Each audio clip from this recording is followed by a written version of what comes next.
Alrighty then, we're back. Dude, I still don't understand how the weather in this country works, man. Like, yesterday, it's like 31 degrees, it's sweltering, my balls are sticking to my shorts, you know, the fucking vibe. And then today, it's like 18 degrees, it's windy as shit, my bin keeps blowing over, I'm cold. It's wild. Thank you, Lucky, so much for the prime as well. Good evening, good sir. Good evening to you, mate. Of course, a great event tonight, though, despite the bipolar weather. PickedLawyer and KezzaLaa for that vacant flyweight championship of the world. Whimpering Ian against Harris Campbell is a great boxing matchup. If Ian decides to box today, he's called himself more of a boring fighter nowadays. We call it strategic, he'll call it boring, but there you go. Fatbot Loves Food makes his final walk in the featherweight division against the undefeated 3-0 Kruger. I think Fatbot knows that his future lies in bantamweight and flyweight. And of course, Raids tonight, the talented American with a lot of bravado behind him, says that Welsh Pac-Man Jr. will be no match for him. That light heavyweight strap on the line. Some great fights as well, non-title fights. Gerard and Webo, two fan favorites for a number one contendership opportunity there. G09G and Loscott Jugo. How does G09G rebound after that crushing loss on Tuesday night? Silver Salt steps in for Tilo, who's off to see Spider-Man at 11 p.m. at night, because that's definitely not a Jimmy Savile thing to go and see. What are you up to tonight, mate? I'm 11 o'clock, mate, off to see Spider-Man. Yeah, fuck it. That just sounds deviant-ish, doesn't it? Silver Salt against Raw Matrix, though. Damien Go against WB Samson is a great contendership opportunity, or a contendership eliminator in the light heavyweight division. Robbie against Cams after Lucid pulls out, so Cams getting that shot to kind of compete and contend for immediate number one contendership. And, of course, Preston against Boz, another great little light heavyweight matchup. I think it's the first time ever... Well, not maybe ever, that's a bit too much. The first time I can recall in recent memory that we've had two light heavyweight fights on the main card. It's been a long time since that's been a thing. So there you go, just shows you how interesting that light heavyweight division is. Of course, don't forget, we're keeping tabs on all of you, right? Not in the sense that I'm in your walls, but I should be. That would be the only way to get some of you to remember that you've got fights. But showing up on time, not causing any issues on today's card, gives you a higher chance to get onto the VFL 250 card, which is this time next week on the front page of Twitch. I'm just saying it now. Anyone, again, I repeat this so much, but if you are literally avoiding fighting live and then you say, okay, I'm going to fight live next Thursday, don't expect to fight live, right? You can't be sitting out 2, 3, 4 weeks and then expect to get on the biggest card of the year so far. It's just not how it's going to work. You got to be consistent. I think that's fair. I'm in a good mood as well because, again, yesterday night, me, Law Boars, we booked our tickets for the NFL Germany game. So, like, I'm on for, like, the best weekend of my life. It's like November 14th, November 15th, November 16th. I'm in Munich for the Patriots and the Lions. You get back on the 16th and then you're rubbing your eyes and going, wow, there's like 2 days until GTA 6. So, like, I'm absolutely fucking enthralled with hype. I am. Anyway, listen, let's get the card going here, boys. Said some great fights tonight. And we start off, of course, in that heavyweight division. Lane 14-21 against Lucky 13 is our starter this evening. Of course, Lucky comes into this one as the underdog. 1-4, only one win in his last 5 fights. Lane, of course, less fights, but has won more recently. 1-1 for him, looking to go back to a positive record today. Number 15 in the heavyweight division meets number 21 in the heavyweight division. Remember as well, after tonight, before we do matchmaking for the next card, weight changes are going to happen. Maybe for some of you that are new, have no idea what weight changes are. Every month, at the start of every month, we basically set something up where effectively... Why have I got no audio? Oh, never mind. Just like it's got no music on, that's fine. That scared me for a minute. At the start of every month, we've moved people up and down. If you've been performing very well at your weight, you'll go into a lighter weight. If you've been, you know, on a losing streak of epic proportions, you'll get moved into a heavier weight, so it becomes easier or harder for you based on how you're doing. So expect maybe a couple of weight changes there as well. Here we go, though. As per usual, Lucky 13 sticking with that Tank Abbott pick in the boots on the right-hand side. Both of them are in dark trunks, so there you go. Of course, Lane tonight with Sergey Pavlovich, the blonde-haired Ruski, on the left-hand side of your screen. Both of these two, well, you would say, should be confident to fight on the feet, but Lucky's win and Lucky's best performances in recent weeks have come from grounded performances, but already a big uppercut from Tank Abbott. Scores a knockdown on Lane 14-21. He's not been on the richest of form either this week as Lane on the FIFA pitch, well, this weekend just gone, should I say. wants to start off his weekend going into tomorrow night's VFL games maybe with a knockout. He will want to be a knockout artist in front of goal for Bournemouth. He wants to be a knockout artist here tonight with Sergey Pavlovich, who shoots a takedown. I mean, that is a decision. That is a decision. You have to hope and pray he knows what he's doing down here. Goes over into north-south and he decides to get all that back into side control. Sprawl here. And Lucky there denies the transition into backside and then pushes him up against the cage. Again, I have to compliment how good Lucky's wrestling is looking in these last few performances. Yes, only 1-1 in the last 2 fights, but just such a confidence again from the old-timer, from the heavyweight veteran, to shoot takedowns, to get that wrestling going. And he's got him back here into top mount, as we've seen before. Lucky not able to get that deny this time, though. Of course, he's one of the oldest names on the roster as Lucky 13, but so much success in the heavyweight and light heavyweight division. Multiple title runs, multiple title reigns. Just how far can he go in UFC 6 is the ultimate question. Leg kicks there coming in onto Tank Abbott immediately from Sergey Pavlovich. You can see now Lane trying to keep his distance almost. Oi, but it's an uppercut there from Tank Abbott, which kind of stuns him. Oi, right hand right back from Pavlovich though. It's that length of Pavlovich. You can see why Lane is trying to maybe keep it a little bit more separate. He believes in that distance that Pavlovich can cover. Sways out and around. Yellow health pack, of course, on Lane's Pavlovich pick. First go off that long straight. Not going to happen, though. Left hand comes in from Pavlovich, followed by a right overhand. But ultimately, Lane just still on the retreat. Lucky there with another big uppercut landed. And look at this now. He was leaning back. Lane's very, very fortunate not to get knocked down there. I'll be honest. Body shot comes right back in. Left hand shoots the takedown. And, yep, going to slam him right on his dome. 32 seconds left of round number 1. And it does seem so far like Lucky is winning the fight. I just need to see a bit more confidence from Lane. It's weird because it's like he's confident on the outside, and he may not get out of this round. It's over. Wow, it's over. His block was compromised. Did his controller die? No idea. I thought maybe after the 4th or 5th strike it could be getting close, but maybe he tried to ride the clock down for the last 3 seconds. But Tank Abbott again, Lucky again, from a wrestler's position again, gets it done in round number 1. It goes back to what I was saying. It just didn't look like Lane was super confident in there. He was trying to keep distance because I think he was fearful of the takedown. But then when he was walking towards Lucky as well, he didn't seem like he wanted to take the first shot. It's like he was waiting. He was waiting for Lucky to do something first. Maybe that came because he got multiple stuns from the right-handed uppercut with Tank Abbott. But just didn't seem like, I don't want to say he didn't seem up for it, but he just didn't seem confident of when to throw the strike, when to throw the first shot. And you're only going to get better at that through sparring, through playing, through just kind of getting your ass kicked online more and more and more. But tonight, take nothing away from Lucky again.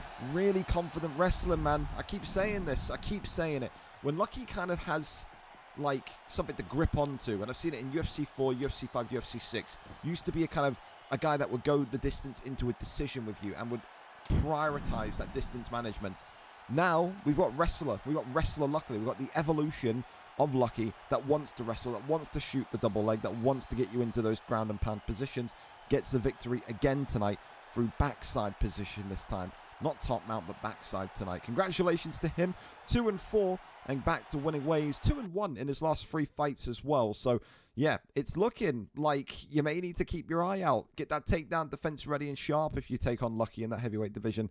Super, super confident and great to see. Always the old-timer, the veteran, a fan favorite, isn't he? Up next, then, SC17 against Shubs in this heavyweight division as we crack on. SC coming off of a win on the unstreamed card of VFL 247. First win of his UFC 6 career. Oh, Jesus Christ. Whoa. First win of his UFC 6 career. You didn't see Joe Rogan sneeze like that down the mic. First win of his UFC 6 career. And I think that will breed confidence. He is from that FIFA side, isn't he? So you look at SC17 and think, okay, he's a confidence fighter, wins, breeds confidence, and tonight he will look to go 2-1. He will look to make it a significant statement because Shubs on the other side of things may be coming in with the complete opposite side of things. He's not confident. He's not looking like he's maybe in the best of ways to go forward. Of course, Shubs last time out losing, he was on a 3-fight losing streak. For SC17, he'll look at this and say it's almost a freebie. You know, thank you very much. Give me my second win in a row. But the thing with SC17 and the thing that we've seen with him before in UFC 5 is that sometimes when he comes into these fights a little bit overconfident, he can get stung. He needs to keep his head tonight. He needs to keep his focus tonight. If he goes to 2-1, he's right into the top 10. Yeah, maybe people will say, yeah, but he only had to beat a 1-4 guy. But Shubs on his day, yes, he's been in bad form, but on his day, as we saw it on the PlayStation division back in UFC 5, can knock out anybody at any time, at any moment. I hope we get to see it today, because it would only go to further kind of highlight the fact that anyone in this heavyweight division can beat anyone. We go over and up to it, as SC17 is our cameraman tonight. Appreciate you being here and on time as well, fellas. Top from both of you, always a pleasure. Here we go then, Vitor Petrino and Sergey Pavlovich here this evening in the second heavyweight fight of the night. Can SC17 make it a win streak and make it a wonderful week to remember? 2 wins in as many days. Can he do it tonight? For Shubs, he can't get relegated. There's no worse division than heavyweight division, so the only way from here is up. Can that start tonight? Can that ascent begin here this evening? Okay. Black trunks, of course, for SC17. White trunks for Shubs. Like I said, you've got the man in the black coming off of a win. You've got the man in the white coming off of a 3-fight losing streak. That confidence will no doubt be there. Look at that, Shubs already a couple of punches and an immediate takedown. This is what the heavyweight division is more and more becoming now. You have to have that wrestling. You've got to have a little bit of everything, don't you? Goes over into full guard. Does SC17. Shoves the arm away though. Wonderful start so far from SC. Rains a couple of big shots down here.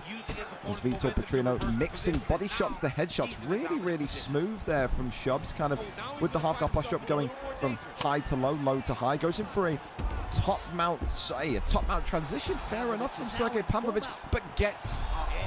Oh, that's such a big mistake, man. You got to posture up, not get up. He's just given up one of the best positions he could have asked for.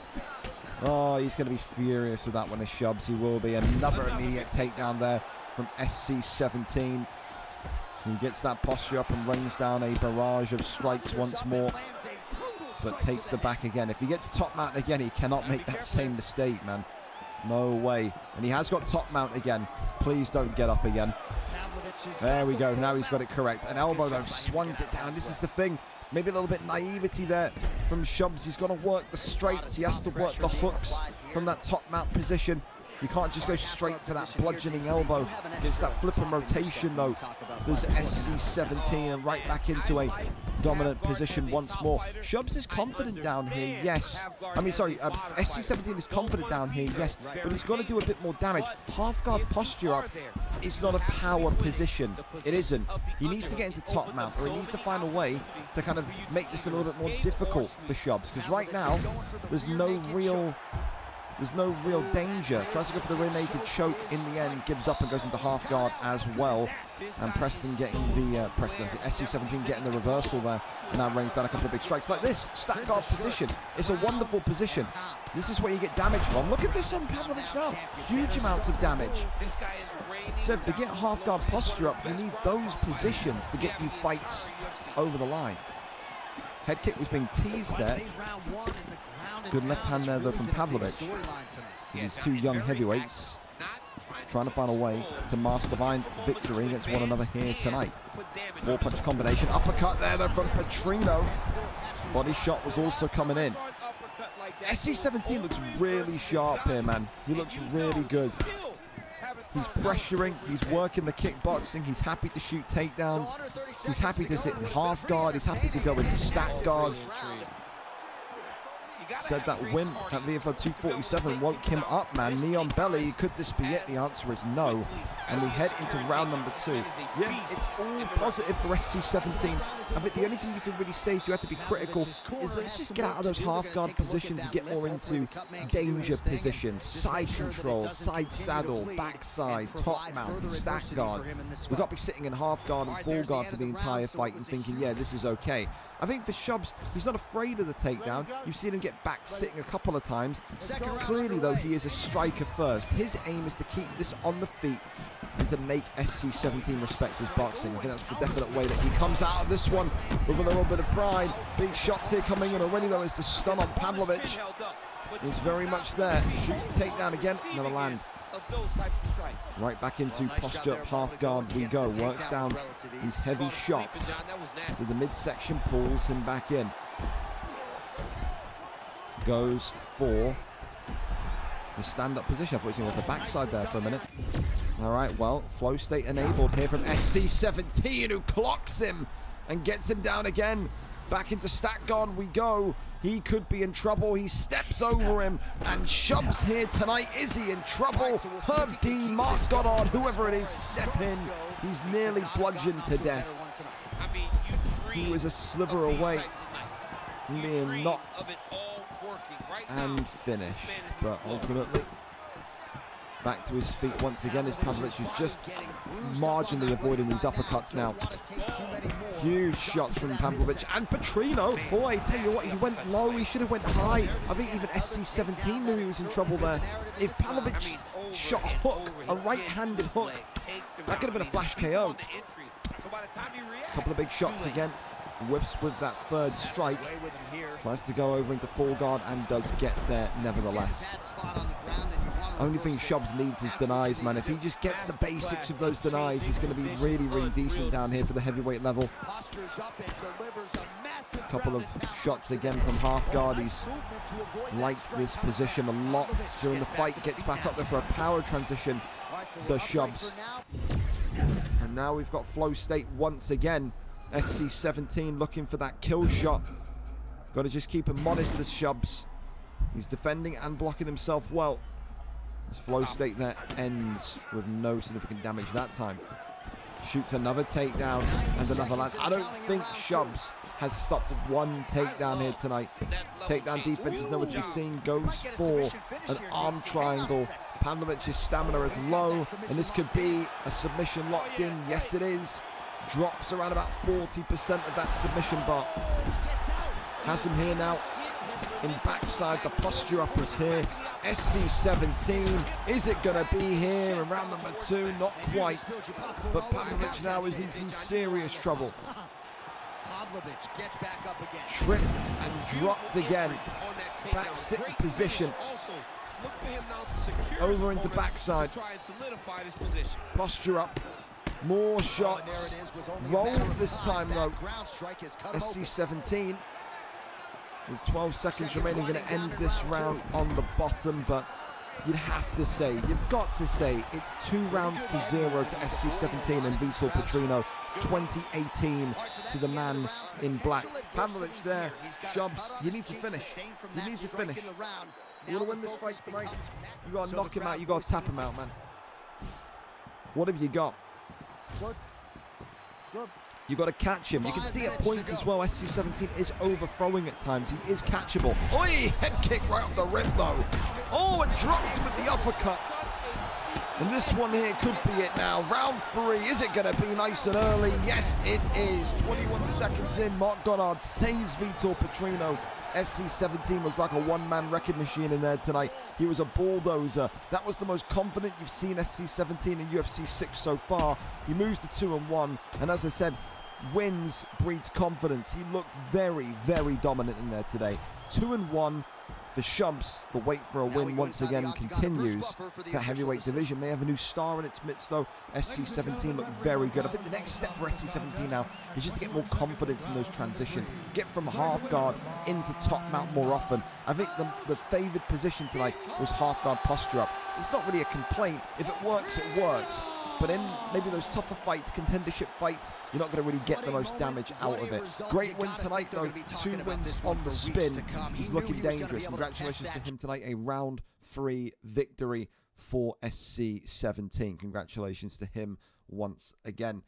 For Shubs, you feel for him because I'm telling you, I feel like I'm watching Shubs there. If Shubs can get like some spars of SC, and SC just sits down and teaches him the basic denials, bro. SC could teach a lot to Shubs, and SC, it's weird to say because SC is still at quite an amateur level. But you look at these heavyweights and you think if they just practice together, they could teach each other a few things. They really could.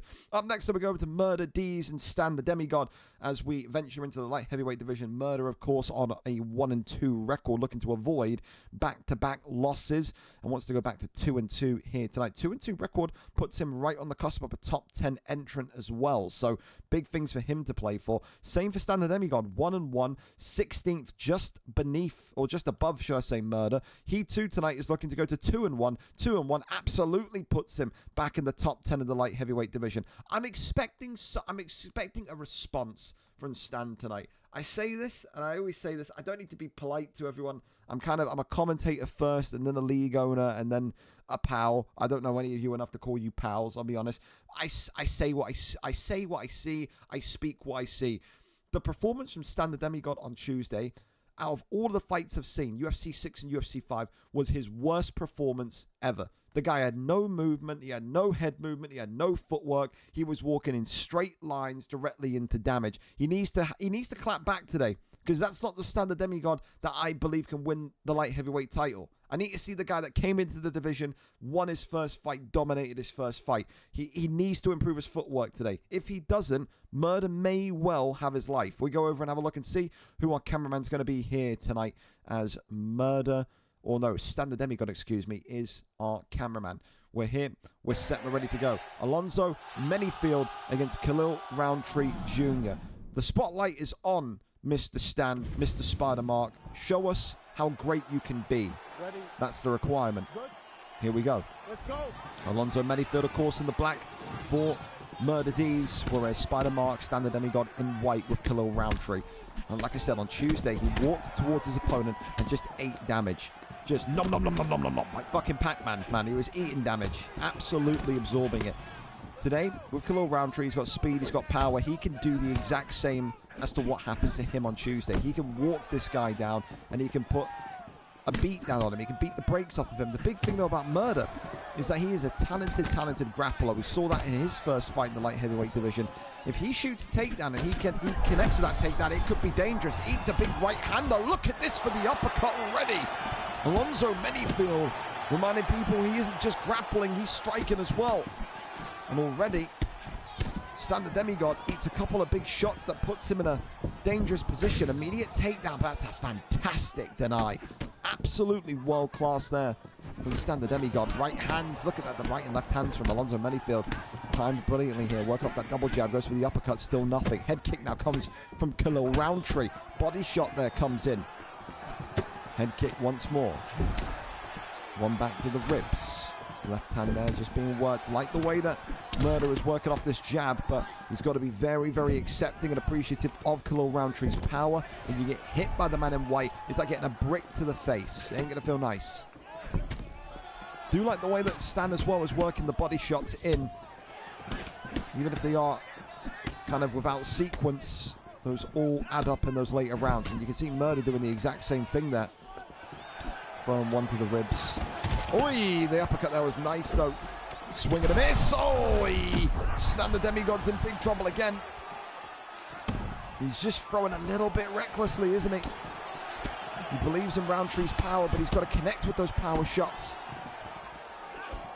Another one to the ribs. Nothing there. There goes for a flying knee. Left hand, right hand. Body shot again. 1:35 left of round one. Another takedown shot. This time it lands. 1 for 2 is Alonzo Manyfield and Murder D's. And I've been very, very praiseworthy of his wrestling in his first fight. Thought it was excellent. Didn't really see too much of it in his second fight. But we're going to go back to being a wrestler here tonight with Manyfield. Goes back down over into backside. The posture up is there again. A couple of big shots, but he gets flipped and rotated here into side control. and then up he gets. Does Khalil Roundtree. He wants this one on the feet. And that's what he's going to get here. Head kick comes up. Only onto the block, I think, ever so marginally. Red health pack there, though, on Alonzo Manyfield. Doesn't take much against Khalil Roundtree. Not at all. And it does look like we're going to jet on in to round number 2 here this evening, unless one of these two make a big mistake. Head kick there comes up from close distance. It's never going to happen. Uppercuts now flying forward. But round 2 is on its way. I think, listen, a decent round from both. I think a little bit naive at times from Standard Demigod. Got clapped really early by Alonzo Manyfield's speed on that, I think, that rear uppercut, but recovered well. You okay? I still think the key to the victory in this one tonight for the man in black, for Manyfield, is the grappling. I think he could win through striking, but there's also a massive opportunity. He makes one mistake, one missed shot, and he gets KO'd in the striking. So it is really dependent on how confident you feel up there. Body shots now coming in from Manyfield. Both of these two working rib shots to try and drain the stamina of one another here tonight. Goes back down low to the midsection, left and right-handers. Still working off the jab, though, is Manyfield. The jab straight, walking in backwards. Pitter-patter, striking, we call it. Oi! Both of them trying to get their kind of penultimate shot off their head. Oi, 1-2 head kick there, just about glancing past the face of Manyfield, and a botched takedown, but it's that uppercut into a free piece, and Manyfield now looking for the finish once again. Uppercuts flying forward. Murder is continuing to live to his name. He stuns Standard Demigod again. Big shots flying forward. Head kick comes off, not much more to see. Khalil Roundtree survives once again. Turning takedown is denied. Takedown defense of Standard Demigod tonight. You can't knock that. That's been excellent. It really has. A lot of stamina missing as well on Murder. If I'm Standard Demigod, if I'm Spider Mark, I'm thinking to myself, you know, just keep working those body shots. If I'm being really honest, I'm amazed that Murder didn't just let that takedown happen. I think he knows that he's a superior grappler out of him and Stan. Ultimately, he does get into full guard position, and the wrestler is now at home base. That's what it feels like. Goes for flow state activation. Tries to get into stack. God, he does. This is a bad position here for Roundtree. Stan could be in huge trouble here. Just about avoids any more damage. Kicks him off and away.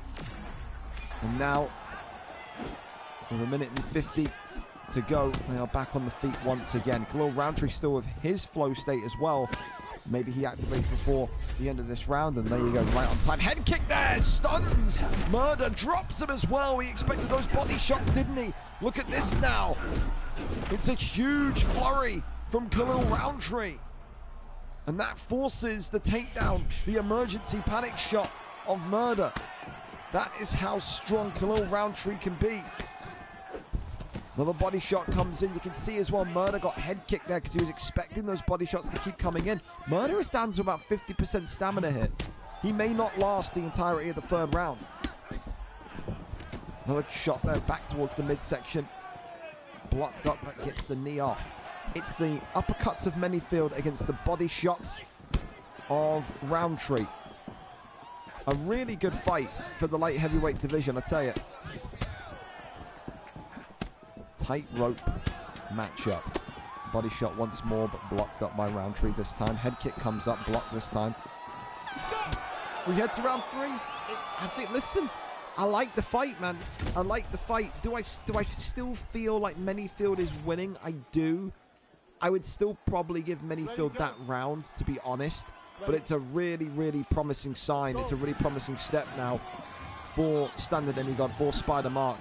He knows he's worked the body like massively. He knows that all he's got to keep doing is blocking those uppercuts, defending himself, and going for those body shots, and victory will present itself. I think if you're Murder, you've got to try and make Spider Mark, Khalil Roundtree miss, because that counter shot with the right uppercut can very much be coming. There you go. It was a right-handed uppercut, as predicted. Head kick comes off, the first stun of round 3. And it is to the Alonzo Manyfield pick at Murdered Ease. Still though, that pressure coming from Khalil Roundtree. Leans backwards here. Head kick. Oi, lands quite nicely, but did get a little bit of defense on it. Didn't land with all that mustard, did it? But still working off the jabs. Left and right handers once again. Swing and a miss on the leg kick. Head kick comes up now from Manyfield. More body shots. That's what Roundtree's got to keep doing, and he doesn't like it. The Manyfield pick, Murder D's does not like it, man. Hence why the takedown comes, but he's maybe going to back flat him out here. Denies him. Shimmies over into half guard position. Couple of little jabs there. Tries to go for the flip over into full guard, and he's going to get it. Really nice from standard demigod there. What in the actual farmer am I seeing in terms of the Wi-Fi? If you play on Wi-Fi in 2026, you deserve to be smited off the earth, by the way. Wired or nothing. Left hand there comes across. Someone's got to get their fucking dad off the pawn, lads, I tell you. It was fine in the first 2 rounds. Why are we now turning into a fucking a slideshow, eh? Fix the internet, because we're approaching no contest territory, I tell you.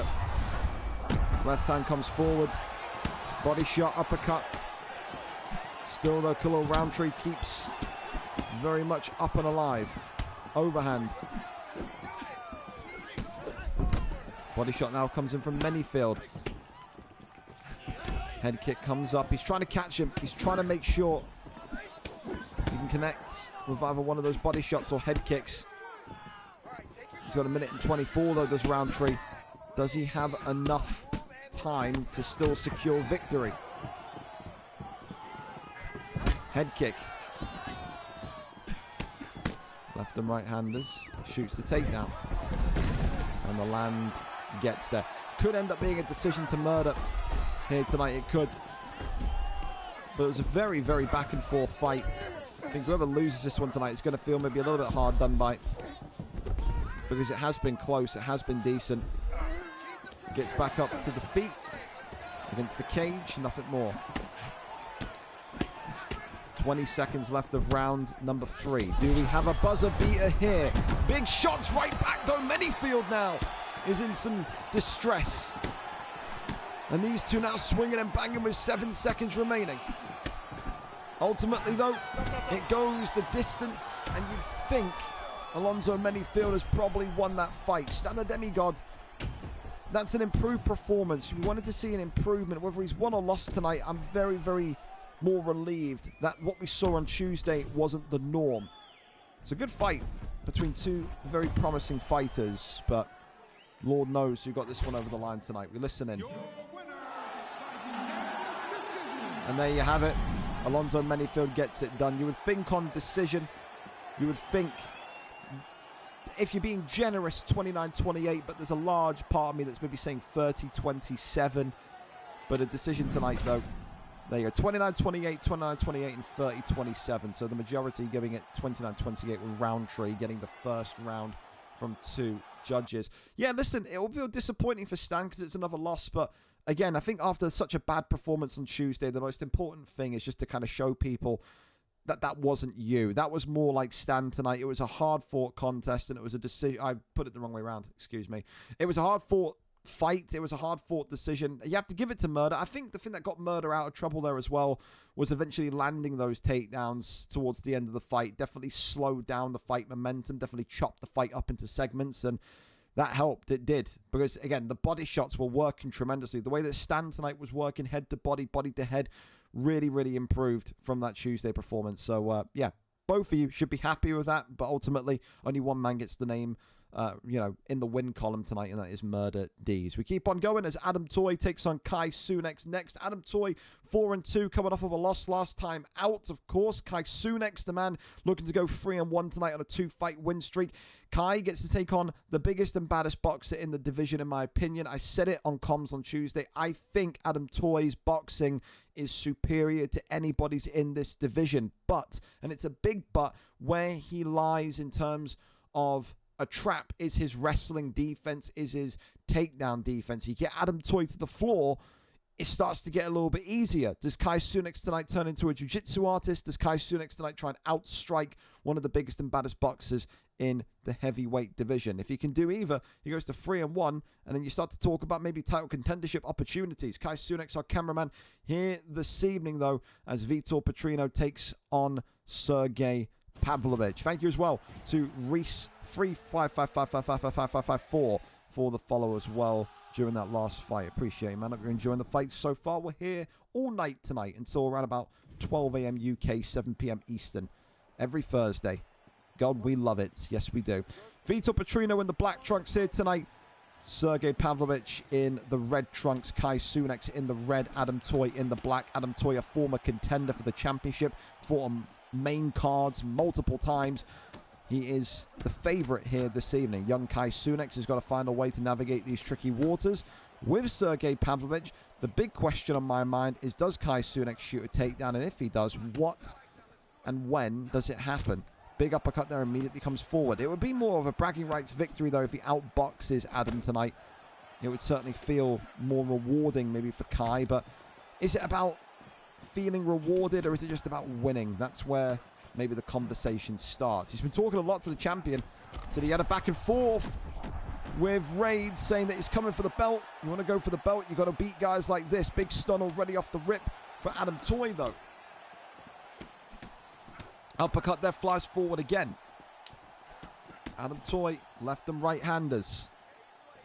There's been speculation about Adam Toy potentially moving up into light heavyweight in August. I did say I wouldn't comment on it just yet, but it is an option, you know.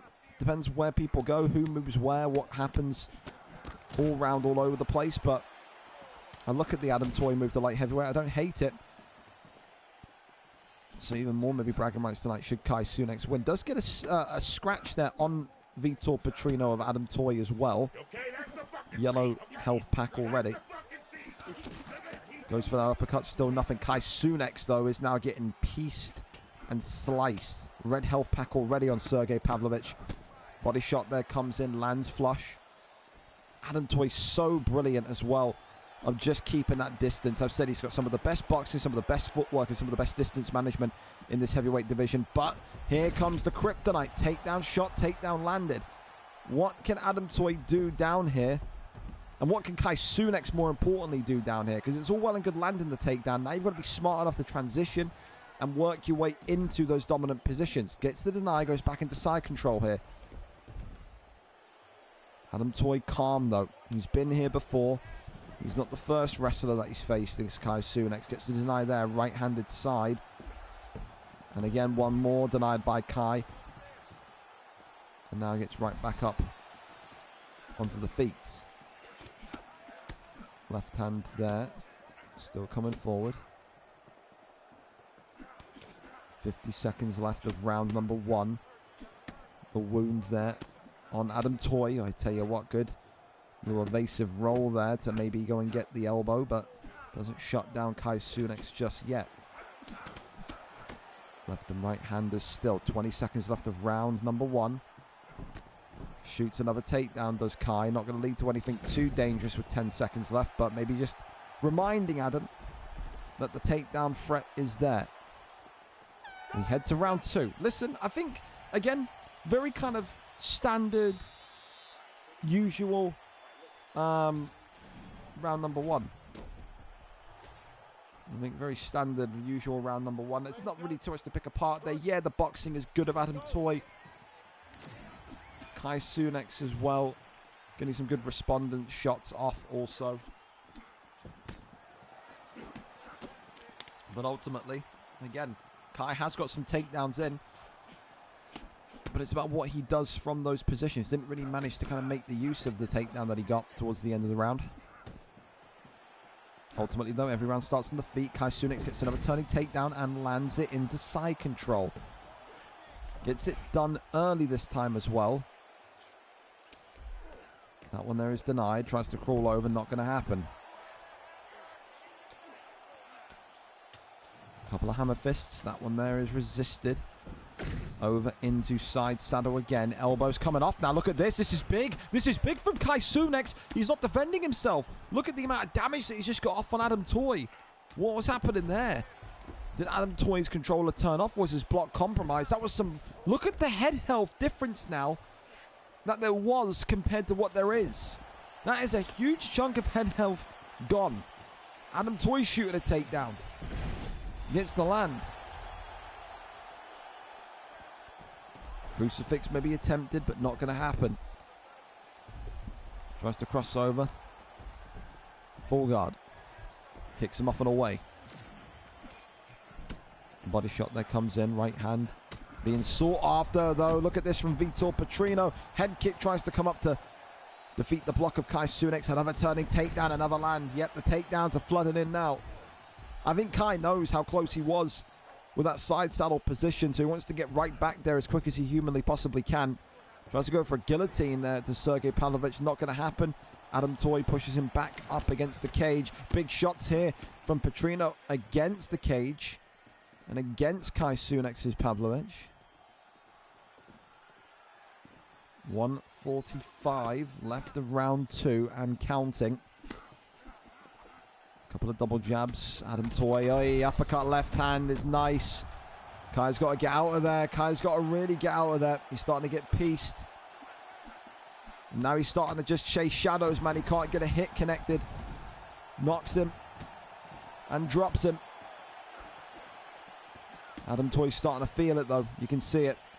Another takedown, another attempted land, but this one is denied by Adam Toy. Much better from the Vitor Petrino pick and favorite here tonight. Right hand there swings across the base. Uppercut there flies in. Still looking, elbows there just being teased. Good couple of shots there from Kai. Oh, flow state activated and one uppercut knocks him. Can Kai Cenat survive into round 3? Is the big question.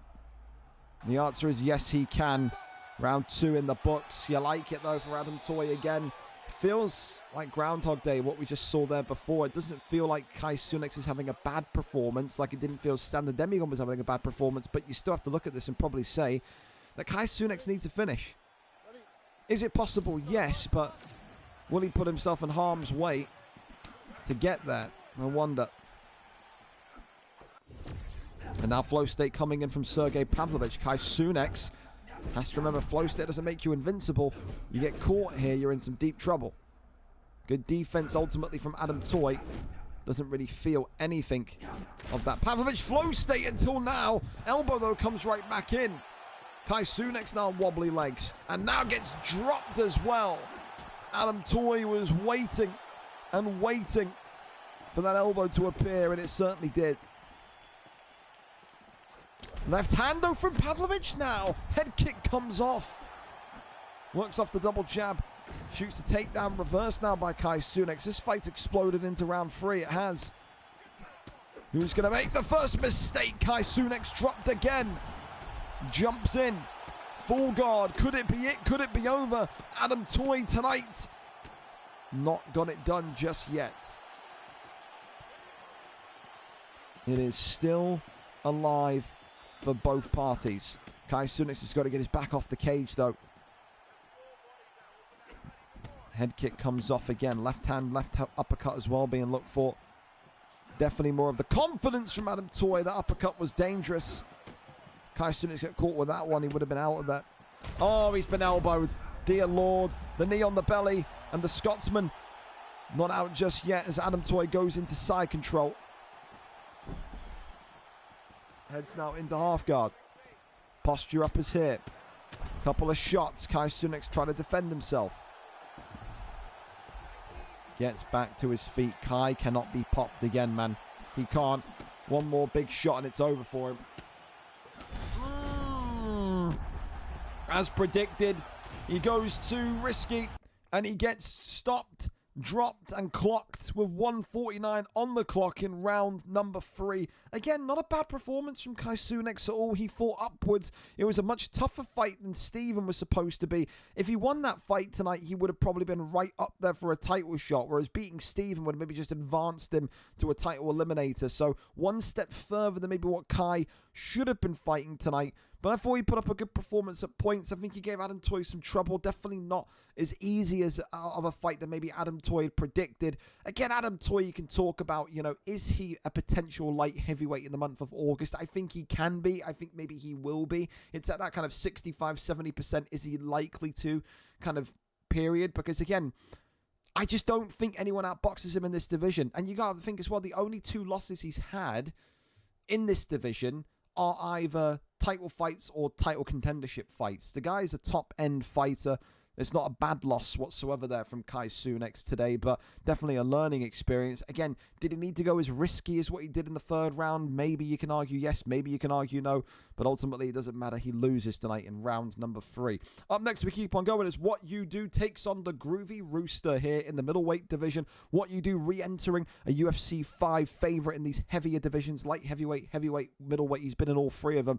He's 0-0 tonight, taking on the talented American 0-1 Groovy Rooster. Groovy, of course, making his debut last week, but now looking to go and get his first win in the 185-pound division this week. I wonder if he can do it today. Is today the day we finally get to see a win in the column for him? We go and take a look and see if we have a link. For now, we're waiting. But Sovis as well is ready to go, so that's decent. I don't know if these 2 are ready to go early or need time. But I guess we'll see. Link plus. Well, Groovy Rooster's typing as well, so maybe that'll be the link coming in. Fantastic. Appreciate it, Groovy. Thank you very much, man. You're in time anyway. Don't worry, man. Here we go.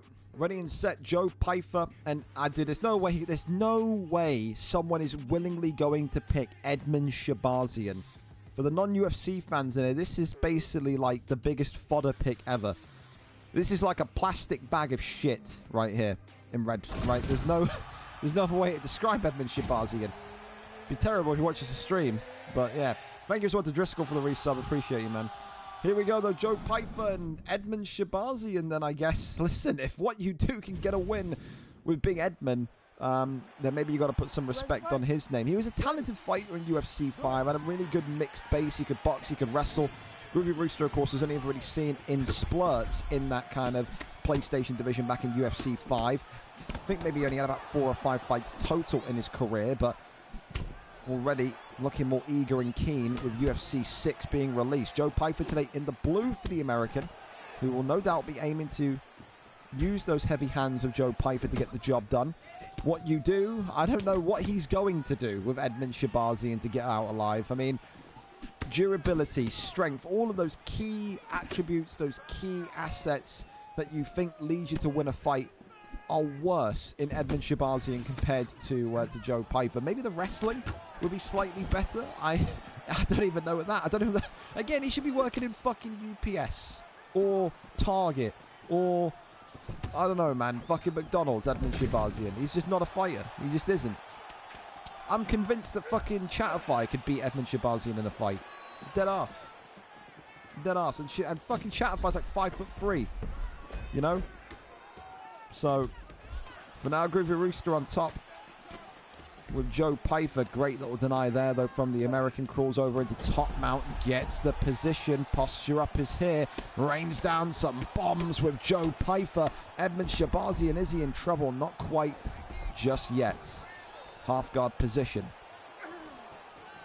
This one there is denied. Goes now for an arm triangle here. Looking to maybe put the squeeze on Big Shabazian. Is he going to go for it straight away again? Don't forget, What You Do train with the likes of George and Boa. He knows exactly what to look for in those submission denies. So he's no slouch in that sense. Good shots here from backside. And then ends up abandoning position, gets back up to the feet. Edmund Shabazian abandoning position to go to the feet to Joe Pyfer. This is truly a video game. It is. Body shot there, immediately comes forward again. Oi. Oh, dear Lord. Groovy there got caught, I think, as he was ducking the shoulder. Oh, and again, he's got into the uppercut. Groovy Rooster's in some trouble here. And look at What You Do, swinging for the fences. This is what I mean, though. Edmund Shabazian's so weak. You've got to throw about 15 punches to get a stun impact. You'll have more, I think, success going to the side of the cage and grabbing some imaginary brass knuckles to try and get some damage on Joe Pyfer. Look at Joe Pyfer now coming right back into it, not letting that little bit of damage impact his style. We'll say, though, the way that what you do has been incredibly durable, and I wouldn't say defensive, but just the way that he's managed the distance has kind of aided that lack of durability, that lack of endurance that he has. Head kick there comes off, tries to go back down low, but ultimately this one does go to round number 2. I don't even think Groovy's been bad. I just honestly think Groovy has made like 2 very small mistakes where he's leaned, not even leaned, but kind of like gone for like a dip almost, and he's got into some big strikes. It's not like he's been outboxed. He's just been, it's just a really good game plan from what you do to wait for the opponent to make mistakes. That's going to be no doubt what the corner's telling him. Wait for Joe Pyfer to kind of go for that extra movement, that dip of the shoulder, and then that's when you can find your uppercut. But of course, Joe Pyfer getting an immediate knockdown because of his 7 bajillion strength, and now gets him into side saddle position. This is the kind of start you would want if you were in Groovy Rooster's camp and if you were a Joe Pyfer fan tonight. Immediate shots to the midsection here. Tries to swing out, and he does. Wonderful escape. Back to the feet we go. So for what you do, I wonder what he's going to be thinking to do. Question mark kick is no good. Gets into the block. I wonder what Edmund Shabazian's flow state even is. Activate flow state, and he's just a little bit less shit than what he is overall. Becomes mediocre. Maybe that's it. Leg kicks now coming from both sides here. Joe, dude, look at the leg health of Shabazian already. Lost about 35% of that left leg. So already, maybe he's going to have to start thinking about switching stance. I don't know. But we'll see. Flow state enabled. What does it do? Like, fuck if I know, man. Oh, he points to the floor there, did Groovy Rooster. It's all over. Peekaboo. He gets upright and gets it done in round number 2. Joe Pyfer tonight won a knockout. He kept him upright. This one here. Boom. Did he get him on the... that was the return strike. But no, that was a great knockout. Probably knockout of the night. It kind of like had him upright. It had him jolted upright, which is always a fun one. But yeah, there you go. Again, it was always going to be difficult. When you're boxing with Edmund Shabazian against Joe Pyfer, what are you really expecting? It's a terrible pick. And it's a shame because I don't think what you do even did that badly. I think he did very well. I think you give him he won the first round. If you give him a normal pick that doesn't suck ass, no offense to Groovy Rooster, he probably wins that fight. Is that out of pocket to say? I don't know. But tonight, Joe Pyfer gets it done, round 2 TKO. It was a kind of a nice knockout. So far, it will take knockout of the night. Will it keep knockout of the night? Only time will tell as the card advances throughout the rest of the evening. Up next, then we go to Finan and Sovis in this featherweight division. Finan, of course, 2 wins, 1 loss in this featherweight division. Looked very good last time out. Goes to 3-1 tonight. Will put himself further into and further towards that top 5. Sovis, on the other hand, 2-3. Yes, he's coming off of a loss, but Jesus, he's exciting. And when you're an exciting fighter and when you bring the style like Sovis does, you get opportunities like this sometimes to fight upwards. Tonight, he gets the opportunity to go 3-3 and probably end the hype train of one of the most, I think, confusing but also interesting featherweight prospects in Finan. I wonder if that happens today. An opportunity of a lifetime for Finan, but an opportunity for Sovis as well. 3-3, keep in mind, puts him firmly in the top 10. And Sovis is a top 10 fighter. Make no mistakes of that one whatsoever. We're there and we're set for it. Sovis is our cameraman here tonight as we are ready for action. Sean Woodson against Do Ho Choi. So here we go. Christ, get away, Twitch. Get me absolutely swarmed there. All right.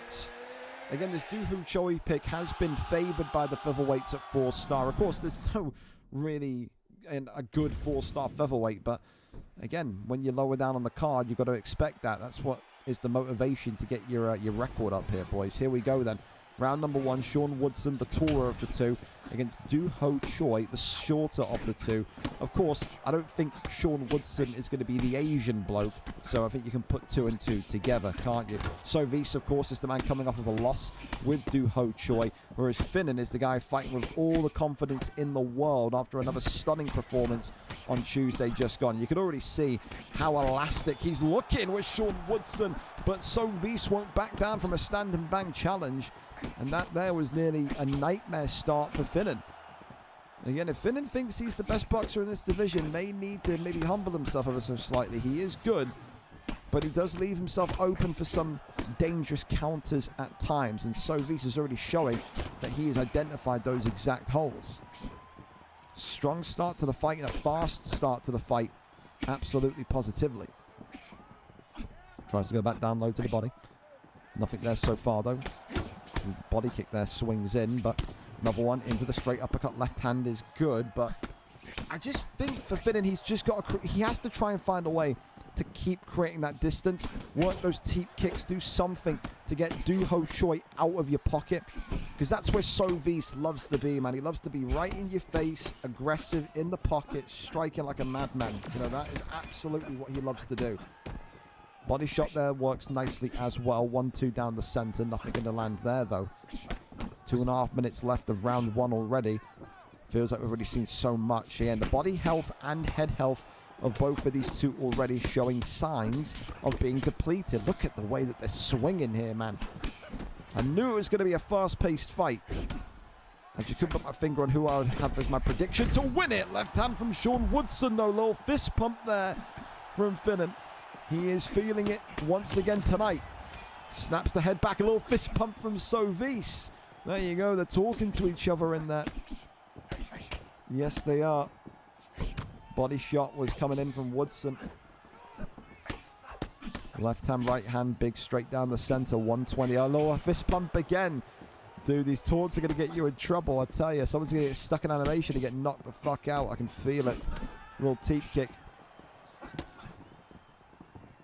60 seconds left of round number 1. Left hand, right hand still continuing across. Flow state there, activated by Do Ho Choi, who then wastes seconds of it taunting still. Dude, he is, I feel like Sovis is almost offended at the taunts that Finnan's put in. He is not happy with it. It's been constant taunts from Sovis since. 20 seconds left of round number 1. Uppercut there from Woodson. Drops him. Little fist bump again from Finnan. Another one from Sovis. And a head kick stuns him. Drops him again. We're heading into round 2. Sovis looks like his head has floated off his shoulders. He saw one taunt and Sovis replied back with about 15 since, man. Sometimes those taunts, they do irritate people, bro. They do. How many times in the 4 years of running this UFC league have I come back into the fight lounge after fights and seen people say, why the fuck were you taunting me for, man? What's all that about? So, you know, it can be irritable. And maybe it has irritated Sovis. Round 2 up and underway. Sovis clearly losing that first round. As Do Ho Choi continues to step inwards. This has sometimes been the kryptonite of Sovis as well as his best asset. He doesn't know when to back away. He doesn't know when to slow the fight down. He only knows one speed, one direction, and then it's 60 miles an hour forward, but it gets him in trouble again as Woodson knocks and drops him again. Head kick coming in now. The flurry of strikes only getting worse and worse. Do Ho Choi back down low to the body. Swing and a miss on that body shot, but only as far as the block that time. Side steps out the way there. Does Woodson, just slows things down just to turn up the speed once more. Little right-hander still looking. Overhand, left hand is good. Tries to go with the body shot, nothing more than that. Big one down the center. Oi, right-hander is good. Finnan now. Oh, the arms go up again from Sovis. Oh, goodness me, man. Goodness me. Left hand onto the arm. Woodson. Oh, uppercutted there from Sovis. Don't taunt. Why have you taunted? Oh, God. Oh, Sovis. He can't get out of his own head, can he? If he just carried on in a flurry there, he probably would have got the knockout as well. I don't know why he does it, man. I don't get it. Dear me. 2:17 left of round. He keeps doing it. You stupid. You're crazy, crazy man. And it does look like Sean Woodson is taking over control and momentum of this fight once more. Ducks underneath there, does Sovis.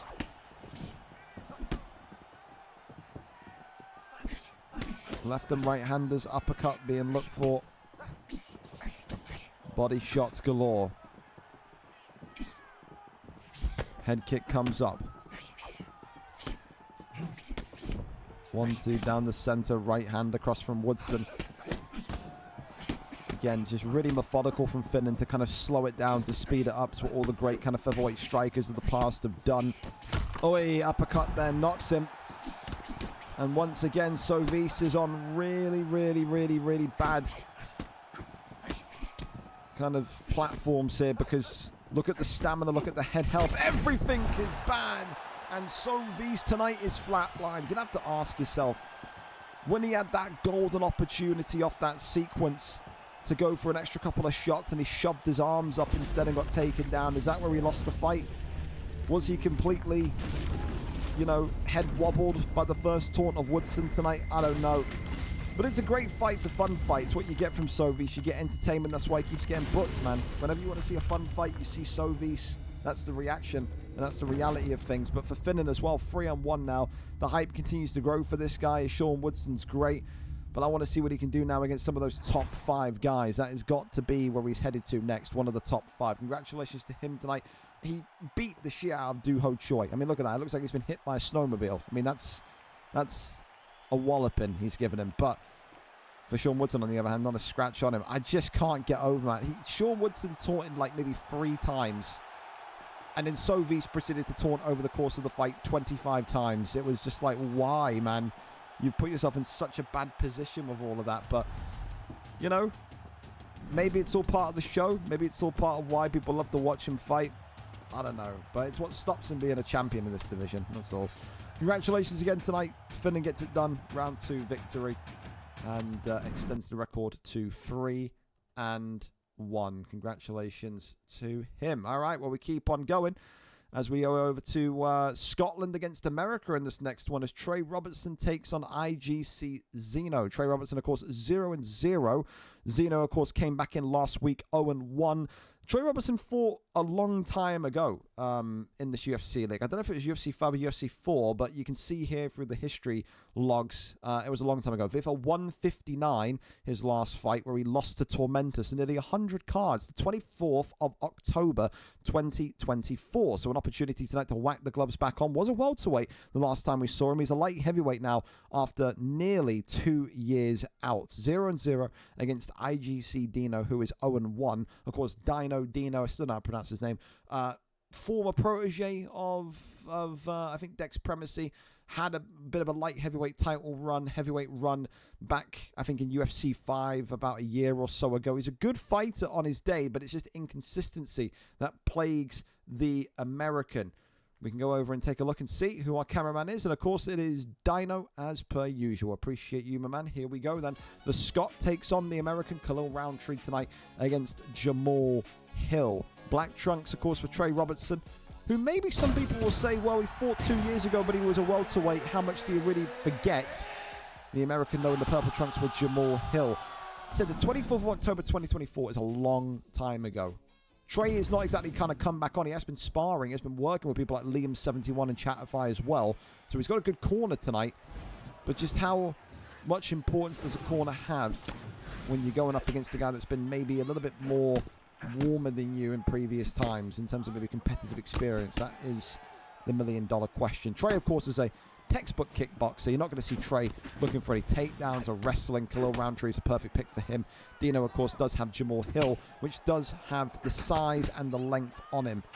Of course, maybe the golden ticket here today is the wrestling, but it really does depend on how confident Dino is in that world as well. Good body shots there already from Trey Robertson, who swings some great connective hits to the ribs.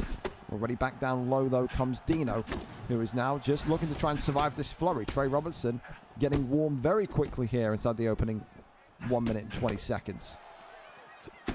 It's the big thing, isn't it, with the Jamahal Hill pick? You know, you see him often now in the light heavyweight division. It is about controlling distance. It is about creating separation. Again, you talk about a textbook pocket fighter in 205. Khalil Roundtree is the first name you think of. Likes to be that forward pusher. I think if you use Khalil Roundtree, you're doing anything but forward pushing. You're doing him a disservice. He's got a lot of mobility, a lot of power, and a lot of agility for a 205er. That's why people love him. You see already that red health pack on Dino has created some issues here. As the body shot, head kick now comes forward. Swings out the way, goes back down low to the ribs. Trey Robertson eating a body shot there. I still think it depends how confident he is, but it could honestly be a shout for Dino to shoot. And just see how prepared Trey Robertson is for that. Trey looks very sharp so far on the striking. I will tell you that for free. Head kick there comes up. Nice execution of the head kick again from Trey Robertson there. Big left hand though from Jamahal Hill. Trey Robertson on wobbly legs here for the first time. Dino, the American, getting a little bit of respite. Body shot there, flies in again, goes back down low to the body. Works off the double jab, still nothing here. As Trey Robertson continuing to push and keep Dino behind those black lines. You want that. You need that. Puts their back against the cage and puts them in a bit of a helpless position. Trey, though, is starting to get a little bit stuck in the mud. Hasn't really thrown a strike, has he, in the last couple of minutes now? Oh, and eats another big uppercut there. And Dino now pressuring forward again. Trey Robertson has got to get his grip back on this fight. He was pushing, dominating, outboxing the American for so long. And now for the last kind of like minute or so, it's been really lost. Good deny, though, in top mount here from Trey Robertson, who's going to go for an instant arm triangle. So the American here may well be getting tapped out by Khalil Roundtree here this evening. And look at Trey Robertson with denies here. A big one. And Dino here concedes the first submission. Not dangerous. It's not a panic station situation yet. Only a quarter of the bar gone. But a really nice deny there from Trey to put him in a position of favour. Round one in the books. You're probably going to say that's Trey Robertson's round because of the confirmed sub. But this is still open for Dino. Those two big stuns. That last kind of 60 to 90 seconds of round one showed Dino that he can absolutely win this fight. Trey was stuck, he was lost, and he was the one that had to shoot for the takedown because he was so kind of flabbergasted by all the pressure that Jamahal Hill was bringing. It does feel like in this fight tonight, we are talking about whoever establishes pressure and forward movement first is going to win this fight. Round two up and underway. Swing of the right there, just whiffs. Khalil Roundtree. Very much like the end of the first round. Oh, he was looking for an uppercut there, though. Peekaboo. Knocks down Dino. Left hand just being looked for once again by Roundtree. 1-2 down the center. That's the right hand that catches him just behind the ear. Trey Robertson going for a head kick. Execution not going to happen. Left and right handers once more. Goes back down to low to the body. Look at this, though, from Trey Robertson. Oi, uppercut there. Drops him down as well. Hammer fists against the cage. Backside gained. Trey Robertson back after a year and a half with a victory tonight. Scotland's own gets it done in round number 2. It was a good comeback there from Trey, especially because the end of the first round he did not look too comfortable boxing. But you could see what he was waiting for. He was just trying to effectively bait Dino into overthrowing, and then he kind of rolled the shoulder, gets the uppercut. That gets the stun, that leads to the knockdown, and that leads to the finish. I think a really smart performance from Trey tonight, not just because you expect it from his boxing, but also the arm triangle deny. Clearly been working with people that have already got him used to that submission system. If that's his baseline performance, he won't be beltless for a long time. He is going to be right up there competing in that light heavyweight division. Looks sharp tonight, did Trey. Impressed me. Performance of the night so far, especially after nearly 2 years out. Are you kidding me? Great performance. He gets it done with Khalil Roundtree. For now, performance of the night, but it could always change, can't it? But congratulations to Trey. A smart performance there. And for Dino, again, I don't think it's a bad loss. I think he got very unfortunate at the end of round one not to get more. 2 big stuns, forced Trey Robertson to panic shoot. There's promising signs there for IGC Dino. There is, but Just unfortunately not your night tonight. But again, appreciate you, man. Top marks for showing up on time and being there on time. We love that from you. Up next, though, we keep on going. Fish 14 against Allergy Zeno in this lightweight division. Fish 14 comes in 1-1 coming off of a loss, whereas Allergy Zeno tonight is 2-4, also coming off of a loss. Allergy Zeno, he's lied again, hasn't he? He said to us in the Fighter Lounge today, expect a striking masterclass. I'm here to tell you that was a lie. It will be 3 rounds of wrestling tonight. But the good news is, Fish 14, back in 2024, when I think he won Fighter of the Year, he did so through his incredible wrestling, through his incredible submission practice.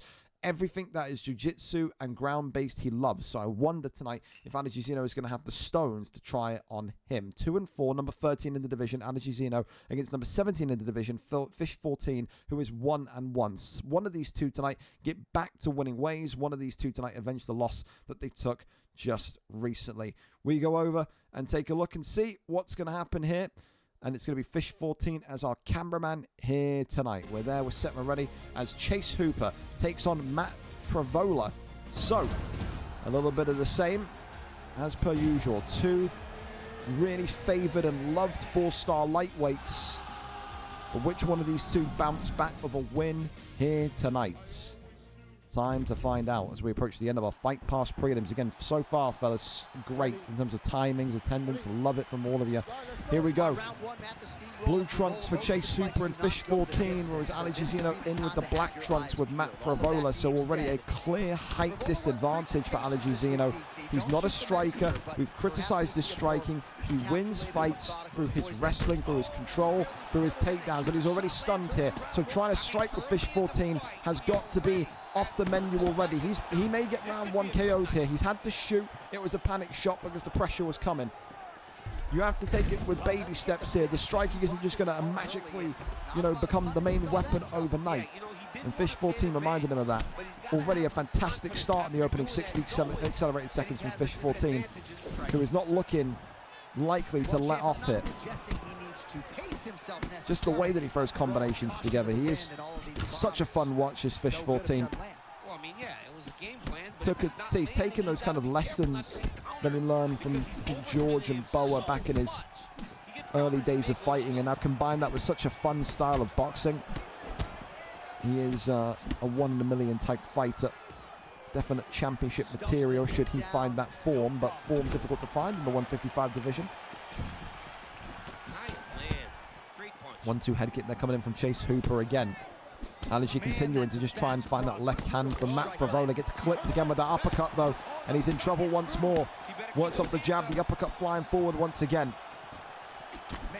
The left hand from Allergy Zeno. He's got to swallow his pride here and just wrestle, man, because he isn't having any joy on the stand-up. Look at the amount of head health he's already lost. Look at the amount of rocks he's already taken. He can't keep fighting like this. It's almost like it's a circus event, like a circus show. You know, like when you go to the fucking circus, you see those freaks with like 3 eyes, and like 2 arms, well, it's 2 arms, but 4 arms. You know what I mean? He looks like a fucking side attraction. And right now he's been dropped against the cage. He's got top mount here, this Fish, and this one's going to be over. Allergy Zeno tonight. Is he going to survive this? Yes, he does. But how much longer? How much longer? Corner's got to throw the towel in here. He's looked completely lost on the feet. Everything's been mistimed. Everything's been out of sequence. He's not a boxer. I don't know who he's trying to kid here. Elbow there coming in now from Fish 14. Who still will, knowing Fish, will be hunting for a round 1 finish tonight. He wants to put a statement out there. Gets 2-1 in the right way. 45 seconds left of round number 1. Crosses over into top mounts. Tries to kick him off, and he does, thankfully. Left hand there, swinging across overhand now from Allergy Zeno. Left hand again from Chase Hooper, knocks him down, knee on belly, it's got to be. And Allergy Zeno's out of there. I don't know who you were trying to kid, bro. I don't know who you were trying to kid. You are not that guy in that lightweight division. You want to be a boxer, that's when you go to welterweight, you box for a few matches and you get your confidence up. That was never going to work. You were going to round 3 and having close fights with the wrestling. You should have stuck to that. That's your thing. That's your shtick. But Fish 14 tonight torched him, man. Torched him up. levels. That's lightweight boxing with his arm up. That's light heavyweight boxing with his arm down. It was just chaotic. It was all over the place. And I hate shitting on Allergy. I mean, it makes it easy to do. But again, listen, I've said he's a troll. I said he's this, he's that. His wrestling is controlling. It is boring, but it's controlling, and it gets him close to victories. The boxing tonight, you're a million miles away from victory there. Bizarre. Bizarre stuff. Fish 14 gets it done tonight. A round 1 massacre of Allergy Zeno. And back to the drawing board for Allergy, man. That was categorically the worst performance that Allergy has so far put in UFC 6. It just made no sense. It went completely against the grain. It made no sense, dude. You got to do what you're good at. You don't see fucking, I don't know, what's an example? You don't see Alex Pereira going into light heavyweight title fights and just shooting takedowns like he's Colby Covington. You don't see, what's another a great example? You don't see fucking Marab going in there and just basically just swinging like a windmill like he's KSI. You got to do what you're good at, bro. That's just, yeah, boxing. You ain't good at that. I don't know what of a polite way to say. Anyway, up next, our final Fight Pass prelim fight of the evening is Tango J takes on Driscoll. Driscoll would have never thought he'd be here in the middleweight division. A once upon a time featherweight contender has fallen, maybe you could say gracefully, into 185. He had a nightmare streak in the welterweight division. It's so bad that he was moved early into middleweight. He's 0-0 tonight, making his 185 debut. It will feel like he's relearning the basics all over again. Tonight, to his opponent, Tango J, a talented 1-0 kickboxer. For Tango, though, he's got to be wary. This is a Driscoll with a point to prove. This is a Driscoll who is embarrassed to be in this middleweight division. This is a Driscoll who still holds the record for most submissions in his career in the league. 36 career submissions, 7 clear of George at this minute in time. Are you going to lose your 0 tonight and become number 37, Tango? That's the ultimate question. We head over to it and we go and take a look at what our fight picks are going to be tonight. Tango J, our cameraman, here this evening as we wait and see what's coming out. Joe Pyfer, and of course from Driscoll, he goes, the jiu-jitsu specialist in Brendan Allen. Takedown defense has to be at a sky-high level. We know, though, Driscoll, without kind of, gassing him up too much, his striking has been the topic of conversation for not a couple of months, but a couple of years. No one believes that this guy has the adequate striking to make it in those tough divisions anymore. Is he going to show something different here tonight? Black trunks, of course, for Joe Pyfer and Tango. Blue trunks, of course, for Driscoll, the Irishman, with Brendan Allen. 0-0 for the man in blue, 1-0 for the man in black. Is Driscoll tonight going to find a way to end this horrific losing streak that he's been on? That's effectively got him relegated to 185. This is a guy, like I said, that was competing for featherweight belts at one point, that was winning lightweight belts at one point. It is a bit of a hard pill to swallow, a bit of a humbling when you're into the second month of UFC 6 and you're already talking about being relegated, you're back into middleweight. Sometimes you've got to break yourself down to rebuild yourself up. It is one of those. Shoots the takedown, Tony takedown there lands, and Driscoll gets the first completed takedown of the evening. And this is where Driscoll now will absolutely revel. Locks him into side control now, into top mount here. Driscoll going for the posture up, not going to happen just yet. Moves that left-hand side, a great deny there. There's a couple of big shots here, continuing to rain on down onto Tango.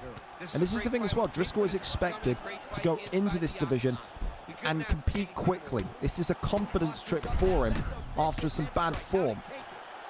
Tango has to accept that this is going to be one of the toughest fights probably of his middleweight career tonight, but this is what it's going to feel like to go and compete for the middleweight strap at that top end of the 185 division. You are going to find these crazy groundsmen. Big shots there. That will maybe lead to a transition. He's just trying to build that GA, isn't he, with those rabbit punches. Posture up is there, however.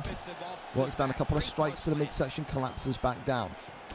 Another punch on the ground gets through. May need some defense here.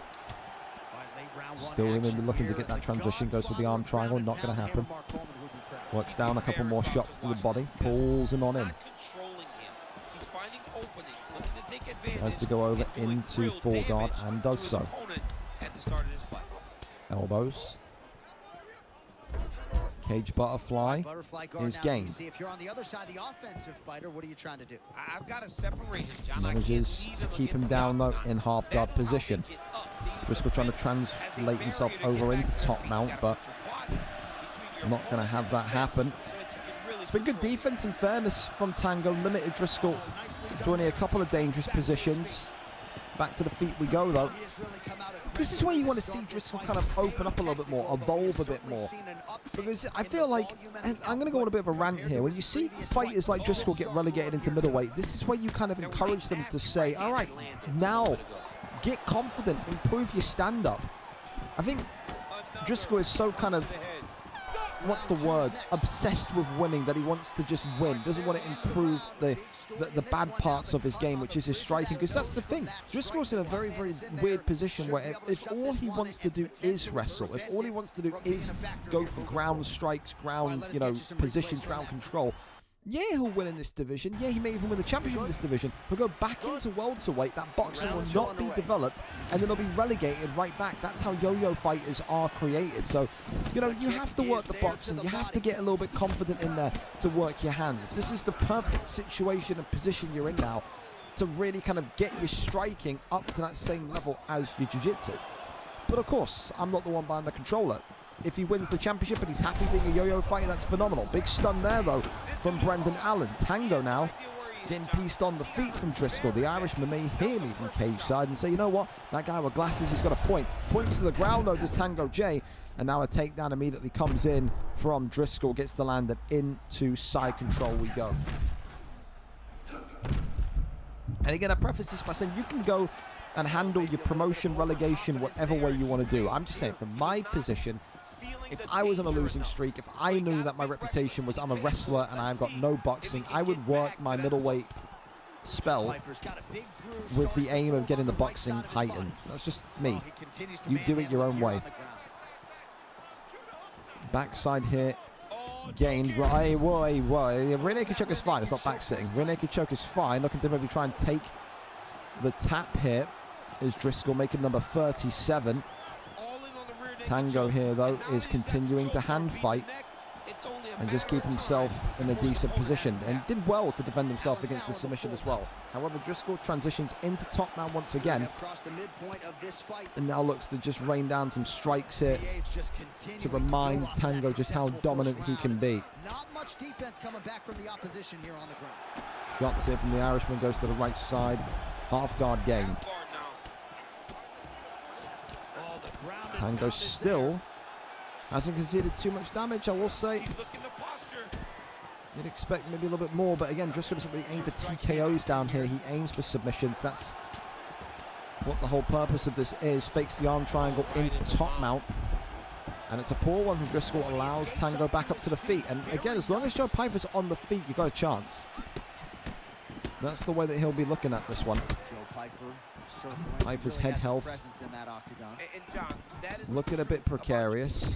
Points down the cage here. Of course, Brendan Allen's flow state is more about the submissions, but when you're throwing silly shots like Tango did there, it won't make any bit of difference. For a body shot that put him in huge trouble. Tango's got to pull himself together here. He's fighting in a really kind of dangerous way that could put him out before he knows it. Back down with the uppercut, left hands. Coming forward now from Piper. Puts a big wound on Driscoll, though. Red health pack is there. Oh, dear God almighty. Knocks him down, does Brendan Allen. But somehow, some way, this goes into round 3. I still say this, and I say it with a warning, an eerie warning to Driscoll. It only takes one shot with Joe Piper. Remember that. You play with your food. Maybe your food isn't fully dead. You know what I mean? Could be one of those. But you still got to give it 2 rounds to 0 to Driscoll. Can we see maybe one of the comebacks of the year from Tango J? 3rd and final round. He needs to finish. Immediate takedown from the Irishman. And now right back into doing what he does best, controlling the situation. He will not want to risk any of this going up in flames. Every time he has Pulls him back in. You have not done anything. You gotta stay upright. Couple of elbows now as well from Tango. It's desperation mode now. Crosses over into half guard. That one there is denied. Wonderful. Tries to go for the arm triangle. Denied. The top mount transition denied as well. These two hand fighting absolutely. Backside gains. Pushes him off and back to the feet. So good, great defense on the ground from Tango. If there's one thing to kind of walk away from tonight, it's saying that he has really limited Driscoll in terms of the damage that he can do down here. Another turning takedown lands. And right back into the same position once more. Tries to get up that one there, resisted. Tango now giving up his neck perhaps, but resisting that submission as well. Tries to pass the backside, not going to happen. Goes for a Darce choke instead. Tango's in some trouble though. And this could be the submission that puts Driscoll up to number 37 in his career. Not quite yet, but drains it down to around about 30%, maybe even 25% remaining. North-south now. 2.5 minutes. Maybe Tango's got to play the role of the party pooper tonight and just say, I'm just not going to allow myself to be submitted. There's one way that I can annoy Driscoll tonight if I'm not going to win the fight. Stop him from getting the tap. But he rolls him into a Darce choke again. And Driscoll here will be saying that is number 37 all day, every day, and twice on Sundays. He gets it done in round number 3. The tap secured here tonight. 1-0. In that middleweight division. You feel for Tango, but ultimately, like I said, we know Driscoll is going to be up there competing for that middleweight strap. We know he's probably got the best wrestling in that middleweight division. I just echo what I said before. I feel like this is such a great opportunity for Driscoll to really work the boxing in this division. It just depends if it's, again, I say this with all pleasantry, it depends if his ego can take it. I know Driscoll. It could be fucking UFC. It could be Madden. It could be FIFA. It could be a game of heads or tails. It could be conkers. It could be snakes or ladders. It could be any game. If he loses, he is fucking unbearable to deal with. So therefore, maybe the priority is not improving the weak side of his game. Maybe it's winning. And if that's the case, then hey, keep doing that. You're gonna get subs and taps constantly. A very, very dangerous grappler in that 185 division. We keep on going as we head over to the bantamweight division as Raw Corn takes on Sacred in this bantamweight matchup here tonight. Raw Corn, of course, formerly known as OV Leviathan, goes to 1-0 after that controversial win against Legit Slayer last time out. You remember Issam, as we know, Legit Slayer, his pad disconnected. It ran out of juice, ran out of battery. And it's one of those kind of situations. Do you hit an unprotected fighter? Do you wait? Do you go? There's no rule against it. Protect yourself at all times. He absolutely sat there, poured gasoline on Legit Slayer while he wasn't moving, then did like a Booker T spinneroonie and then lighted a match and flicked at him and destroyed him when his pad wasn't even on. Some people said that was kind of a joke and it was unfair. Other people would say it's fair game. Of course, Legit Slayer was saying, I want the rematch immediately. Didn't happen. Tonight, though, maybe Leviathan, Corn, whatever he goes by nowadays, will say tonight will feel like maybe the first proper win of his return to the bantamweight division. And it'll be against a very tough, Sacred 53-45. We say tough because we just never know what we're going to watch. Sometimes you're going to see a great fight. Sometimes you're going to see a fight that maybe he accidentally exploits. You just don't know. The guy is annoying to play. He's fiddly to play, just like his previous partner in crime that retired. Will Corn tonight be in for a grueler? Will he be gritting his teeth and rolling his eyes and saying, what the fuck have you put me up against here, gringo? I don't know, but I guess we'll have to find out together. We're there, we're set, and we should be ready to go momentarily as we have a stream link here from Sacred. Fantastic. All right, here we go then. Ready and set. Thank you to Sacred for showing up tonight. What a relief that is, eh? Phenomenal. Umar Nurmagomedov against Pyotr Yan to start off our prelim card this evening. Again, top marks to everyone on time and running like clockwork so far. You're all passing the test so far, heading up to the main page, the Twitch front page card next Thursday. VFL 250. It'll be an earlier start as well. I want to get you guys as much shine as possible. So it won't be a usual 7 p.m. start. It'll be earlier. What in the lagging hell was that? Hopefully nothing too serious. Here we go then. Red trunks tonight for Yan. Blue trunks tonight for Nurmagomedov. Corn, of course, also formerly known as Leviathan for Yan, whereas Sacred is in the blue with Nurmagomedov. Both of these two, of course, fighting out of North America, so we thank you both for giving up your afternoon. Only about 3 p.m. there in the States, so appreciated in that regard. As an immediate back-sitting position is taken by Raw Corn. And again, Sacred going to be one of those fighters where he's not afraid to sit here and take this one into those deep waters, into the the final 2 minutes of round number 3. I mean, you look at him, you look at his former campmate, you look at this and say, okay, they're prepared to go and make these fights a little bit more nitty-gritty, a little bit more dirty, a little bit more long, a little bit more slow. And I think that usually kind of strips away the focus of the opponent. Great little side shuffle and avoidance there, as now the clinch comes in. Of course, his partner in crime used to be referred to as the clinch enthusiast. Maybe they'll be taking some notes out of that book here tonight. Who knows? Head kick there comes off brilliantly. And now we've got some kickboxing going. Look at the body shots here. Oi!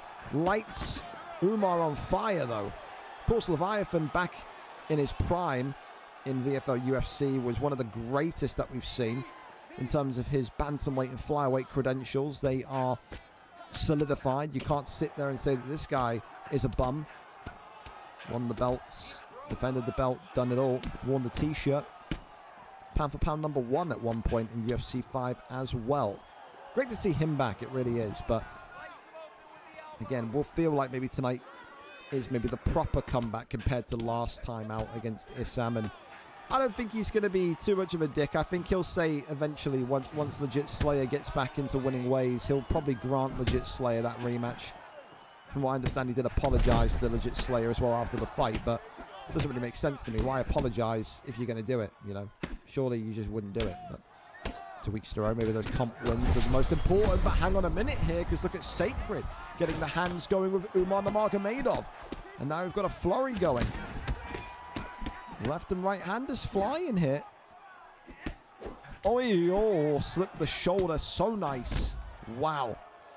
Shoots the takedown. Takedown, though, is reversed. And right back up we go. Double uppercuts there from Korn. Swing and a miss. Look at that for the right hand. Works the body. What a win this would be as well if Sacred does come away with victory here tonight. Considering all we know about the brilliant background of Korn, it would maybe be one of the upsets of the card tonight, let alone maybe the entire game title this year. Flow state, of course, activated by Yan. Don't forget as well, after VFL 250, because we're going to keep it in for VFL 250, but after VFL 250, we're going to finally have that community-wide poll about flow state. Keep it or ban it. Ban it or keep it. But again, it will be a community poll, and we are a democratic society here. It will be, you respect whatever the votes come out to. Everyone will get a say. That is in the league. So my lamp on, it's getting dark outside. But again, for now, legal tonight, legal on Tuesday, legal next Thursday. As a head kick there comes up. Sacred shooting for dear life to try and avoid any disaster. Half guards immediately gained. Works the body, strikes it. Got to try and, I think if you're Korn, get back up to the feet. You can see that Sacred at points is sharp on the feet, but it's not consistent enough for me against Korn. Gets up and then shoots a takedown right back. Does Korn. Strange. But okay. And goes over into half guard position instead. Again, both of these two 1-0 coming into this one tonight. So someone's 0 going to go, and someone going to go on to a win streak. And keep in mind, this division's going to get refreshed and recharged coming up next week. The exciting introduction of Fat Butt Loves Food. Does he go bantamweight? Does he go flyweight? What happens? Who goes where? One shot there in backside from Sacred. Tries to crawl over. That one is resisted as well. Posture up again.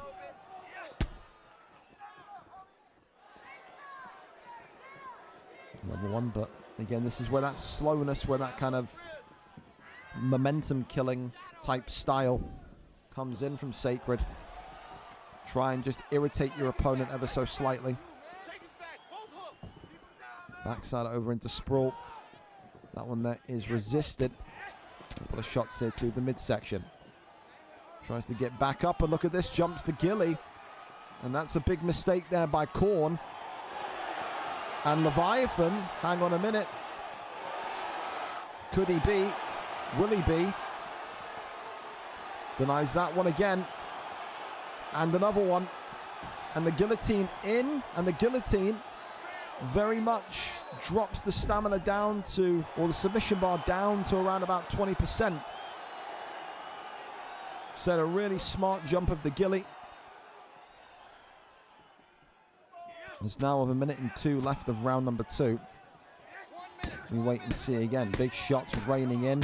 Heavy shots here as Korn able to survive that one. Goes that right hand side denied again. Goes for an arm triangle this time now. I tell you what, Korn could be in trouble. Korn could be in a lot of trouble here. And this one, is it in? It's in. Wow. Round 2 submission. And that's all she wrote. Jesus Christ. All right, then. I mean, I have to see. Usually whenever a sacred fight happens, I get littered with DMs afterwards, whether it's a clean fight, not a clean fight, and then you all alert me to something. So hopefully, fingers crossed tonight, we can talk about sacred in a positive light and say what a performance, what a victory, if it is indeed clean. But again, you just never know, and that's maybe the bad part of Sacred's reputation, is you just never know, like, what we're going to see or what we're going to not see. But hey, if it was clean and if it was completely fair across the board, you got to say what a victory that is tonight. Didn't look too bad on the feet, but we know on the ground, that's where he comes to party, man. A round 2 submission tonight. And if it is clean, I really keep re-emphasizing that, it's probably going to be submission of the night, because that is a dangerous opponent to get a submission on. I don't think many people would have predicted Sacred to come out with that one being a win in the column tonight. But again, 2-0. If so, I got multiple DMs, but luckily enough they're from FIFA, so that's good news, isn't it? DS17, busy on UFC. Again, don't ask me any of that stuff. Yes, that another FIFA question. Don't mind me. Keep me in lightweight, boss. I've still got it. Oh, allergy. Oh dear, oh dear, oh dear. You silly sausage, you. Koros have had nothing from Brazy. JB Brazy will be 10 minutes, so he's having a shit. There you go. So, Koros, if you're listening, he's just ran off to the bathroom urgently. So, yeah. Don't worry. Trust me, temporary setback, major comeback. You're a fucking lunatic, Allergy, but Christ, it's funny. Yeah, well, listen, for now, again, unless there's any complaints about it after the card ends, I'm happy to give submission of the night there to Sacred. Like I said, just a very dangerous opponent to even want to grapple with his raw Korn, but comes up flying colours tonight. 2-0 now for Sacred. Yeah, impressive stuff. Impressive stuff. I don't know then if Brazy's taking a poop, if we want to go to Abbott and Showtime now. We know that Showtime is leaving on a plane for vacation straight after we get done here. So if those two want to go early and we can help Showtime jet on out of here, I'm totally cool with it. If not, we've also got the Mars and Lewis fight there. So just let me know and we can do whatever. Let me know and we can do whatever. I hate fighting Yan in this game. Wait, listen, hey, fair enough. You finally gave us a fight that was clean, Mr. Sacred. How fucking wonderful. Why can't you do that every time you fight? That's great. Need more Standard Man content, but it's still dope. Hey, every other month, Zook, we do a tournament. We did a BMF Grand Prix that was Standard Bang only a couple weeks back. Next one, though, is for MMA, sadly. So the first one was an accident. Okay, buddy. How far am I away from getting a title shot? Miles. Centuries away. Centuries away. I can't describe it any other way than that, to be honest with you. Brazy's now coming. All right, fantastic. We're ready. Brilliant stuff. We'll go to Koros and Brazy. And a big welcome back, of course, to Brazy. Another one that fights with the likes of Daichi and Sovis. He's an entertaining fighter, but Koros has got a point to prove in this featherweight division as well. Former champion in UFC 5. Former bantamweight, flyweight contender, really, you could say, going into the division in UFC 5. Had a good start in the UFC 6 featherweight division. At one point, didn't believe in himself, was, woe is me, moved me into the lightweight division, moved me welterweight. One on a 2-fight win streak, lost 1 fight. I think it was for the title, and now very much looking to come back here tonight with a big victory against JB Brazy, who the last time we saw him was 2 BMF Grand Prix ago, and he looked very good. I think featherweight is a good starting point based on what I remember from that BMF Grand Prix, but I'm sure Sovis will tell him. I'm sure Daichi will tell him. This division is not filled with mugs. It is tricky. It is difficult today. Got to keep your head on the swivel. Kouros is a dangerous, dangerous fighter. We're there. We're set and ready to go, as Kouros is our cameraman here tonight. Let's see what JB Brazy can do for us in his first fight in what feels like forever. You can ready up, fellas. I just want to check this quickly. The last time JB Brazy did a fight on a VFL card was all the way back here. VFL 236, so not too long ago, the 7th of May. After that, or before that, VFL 192, the 19th of June 2025. So it's a big gap between the two fights. Here we go, though. We're ready and set as the featherweight division is up and alive once again. Both of these two in red trunks tonight. You've got Patricio Pitbull, the smaller of the two, for Slip Hoop. That's brilliant, Kouros, by the way. What a name. Against JB Brazy with Steve Garcia, the taller and lankier of the two men in the red. Of course, I would say that Kouros is more of a mixed martial artist. He's more balanced. This guy will wrestle. This guy will go for ground and pound positions. But JB Brazy is your typical boxer, kickboxer, highlight reel knockout artist. Expect him tonight to want to keep this fight on the feet. And Kouros will oblige. Sits in the pocket very confidently so far in saying, all right then, if we're swinging and giving each other CTE tonight, then so be it. I'm down. My brain's already made out of custard. Let's go. Of course, you got that kind of low center of gravity for Patricio Pitbull, which definitely aids Kouros. We've seen him with a great Volkanovski before. However, the right hand pops him down, and JB Brazy inside the pocket is feeling all that power of Patricio Pitbull. What a start for Kouros. Or as I'm going to have to start calling him Slip Hoop. But, yeah. I'm never going to stop calling you Kouros. Sorry, man.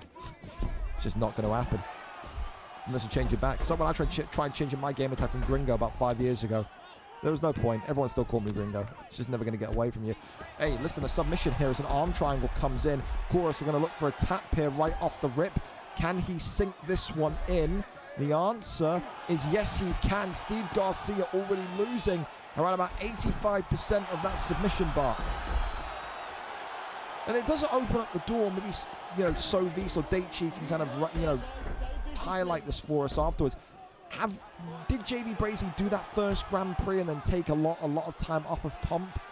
Or is it just maybe the featherweight picks? Because he looks like he's struggling here tonight. I mean, we knew that the ground game of Kouros is going to be good, but I still respected JB Brazy's defense from what we saw the last time out in the lightweight division in UFC 5. But again, this is also a very motivated Kouros. The guy does not lose in featherweight often. He felt maybe a little bit embarrassed with his last loss because of how it happened against Fat Bot Loves Food and all the drama around that. Maybe he just wanted to get his head down here tonight and just prove that he's still a very, very, very dangerous man in the 145-pound division. Let's go to that right side, not going to happen. 55 seconds left of round number 1. And Kouros here wants it on the feet. He's saying, come on then. If you think you can outbox me, let's go. 42 seconds, almost pointing to the floor and saying, time to swing, boy. Here we are. Right hand there, swings across from Patricio Pitbull. Oh my goodness me, Hadouken. Sends that one across. Not going to happen. Arms go up here from JB Brazy. Oi! Left and right-handers. Look at this. As Brazy going back down low to the body. Left and right hands. Jesus Christ almighty. Well, I don't know if maybe Kouros is going to want to stand and pop with him again, though. That's a little bit dangerous. I'll say that much for free. A teeny-weeny bit dangerous. Makes for an exciting fight, though. Round 2 up and underway. Already shoots the takedown. That one there avoided. And immediately pushes him against the cage here. Big knees coming forward, but for now, that's going to be the mission, isn't it, for JB Brazy? Just keep this fight on the feet, and you've got a striker's chance. And I think you ask any boxer, any kickboxer on this game, they always believe that they can win a fight no matter the situation that they're in. Uppercut there, though, lands beautifully. Right hand there swings across again, though, from Kouros. Back down low to the midsection he goes. Right hand from Patricio Pitbull. So fun to use. This Pitbull right hand. Oh, it's the uppercut as well. Trying to stand on over him. Allows him back to his feet. Steve Garcia, how much more does he have? The uppercut there avoided by Kouros. Wonderful movement from these two featherweight greats. Left hand there swings across. Steve Garcia struggling to make the most of his reach and his distance that he has. That height, though, could be a factor as Patricio Pitbull, with that low center of gravity, continues to usher himself towards him, not giving him a moment's rest here. The right hand up against the dome. Look at this now from Steve Garcia trying to fend himself. Smack bang center of the octagon. Goes back down low to the midsection. Kouros again, left and right handers. 2.5 minutes left of round number 2. It's a big uppercut and it's a big knockout and a big return to winning form for Kouros tonight. For JB Brazy, listen, he's in that same kind of bracket as So Visa's Daichi. You want to see an entertaining fighter, you book JB Brazy. Maybe tonight, Steve Garcia wasn't the pick. Was it a layoff between the last couple of Grand Prix? Was it just the division didn't feel right? I'd be interested to know from JB as to what happened there tonight. There were some good moments, but again, as we've always said with this division in particular in featherweight, you can't win championship gold at featherweight off of moments. You just can't. And ultimately, Kouros knows that. And Kouros today, again, I always say there's certain fighters, certain people behind controllers, yeah, that do better with taller fighters, do better with smaller fighters, whatever. Kouros continues to show here that when he gets to use someone low center of gravity, a Volkanovski, a Patricio Pitbull like tonight, he's so tricky to deal with. He's ridiculously tricky to deal with. And it's that pressure, that confidence from the pocket boxing, from the pressure is ridiculous. And one person as well DM'd me before that fight saying that I've got my, the animated alerts turned off. Like where you can fucking put a pickle on my face or drop a shit emoji on the screen. So, my fault. I did have them off. But they should be on in the next, 30 seconds. I got to load up a bit of software. I just forgot to turn it on. I want it to be on time. So, there you go. You want to redeem poo emojis or a fucking nuclear bomb or a pickle poke, you now can. I'm not robbing you. Don't yell at me. Thank you very much. All right, listen, we keep on going then as we head over to Abbott versus Showtime in this welterweight division tonight. Wishing Showtime a happy holiday, a happy vacation away in Arizona. Hopefully you can get on that plane as a winner tonight. Abbott, of course, the Scotsman, 3-2, coming in off of a loss, whereas Showtime as well, also coming off of a loss, 2-3. Abbott, of course, 3 wins in his last 5. Showtime, 2 wins in his last 5. One of these 2 tonight get back to winning ways. Number 7 against number 14. Showtime wins tonight, though. 3-3 puts him right back into the top 10 for Abbott. 4-2 puts him in contendership spots again. How big would that be for the Scotsman? We go over and up to it. Abbott 57 is our cameraman here tonight. We're ready and we're set. 4.5-star picks, of course, on these prelim cards are legal. Ian Machado, the Cut Gary, against Nate Diaz here tonight. The Chicago native against the Scot. Here we go. A big thank you to these two as well for being able to go early. Definitely helps Showtime, but also being on time here tonight. Black and white trunks, of course, for Showtime, a community fan favorite. White trunks, though, for Abbott, the man with some of the worst footballing opinions you'll ever see and hear in your life. Abbott, of course, is more of a grappler, more of a wrestler. Showtime, more of a striker. So you are going to see maybe Abbott tonight shoot for those takedowns as much as humanly possible. Showtime has to show us that he's got that great takedown defense that we saw in previous spells in the middleweight division and even the lightweight division when he was defending them left and right back in UFC 5. Abbott, of course, also needs to show us that his kryptonite isn't the striking. He's got to look to try and compete with Showtime on the feet here this evening and just not be overwhelmed, because that's what Showtime does. He marches you down, he pins you against the cage, and he overwhelms you with volume, and that is how the majority of those victories come. It's not precision striking, it's not anything other than pressure and volume. Great little judo toss there, though, from Showtime. Gets Abbott into that side saddle position. Well, that's Nate Diaz are going to cross over into top mount. Exactly where he wants to be early on in this match. Instead goes into half guard position. Posture up is there. Gets a couple of strikes down and then turns back to the feet. Back to his feet. Of course, as well, Abbott is no slouch. He had a couple of high-profile victories back in UFC 5 before retiring. Never really had as many fights as Showtime. But he was kind of ascending towards the welterweight title back at the beginning of UFC 5. It's always about how long can Abbott stay, I wouldn't say addicted, but interested in a game. I think that's definitely what dictates how well or how poorly he does compete. But for now, he is very much all in. And seems to be very, very confident that he can go and secure a welterweight title shot with a win here this evening. Deems Showtime as a big enough name on the resume to maybe jump the queue. Left and right-handers here from the Machado Gary pick as Showtime and Nate Diaz continues to march him down. However, does get the takedown and does get side control. Side control now, DC. When you get side control in a fight, Minute and 30 left of round number 1. Showtime got to try and find a way to either keep calm or navigate out of here. Instead gets an armbar. It's a poor one there from Abbott. And could it be one of those rare Showtime armbar victories tonight? The answer is no. Runs out of stamina in the end. And Ian Machado Gary through Abbott gets back into full guard position. I think Showtime in these 100+ fights over multiple UFCs maybe only has one submission ever. So, yeah, it'd be funny. The striker gets a tap, that'd be funny. Tries to go for the fake there. And in the end, kicks him off. 25 seconds left of round number 1. Right hand there from Nate Diaz. Really providing the sting. Would say it's more stamina from both of these two. A little bit low after 1 round. Overhand again swings in from Showtime. But round 1 is in the books. I mean, listen, I think you have to go Showtime. I think Showtime got the more significant strikes. It felt like it definitely. It felt like watching that fight, especially the first 2 minutes of that, did feel more Showtime based. Yeah, 18-7.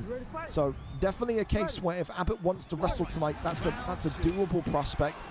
But he's going to need to try and find a little bit more consistency on the ground. On the feet, there's only one man.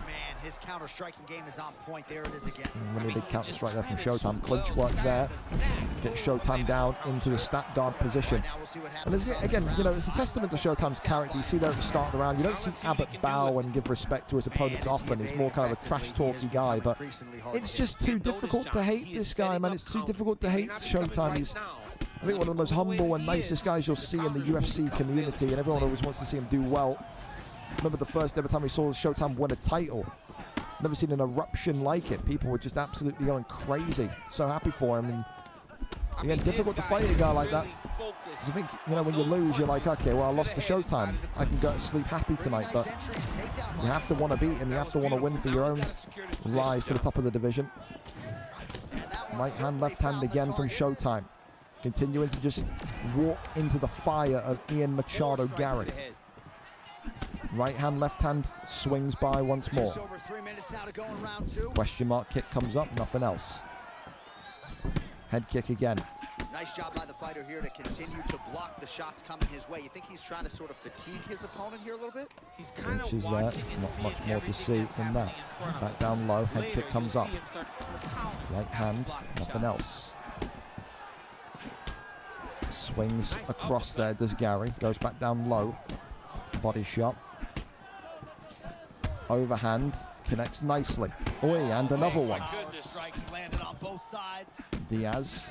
Still right in the firing line, though, of Gary. All it takes is one slip, one little pull from Abbott. And he could find himself in a great position, but it's the overhand into the uppercut from Diaz there. Now, trying to go for that Showtime classic. Points to the ground as well, does Showtime. So he wants it, and you can see Abbott's in retreat.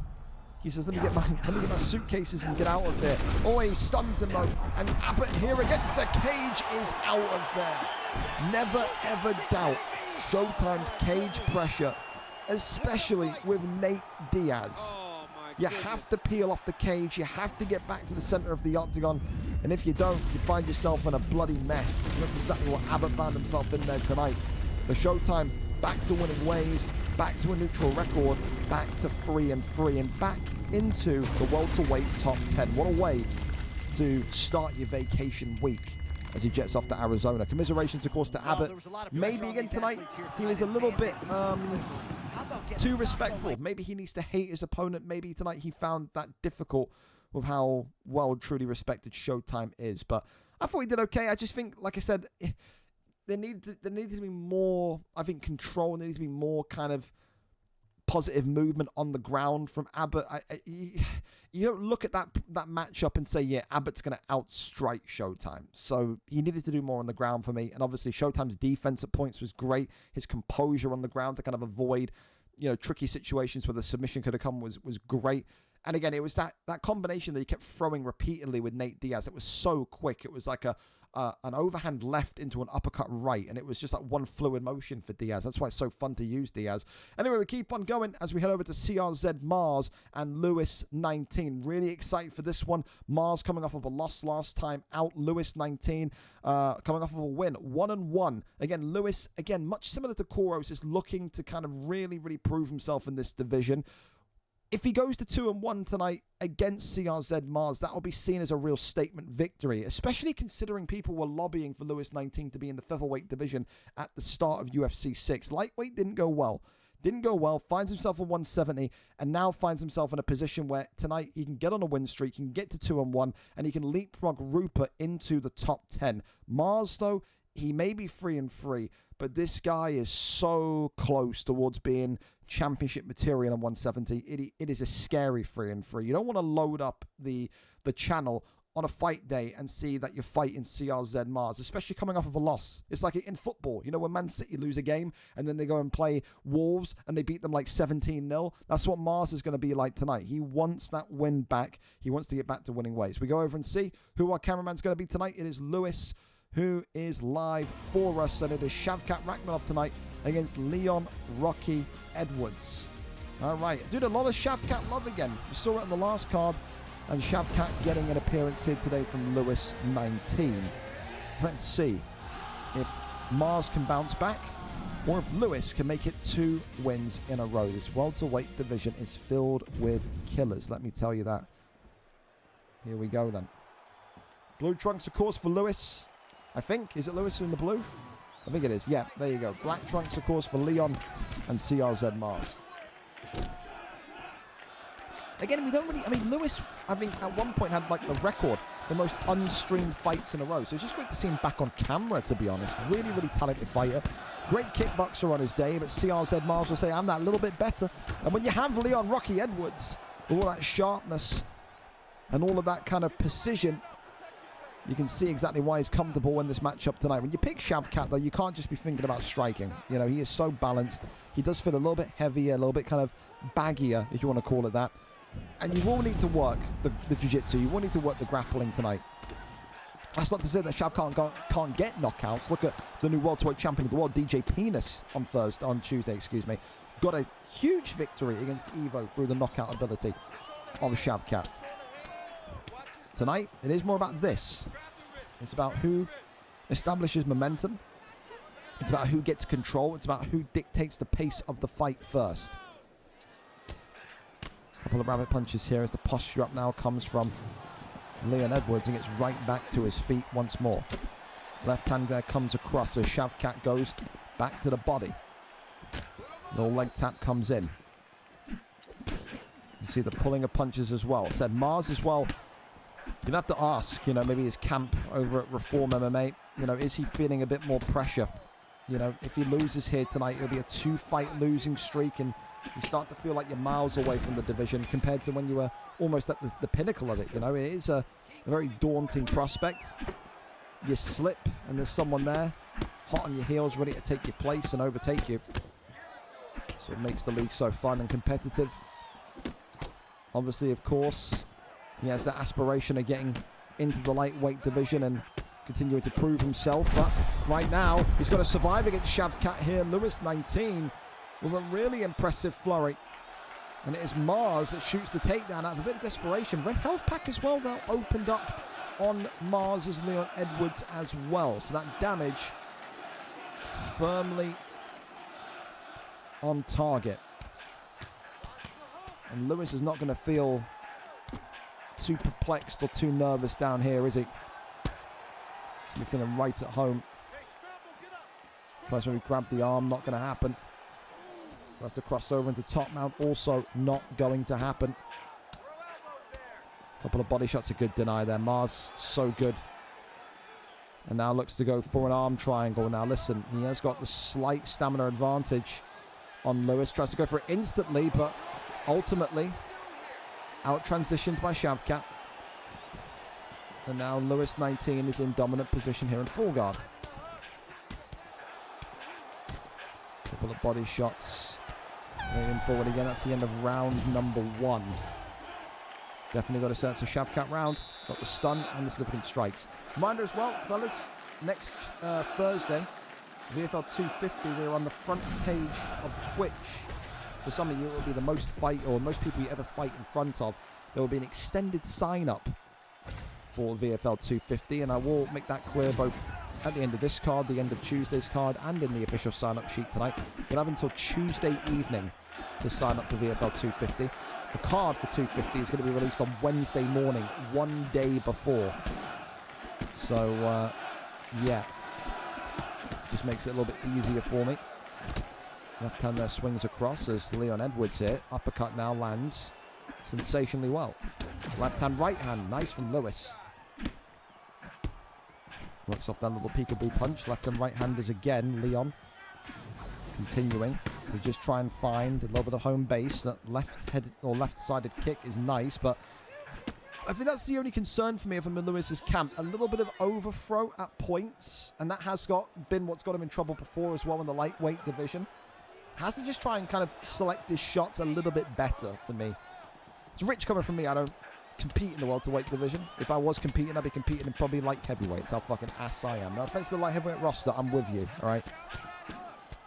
But I just feel like, especially with Shavkat on the feet, when you are a little bit more sluggish, a little bit more slow, you kind of you have to be very, very careful. Especially someone who's kind of sniper-esque as Leon Edwards. Big punches on stat guard. Only a couple, though, land. Tries to kick him out in a way, not going to happen. Tries to, this time, gets the flip instead. Okay. All right. Dominant position now for Mars. Did not think tonight we'd be seeing a Mars and Lewis 19 grapple fest, and that's more like it. Gets back up to the feet. Definitely think that Mars would prefer it upstairs. Goes back down low to the body, but he's got to be very, very careful on that cut damage that he's got, or that eye damage that he's got, excuse me. Body shot right hand there from Shavkat. You see as well the bruising that Shavkat's got on his midsection. Those body shots definitely taking their toll here tonight. Oh, headshot execution style from Mars. Drops down Lewis 19. Well, that's a reminder of just how good Leon is on his day. Body shot lands again. Left and right hands, goes back down low to the body. Uppercut was good. Question mark kick. Oh, I tell you what, he's lucky for that leg kick. Tries to get the takedown. That one there is denied, however.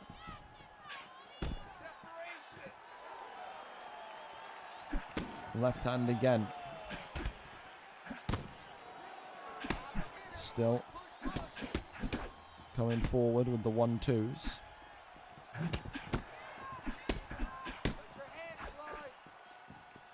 Gotta think, oh, was teeing up for that head kick. So, spin kick upstairs. We go to round 3. All right. Okay. Well, listen. It's a good fight so far, and for me, it's 1-1. Knockdown definitely gives it to CRZ Mars. It was always going to be a tight one tonight between these two. Certainly was. And it could well be one of those decisions we go into tonight if there isn't a finish here in round 3. And I don't think there will be. I think it will be a decision that you just don't really know who's going to walk away as the victor. Third and final round in a very tense and tight welterweight matchup. Uppercut there, immediately sticking on Shavkat Rakhmonov. Shoots the takedown. Lewis 19 looking for the ground and finds that target. Goes over into backside. Crawls over. Not going to see daylight in that position. Instead goes over into side control. This is okay for Mars because he hasn't conceded any damage yet. You can afford this as long as you don't start to get pummeled. Drags him back up though from backside. Back mount attempted and avoided. Flipped into full guard now.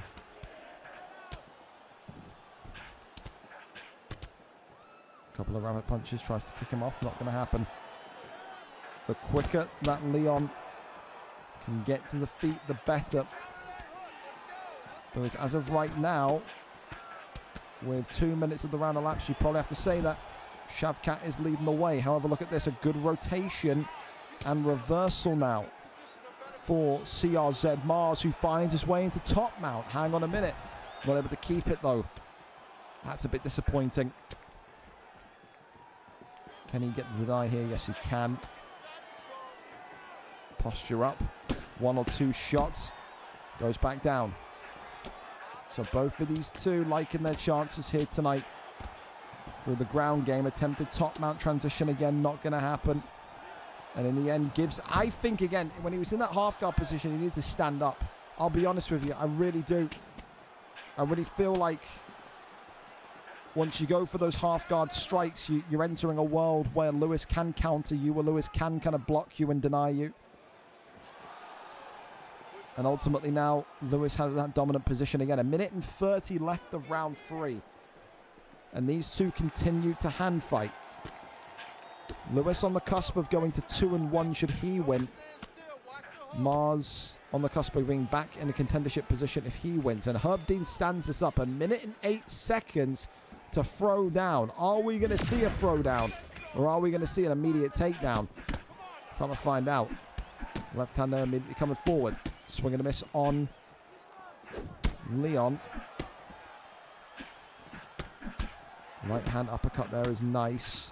Flow state is broke. Oh, big uppercut there from Mars. Huge. Huge. Is that the stun that we talk about as winning the fight? Lewis is now in a little bit of trouble here. Body shot attempted. Knee from inside the clinch. Is he going to activate flow state? Is he going to start to maybe look for one more shot? That's a big, big takedown. Did that stun win Leon Edwards the fight? That is the $1 million question. This fight goes the distance. Bravo to both of you, though. Hell of a fight. Here we go. We're listening to Bruce Buffer for the decision. Ladies and gentlemen, after 3 rounds, we go to the judges' scorecards for decision. All 3 judges score the contest 29-28. Declaring the winner by unanimous decision, Leon. There you go. Leon gets it. CRZ Mars. I think it was that final stun, dude. I do. I think it was that final stun. Goes to 4-3 for Lewis. He'll feel disappointed, but it was a very good fight. It was a very good fight. It was a very technical fight. And Mars tonight bounces back. Lewis moves to 1-2 in the welterweight division. It will feel like a sore one, but it's not all doom and gloom. The only way is up there for him, and he looked a lot better tonight and in his last fight than he did in any of his lightweight fights. So don't beat yourself up too much there. We keep on going as VFL Kieran and Don't Be Scared are up next. Of course, Kieran, the former champion of this division, won the belt at 240, the first UFC 6 card, is now back hunting for another opportunity. 2 wins in a row. If he wins here today, he goes to 4-1 and goes to a 3-piece bit of form. Don't Be Scared just beneath him. Won that kind of shocking fight that no one really gave her a chance in on Tuesday evening. Now has an opportunity to creep her way into contendership status. 3-1. A win here tonight puts it on a 2-fight win streak. These two have fought before, but it feels like it was a long time ago. I don't feel like it was near the end of UFC 5. I feel like it was a little while ago. So the last time Kieran and Don't Be Scared competed against one another was there. VFL 212, so all the way back, when was that? On the 6th of November of 2025, in which Don't Be Scared got the round 2 victory. So Kieran not only tonight looking to cement himself as the contender, but also looking for revenge in a rematch fight from November. Let's go and see what we've got in terms of fight picks tonight. 4.5-star fighters are legal as always, and Don't Be Scared is our cameraman for this one, as we are there and set and ready to go. Brendan Allen against Imavov once again. A big thank you to these two as well for being on time and ready to bang early. Top tier as per usual. Blue trunks from Don't Be Scared, Imavov. Red trunks for Kieran and Brendan Allen. So tonight opting to go with a 4-star Brendan Allen rather than a 4.5-star pick. Interesting. Brendan Allen as well, seen more as a jiu-jitsu guy. Kieran's not a takedown guy. It's got me thinking. It's got me wondering. Let's see. So for one of these two this evening, they will propel themselves up into the higher echelon of the 185-pound division. Don't Be Scared. I had no hesitation in taking this fight. So absolutely put me in. I want to compete. I want to be right up there. Fast track myself up there. And there's no better way to do that than take out the former middleweight champion from VFL 240. Already there's some great counters. This is what you expect from Kieran.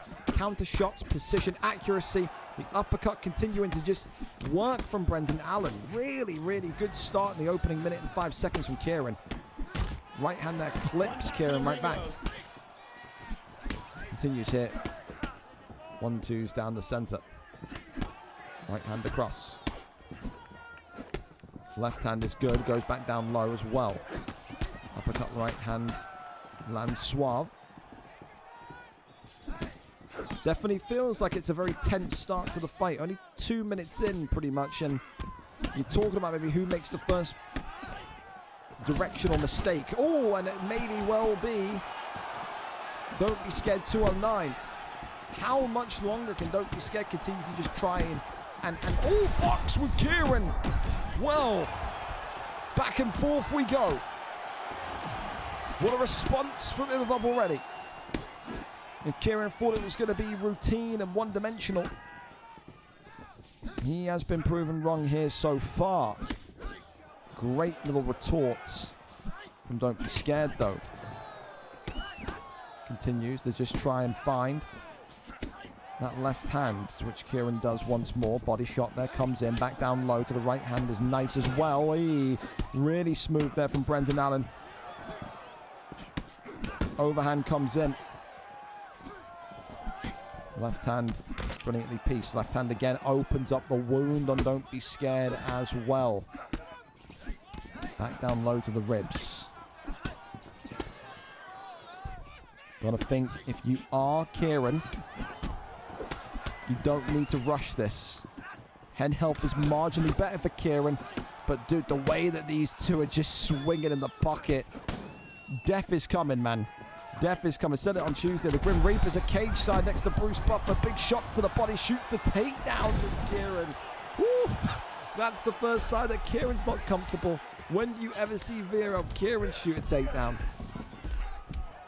It's feeling spicy in there, man. It is feeling spicy in there.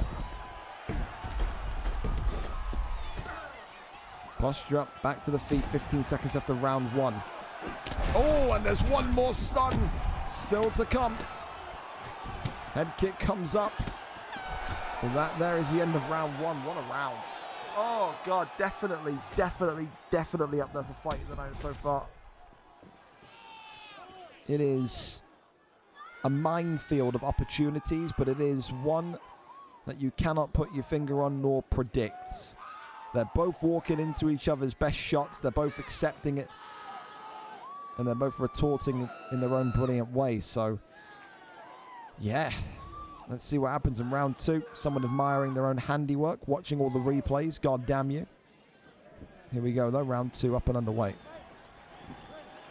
Do we see a finish in this second round?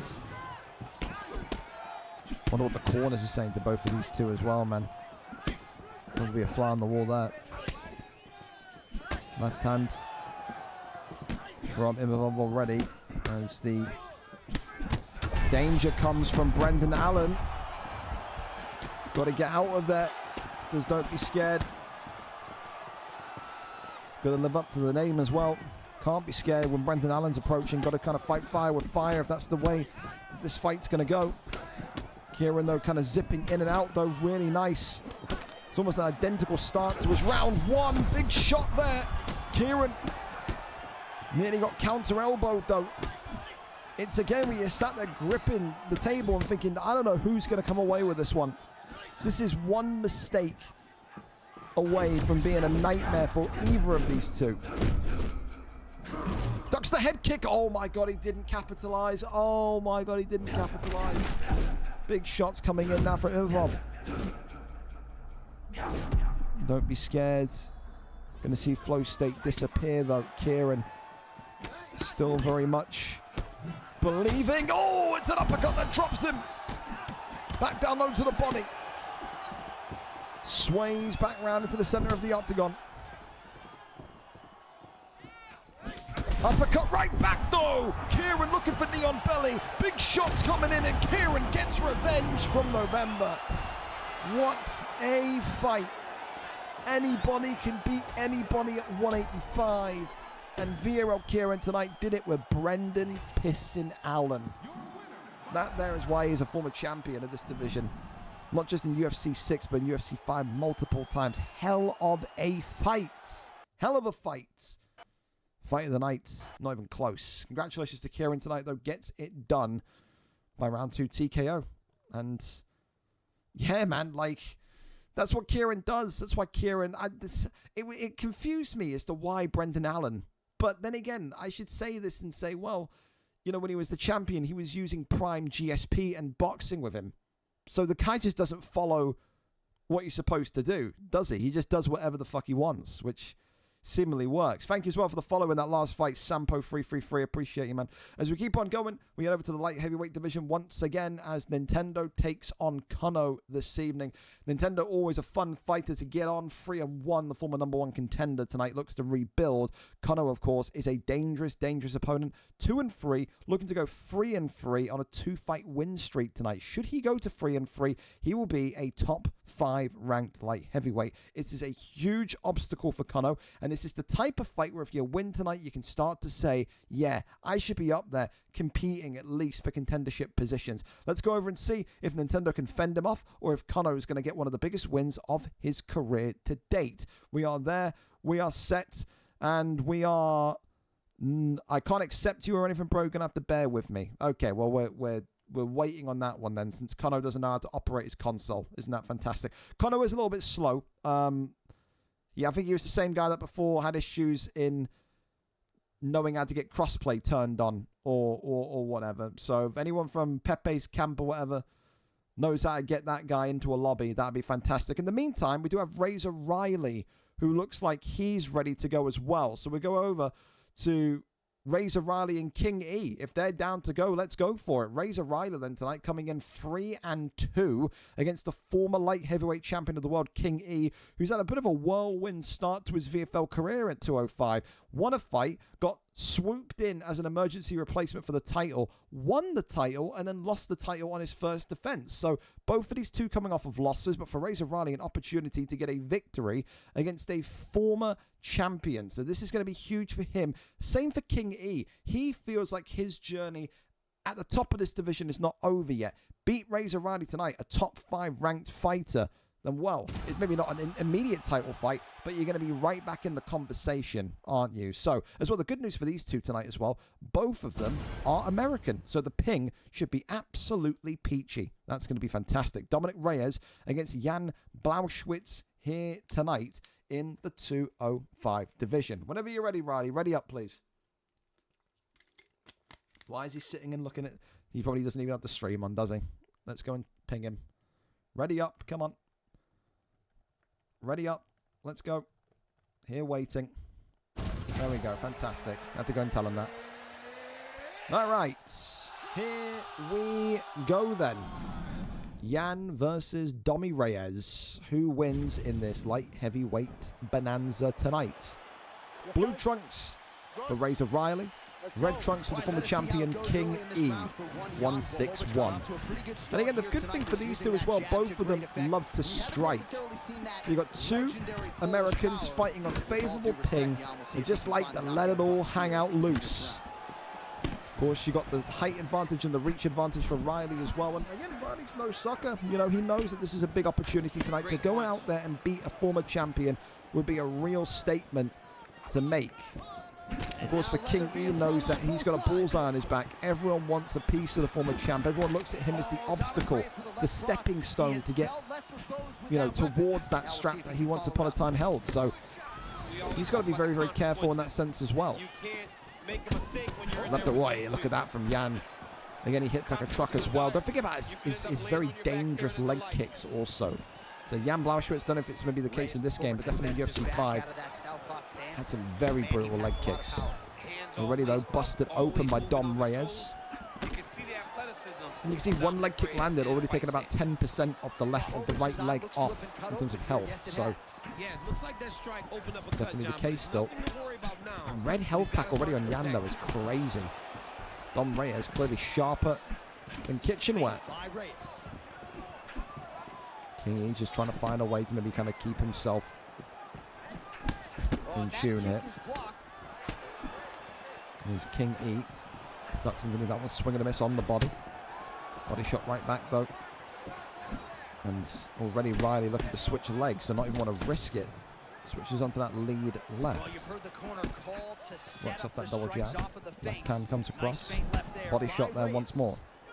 All right, some good looks on the feet here, and just because you know what's coming. I want to see from King E as well if maybe we're going to see any wrestling here tonight, if he's all wrestled out after that bonanza against Top Gun 2 Skywalker. So they went to the 5th round, didn't it? So it was a very tight fight. There's nothing but praise and respect from Top Gun towards King E after the fight. So that he's a very worthy competitor. So you can't be looking at King E as someone that's going to be a slouch in this division. No way.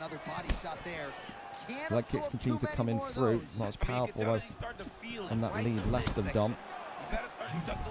So we're going to miss that time from Razor Riley. Riley's got to just try and make sure it doesn't slow down him, because it was a very good opening 3 minutes from Riley.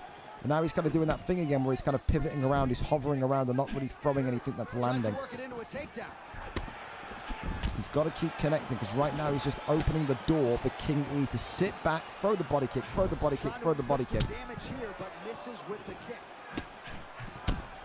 Another one comes in, left-hand side, open, body shot right back.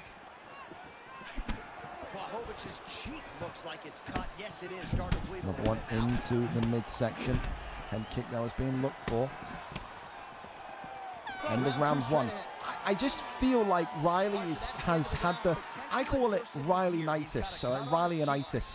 You know, I've got, go to a doctor, I've got Riley syndrome, you know, where he starts a fight so well. First 3 minutes, excellent. He's popping, he's getting the sharpness of Dom Reyes, getting busted open Jan within the first couple of minutes on a red hell pack. And then that last 2 minutes, you think, what the fuck's just happened? He's walking backwards, he's hovering around, he's spinning in a circle almost, not really throwing anything that's connecting. He's got to get those connected hits back, because all that's happening now, and it keeps happening again from King E, is he's sitting back and he's throwing body shots. That's all he has to do. Left hand that opens up that wound of Jan again. Said King E was uncomfortable in that first 3 minutes. He got allowed back into that fight towards the end of round 1. Shoots a takedown and King E gets the nose. Doesn't get the land, gets reversed by Razor Riley. So that's a wonderful bit of takedown defense there. Uppercut connects. Kick to the body now, that one won't. So we're going to miss on that body shot that time. Head kick. Left hand swings across. Razor Riley still sitting on the outside. Head kick attempted. Left hand forward. For King E as well. Got to think, how many more shots sort of noggin can he take? It does feel like it's turning into one of those fights. What's going to break first? Jan's head health or Dom Reyes' body health? Left hand swings onto the dome, shoots the takedown. Good reversal and deny again from Riley. Really calm and patient performance from him so far. Oh, that defense is a thing of beauty, right? Slipping, dipping, and avoiding a lot of these power shots. Sways back out around the side. Great job King E. of just defending. His eyes are very open, aware. He sees Left hand now from King before E. his opponent does. 1-2's back down the center from Riley. Shoots the takedown. Great level Over change. 3, I think, is King E on takedowns right now. 2 minutes And he's to getting go. frustrated now. He's shooting double takedowns. He can't do it. Stuffs that takedown attempt without issue. Razor Riley untakedownable. Strong Body knee shot. by Reyes. Minute and 30 left of round number 2.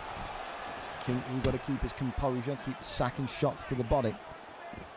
It feels like Riley is just trying to win this one by a decision. It feels like he's very, very... something in that first round scared him about Jan's boxing, and he's not wanted to go on the inside since that kind of 2-minute mark. Against Dominic Reyes. I mean, listen, it's working. Death by 1,000 cuts type approach. You can do it. Solid knee there by Reyes.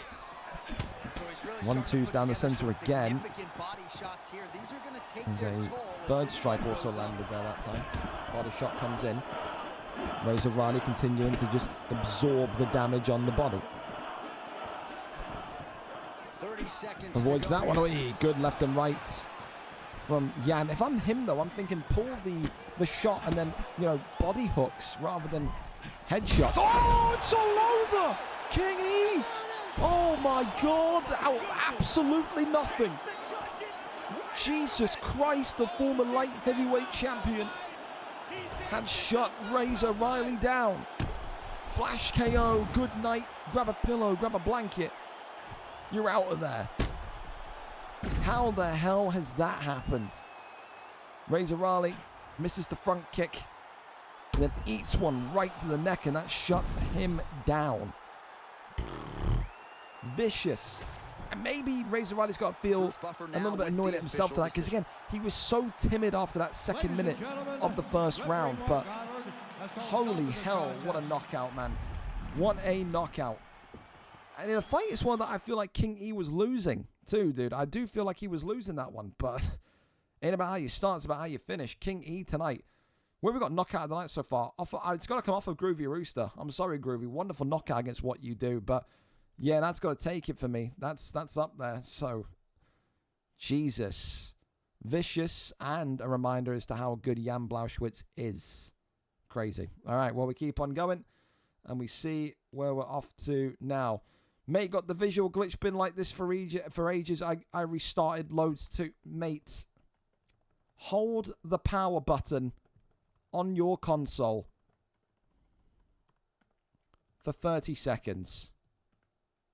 Thanks. Jesus Christ, I've got to try and tell this guy how to restart his fucking console. Brilliant. Awesome. All right, well, we'll keep on going for Troll by PG. Let's go for that one then. So Troll by PG and J Hypes 2 coming up next then. A really fun fight in the heavyweight division. Troll by PG 4-3. Looking to go on a 2-fight win streak tonight, but J Hypes has been the jiu-jitsu guy in the heavyweight division. He's on a 2-fight win streak. Win here today. There's a big possibility J Hypes will be right up there with shouts to be next for the heavyweight championship of the world. You got one of the best boxers in the division against probably, in my opinion, the best grappler in the division. These two have fought before, though. They have fought before UFC 5, back when there was the PlayStation console division and the Xbox console division. What was the result in that one, though? It was all the way back over... Was it his first ever fight? I feel like it may have been his first ever fight. It was. It was his first ever fight. And ironically, J Hypes' first ever fight was a round 2 submission win against Troll by PG. That was back on the 2nd of October 2025, VFL 207. He got tapped by him before. Is he going to get tapped by him again? Troll by PG has to show us he knows how to deal with these pesky ground and pounders, these pesky jiu-jitsu artists. We're there, we're set, we're ready, as Troll by PG is our cameraman here tonight. 4.5-star picks, of course, legal on this prelim card, as we are once again ready and set. Tom Aspinall against Jailton Almeida.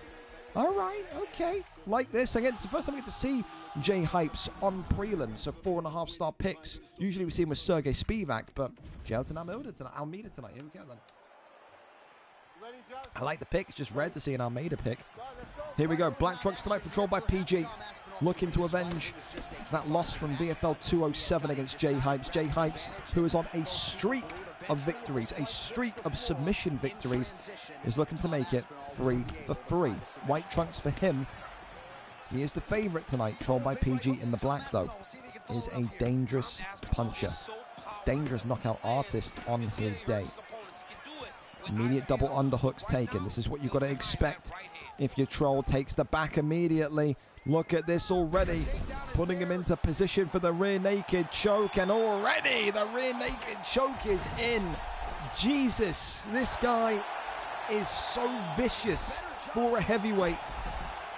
And this one could be over instantly. Nearly was a round 1 and done. But I'm telling you, boys, he is the most dangerous grappler in this division. He's got PG in an armbar here. And PG is not even holding RB. PG hasn't got a single clue what to do here. And PG's going to lose this fight. Yep, he's lost it. He's going to lose this fight. Jay Hypes makes it look simple. 3 in a row. Who out-grapples this kid? Who outdoes this kid on the ground? Did Troll by PG even land a strike? It's a valid question. 2-0 against Troll by PG now. And Jay Hypes has got to be getting more and more confident with every fight he gets. No one is outdoing this guy in the heavyweight division. What a victory tonight. 0 out of 1 significant strikes for Almeida. He didn't even throw a significant strike. He didn't even connect with one. That's funny, man. But, dude, I love Troll by PG. He is like my guy. I love him. But, I mean, dude, Hypes is fucking crazy, man. For a heavyweight, again, I said this before when we last saw him fight on Tuesday. When was the last time you saw a heavyweight? Not a light heavyweight, not a middleweight, not a welterweight. A heavyweight. Take the back, get, backpack position immediately down into a rear naked. I love it, dude. I love it. Said he's got to be loving every fight he has right now. He's got to be enjoying every fight he has right now. Oh, God. It's inevitable. He's going to get a title shot. At some point, it's going to happen. Can't stop the kid. Ridiculous. But there you go. You know what I mean, though? This is the kind of, like, I'm talking to an idiot because the guy can't even fucking speak English. 'Cause Summit not right, I've restarted my console and internet. This is the kind of fucking genius I'm talking to, boys. So, great. We got Kano who can't even fucking... Oh, God. It's the only slight delay tonight, isn't it? So... And I'm not waiting for him to fucking re-download the game. Stick to Unstream, bro. Like, has he even done... When was the last time he did a live fight? Fucking boring. Only person on the card tonight. Can't speak English. Can't restart his console correctly. I don't know what's happened between this week and last week where now magically you can't fucking load into fights, Kano. But fucking figure it out, mate. Boring, buddy. Boring. We'll see what backups we've got then for the light heavyweight division. The answer is not many. Great. And I'm not putting fucking Top Gun against Nintendo.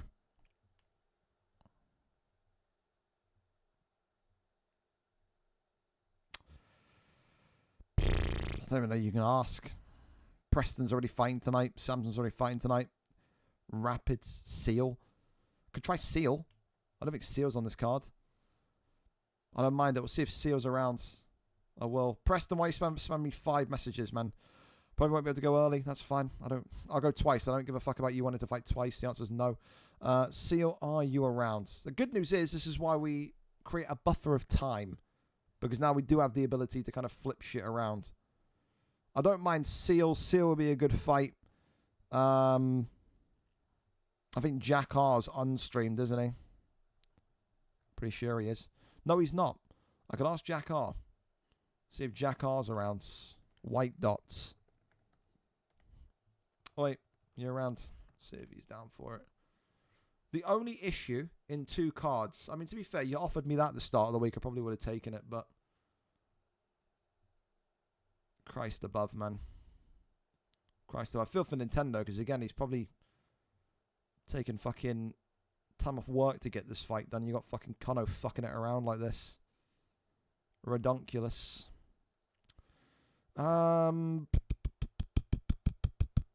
Rapids? Maybe? No, he's got... Oh, Seal's already on the fucking card. Yep, there it is.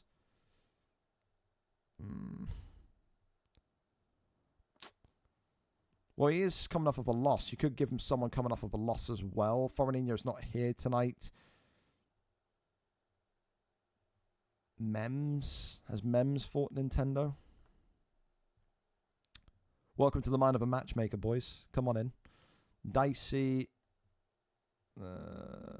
We could ask Mems. See if Mems is down for it. Mems, you around?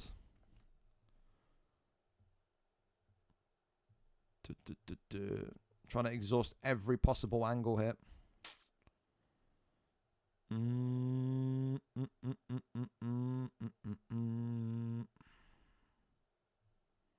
don't really want to give him someone that's got 0 wins. Well, White Dot replied, would this work? 0 and 0. He's not on the card. It would work. You down to fight?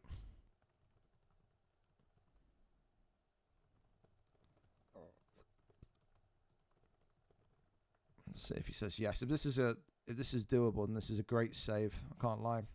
Because White Dot, even though he's 0 and 0, former middleweight contender in UFC 5, didn't have the greatest spells in the middleweight division in UFC 6. Coming down, fighting a former contender. Immediate fast track. I like it. I like the storyline of it, so to speak. But we'll see if he says yes. I just got knocked out. Sure. Okay. I'm down for it. I'm going to pretend I didn't see that because I think he's already just done his unstream fight. I'll take it. I'll take it.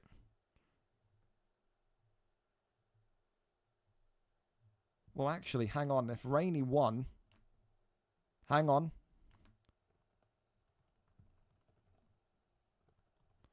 If Rainey's just won at 247...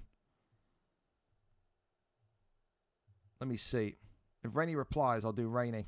Because 1 and 0 makes more sense than 0 and 1.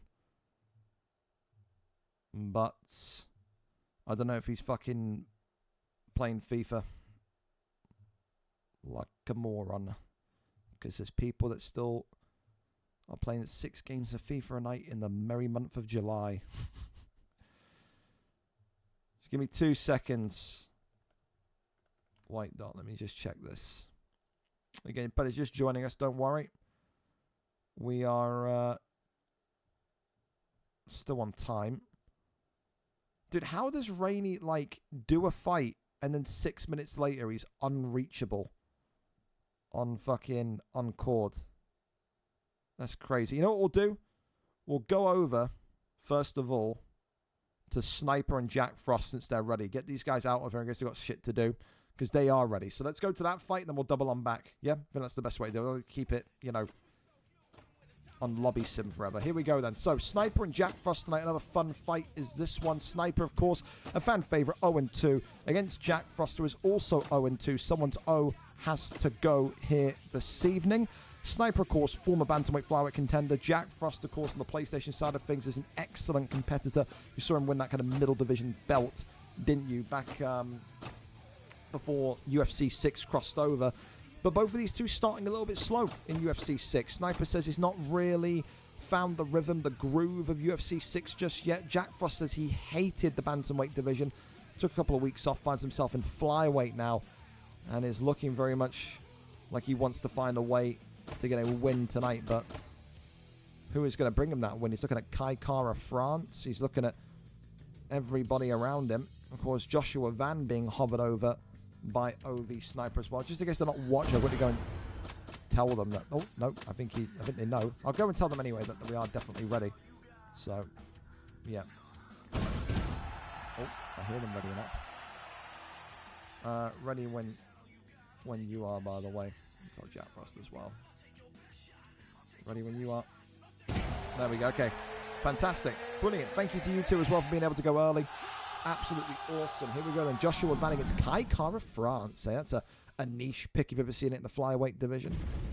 So let's see who comes out of this one tonight on top. We're there and we're set. Joshua Van, OV Sniper in the white. Jack Frost, of course, in the black with KezzaLaa. You don't see KezzaLaa talked about in the sense of a valid pick, an eligible pick when it comes to the flyweight division. People say he's just too mid.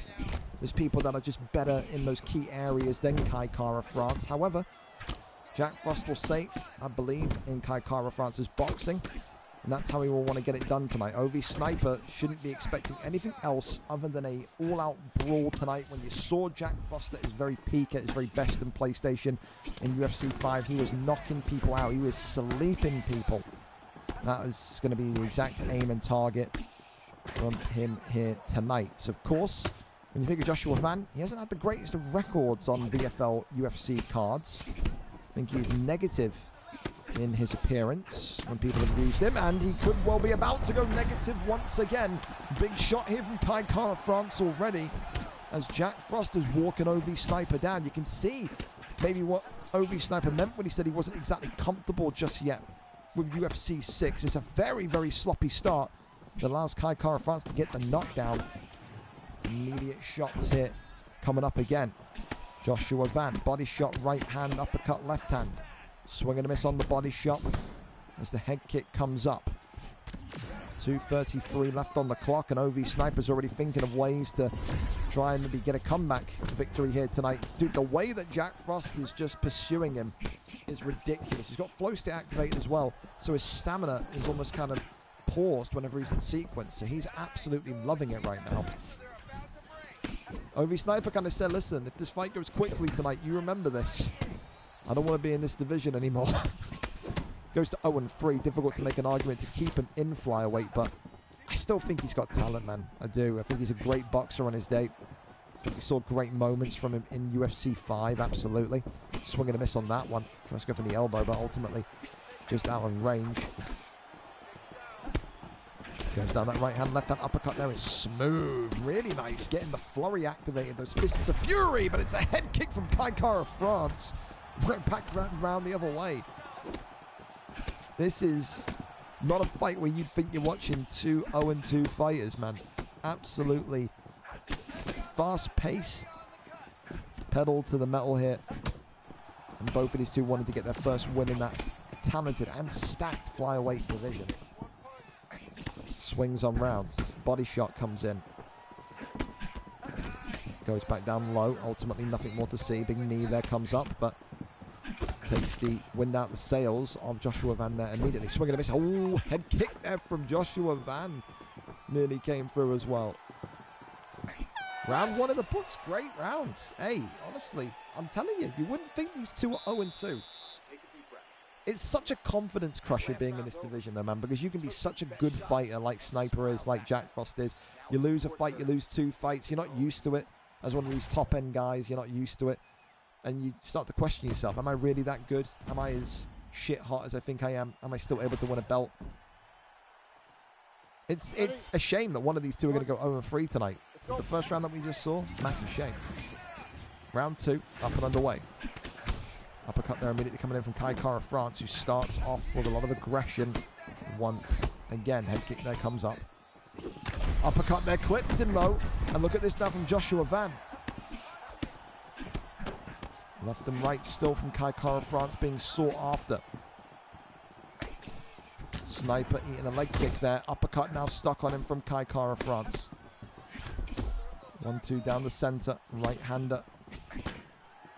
Comes swinging across.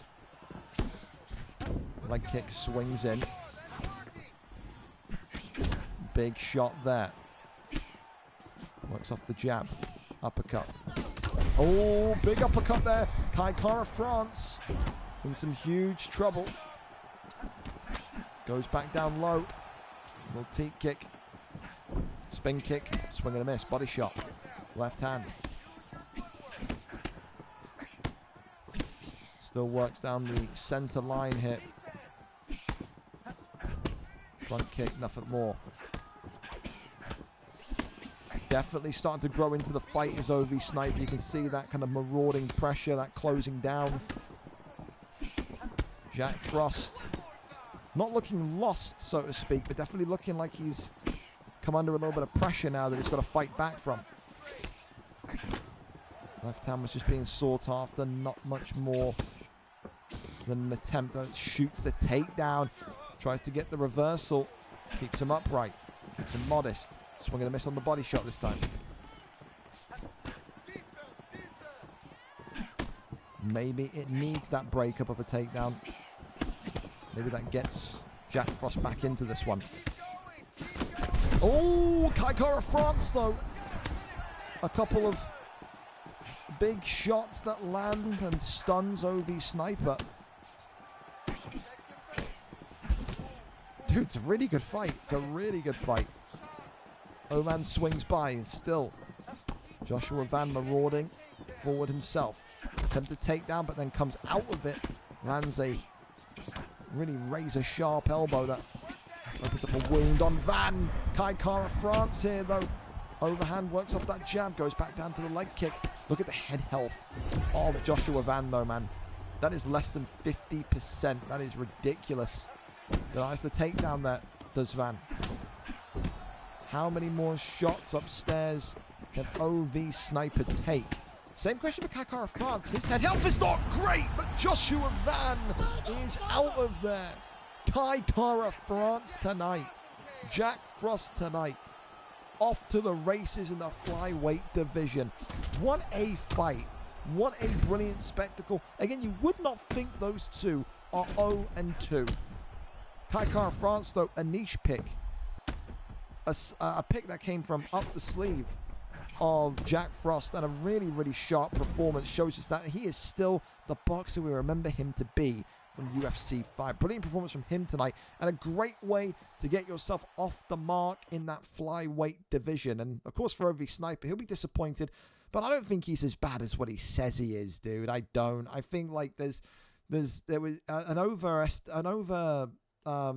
overreaction, I guess we'll call it, to how bad Sniper was talking to me like he's like fucking middleweight level, for Christ's sake. He had a very good fight there. Just Joshua Van sucks, bro. I've said this before. I say it again. I've not seen one performance in UFC 5 or 6 that makes me think that Van is a good pick. Yeah, like, not at all. All right, cool. So we're going to have Rainey coming in, though. So Rainey just won his unstreamed fight against Jack R at VFL 247. You can see here, he's not on the VFL 248 card. So technically, his record coming into this fight tonight is 2-2. Coming off of a win, 2-2. He's going to fight upwards against Nintendo. So 2-2 puts him around here, around about 11th in the division, with an opportunity to go to 3-2 and leapfrog maybe the likes of Razor Riley and Nintendo himself. So he's in good form. He's just won that fight a minute ago against Jack R. So now has the opportunity to say, listen, back-to-back fights, VFL 247, VFL 248, book me in. I'm all there for it. Rainey, of course, will come in as an underdog, yes, but maybe also a favorite in some senses as well, because he's had a competitive fight just a minute ago unstreamed that makes him a little bit more match ready. I don't know how maybe Nintendo will feel about that statement. Nintendo, of course, a former #1 contender, obviously, but again, it's all the anxiety around it. Who am I going to fight? When am I going to fight? What's happening here? What's happening there? You just don't know. You just don't know what the situation is. But ultimately, he knows his opponent now. He knows it's going to be, and he said Razor Riley. He knows it's going to be Rainey. They've never fought before either, because of course Nintendo was on PlayStation before, so it's an unknown quantity. It's an unknown enigma in terms of what to expect. Razor Riley again. Rainey is a talented boxer, but he's an inconsistent boxer. Nintendo tonight, we know him in the main card aspect for his John Jones, for his wrestling, for his takedowns. That is Rainey's kryptonite. Rainey's going to need to be very, very prepared this evening for that wrestling to rear its head. So let's get these two patched up and get these two linked up together. And then we will be ready and set for this one, our final prelim fight of the evening. Let me just quickly go and connect them both and send them each other their Discord names. Disc ID equals boom. And then disc ID equals boom. And then we can get right into it. Apologies as well to Nintendo for the late switch around. But hey, all of this happening and we're still in time. I just feel bad for Nintendo because he's 25 minutes late in terms of his original fight time. So I apologize, bro. But we got you sorted. That's all that matters. We got you sorted. So, of course, make sure as well you can do in your prediction cards tonight. This is the last prelim fight of the evening. Last chance to get your prediction card in, win that free cash prize, yada, yada, yada. Final prelim fight is live. So get it in before you miss out on the opportunity to win a little bit of free cash here tonight. So, a fight change, yes, but the mission still remains the same. Nintendo wanting to fend off his position in the division. Rainey looking to take it by any means necessary. He's won that on-stream fight against Jack R. He's now got the opportunity to beat a former #1 contender in Nintendo. Massive opportunity for Rainey. But can he get it over the line? As we now wait and see. Of course, as well, prelim fight, so 4.5-star picks. So for Rainey, who's just gone from having to use 4-star light heavyweights in that on-stream fight, he's now going to get the opportunity to go and use 4.5-star. And the options, of course, open up. They absolutely do. So these two are just, of course, in DMs, in conversation on Discord. They will be exchanging names and whatnots. Of course, it's EA ID, so it'll be different. It'll be different to gamer tag or PSNs or whatnot. So, yeah. Don't worry, all sorted. I got people now all from the light heavyweight division replying to me now saying, "Do you still need me? Do you still need me?" So, I appreciate you if you are DMing me, but we're all sorted here, fellas. Here we go, though. Ready and set as we are in the lobby. And set to begin our final prelim fight of the night momentarily. As Rainey 10 steps in at 2-2 and takes on the former contender Nintendo. He was very much here tonight looking to get back into title contendership position. I wonder how it goes though. Rainey's boxing against Nintendo's grappling, always a tricky yin-yang matchup. Of course, it is also a US versus UK matchup.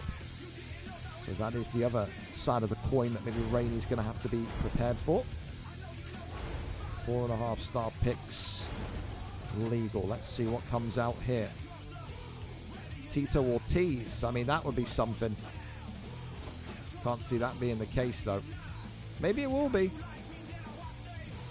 Can't use Jones, which is usually his go-to. Carlos Ulberg against Tito Ortiz.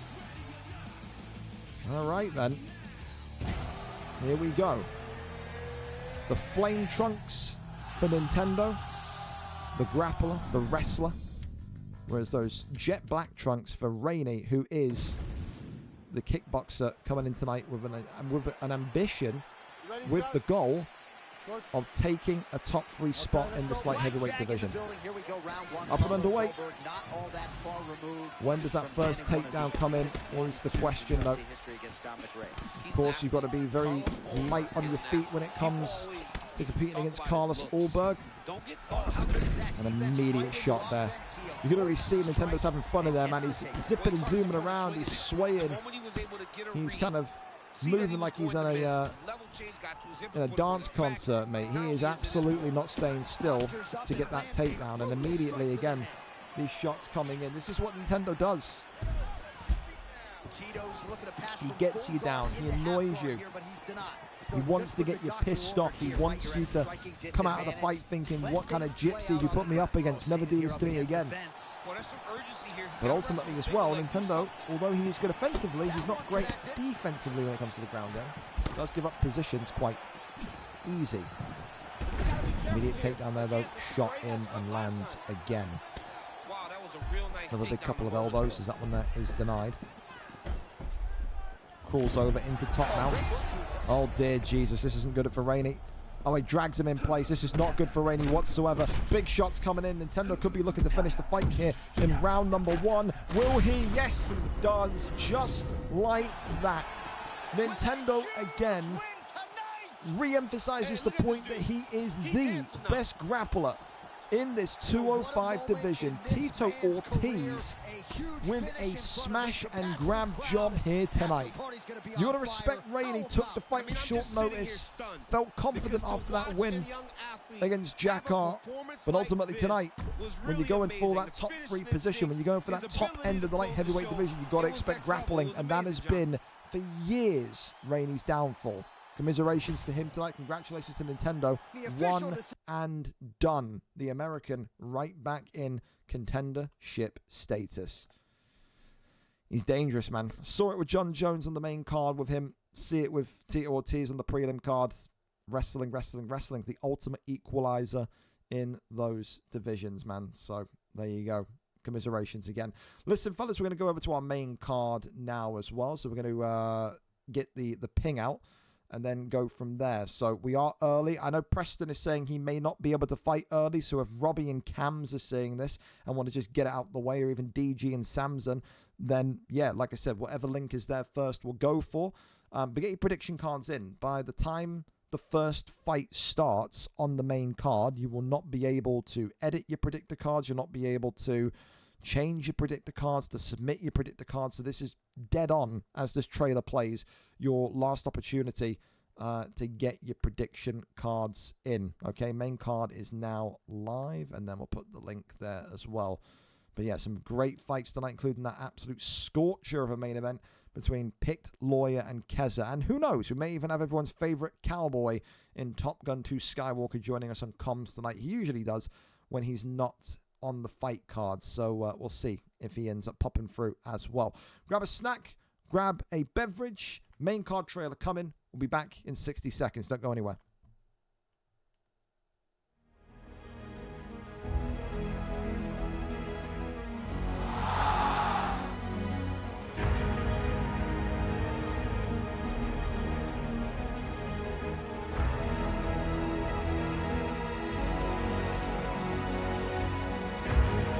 It is over.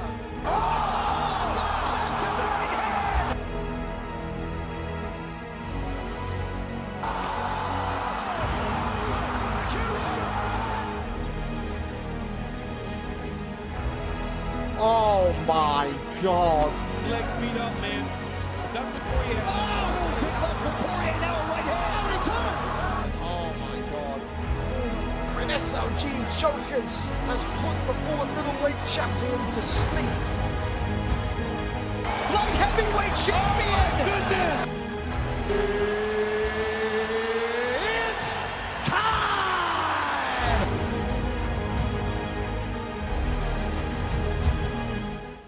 Oh, buddy boy, it's going to be a great card tonight. It's already been a fantastic card with some of the fights we've seen, boys. That main event is juicy. It's as juicy as to get Picked Lawyer and Keza closer towards around about 11:45 p.m. UK time, 6:45 p.m. US Eastern for our great friends across the pond. Wimprey Ian and Harris Campbell, Fat Bottle of Food Kruger. We've spoiled you tonight with some of these title fights, man, let me tell you. Tonight, though, non-title fights as well. 2 fan favorites. Webo, Gerard, the rebound of G09G against Loscott, Jugo, Silver Salt, and Matrix. You got a whole heap of action. And I think for the first time in over 2 years, not one, but 2 light heavyweight fights on the main card. Shows you how stacked that division is. Of course, we can see where we're starting up tonight because, of course, if Preston is not able to go early, we're not going to force him to if he's got stuff with FIFA or whatnot. But Boz is live. We'll see if they are in the lobby and ready to go. We can go straight into it. Yes, they are. Fantastic. Well, thank you very much to Preston and Boz then, ready to go early. That is a release. Relief. Preston 2-0. Boz 2-0. Someone's O goes tonight and someone ascends closer towards the top of this division. 3-0 puts you in the top 3 for contendership. Boz is a talented boxer. Preston, though, is more all-rounded to me. We have never seen these 2 fight before. We get that opportunity tonight. It is 5-star fighters legal. Any fighter is legal. But let's see where these 2 decide to go. Carlos Ulberg is being hovered on. In terms of who would get priority pick, both are 2-0. It would go by career record. Preston is 2-0. Boz is 5-7. So Boz would get Carlos Ulberg based on overall record. So if he wants Ulberg, Preston's got to move off of Ulberg. So that there is confirmation in case those two wanted it. Gustafsson instead, though, so doesn't want Ulberg in the end. I've done all of that for no reason. Yuri Prohashka tonight against Alexander Gustafsson. Not a surprise. Boz put in a world-class performance with Gustafsson last time out. He looks to do the same again and get closer towards that light heavyweight strap. Blue trunks tonight for Boz 10.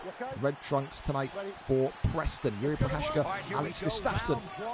Here we go.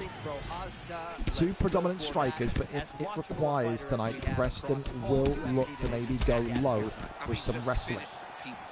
You've got to be very prepared when you're at the top of this division for a little bit of everything. You can't be just walking in and thinking that boxing gets you over the line. A little bit of lag there. Someone's dad on the pawn, but that's okay. Little leg tap there comes in already. Trying to go back down low. This is the one thing that can catch Preston badly, is if he keeps going low, that uppercut is going to find him. Talking of uppercuts there, Prohashka got one off on Gustafsson. Of course, as well, everyone that is playing our VFL prediction card game tonight, sponsored by Loaded.com, formerly CD Keys. Keep your eyes on the results here. Get all the results correct. Free cash prize your way. Always fun. Of course, I still wonder for Boz. Oh, if that wrestling or lack of is going to cost him the more he climbs up this division. So far, Preston not even looking to go for a takedown. Feels confident enough in his kickboxing ability. It's just, there's so many shots going low from Preston.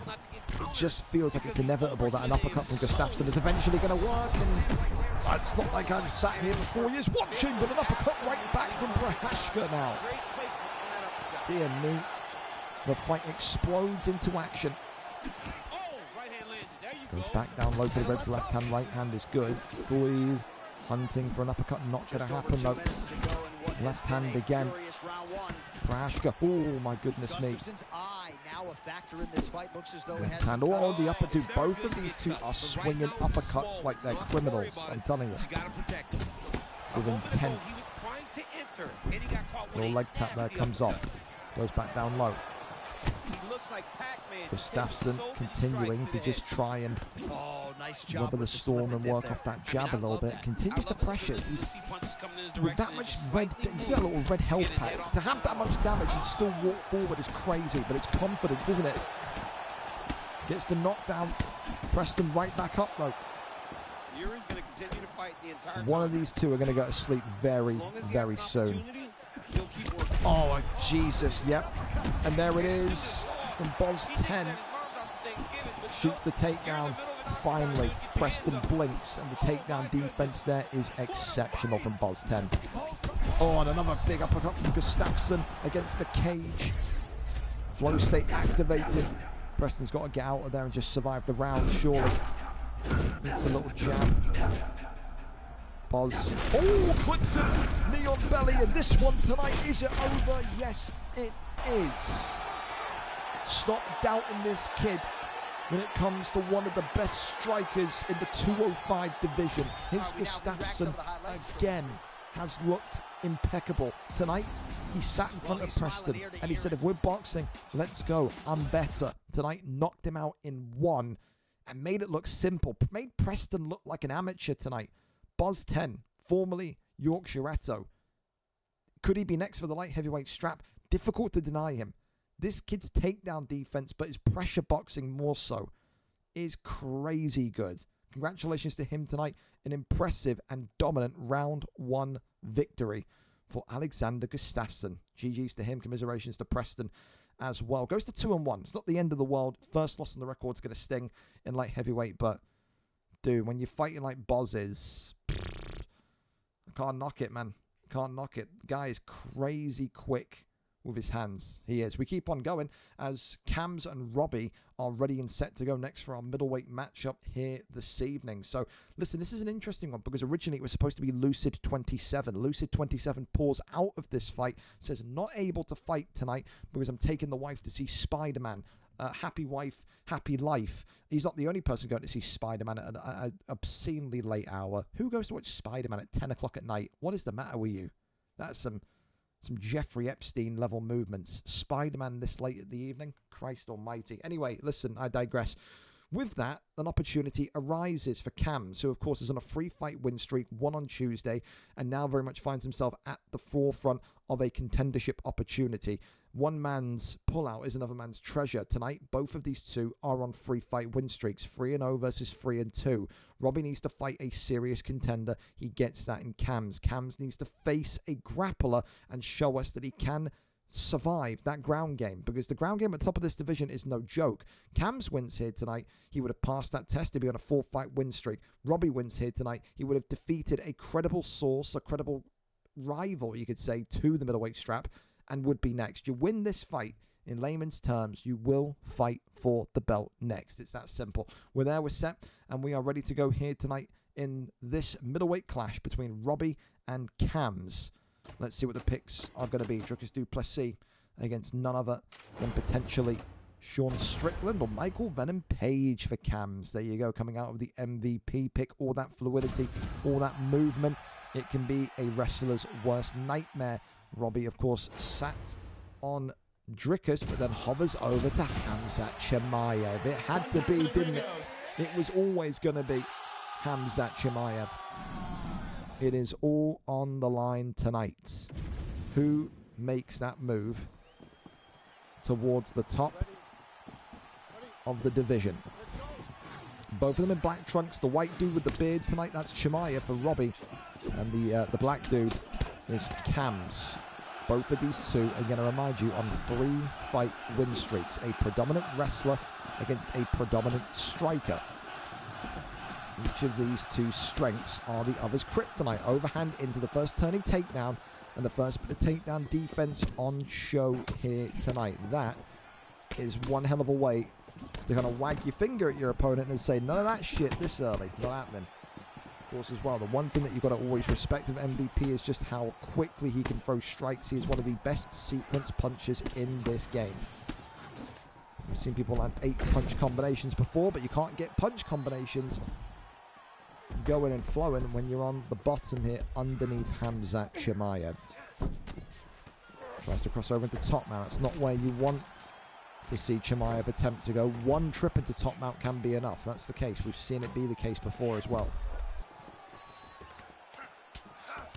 This is what Robbie wants to do. He's a guy that says, you know, listen, throughout this entire trip in the middleweight division, people have doubted my striking. They've said I can't knock people out on the feet. I've done that. Now tonight, when I'm so close to the title, it's going to be back to the bread and butter of the wrestling. And he crosses over into top mount. This is the danger position now for Cams. Denies the first submission attempt. Half guard position. Works shots here to the body. Fakes the arm triangle. And again crawls over into top mount once more. And Robbie is unapologetic. He says, listen, I know I'm one of the best wrestlers in this middleweight division. I don't need to strike. I made it a point to strike to show people that yapped that I can do it. But it's all business here tonight. Look at his top control from a 185, and man, is excellent. Robbie again with the armbar now this time, and he gets it. And Cams, for the first time here this evening, may be in a little bit of trouble here. Khamzat Chimaev going to win this race, and Khamzat Chimaev going to take the arm of Michael Venom Page, and that is 80% of the bar gone. And this is a nightmare start now for Cams. He hasn't had to face someone with this level of wrestling. I think propensity, I think, is the best word. He hasn't had to face anyone with this kind of magnitude of wrestling, with this kind of volume of wrestling, with this kind of control of wrestling since his lightweight days back in UFC 5, man. And now the arm triangle's in, and Khamzat Chimaev tonight is looking to get it done in one. Is he going to? The answer is no. Cams saves himself transitions to the backside and gets right back up. But that is a serious, serious message being sent there by Robbie tonight. If I go to the ground, you're done for. And look how much time he took off the clock as well. Effectively the entire round felt like it was Khamzat's in those grounded positions. But round 1 in the books, and it's as simple as that, boys. One more submission and your new number 1 contender is Robbie 87-87-8. He is a bad man on the floor. He is a dangerous man on the floor. Here's Chimaev suffocating. That's exactly what it is. Round 2 up and underway. Body shot there immediately coming in as Cams.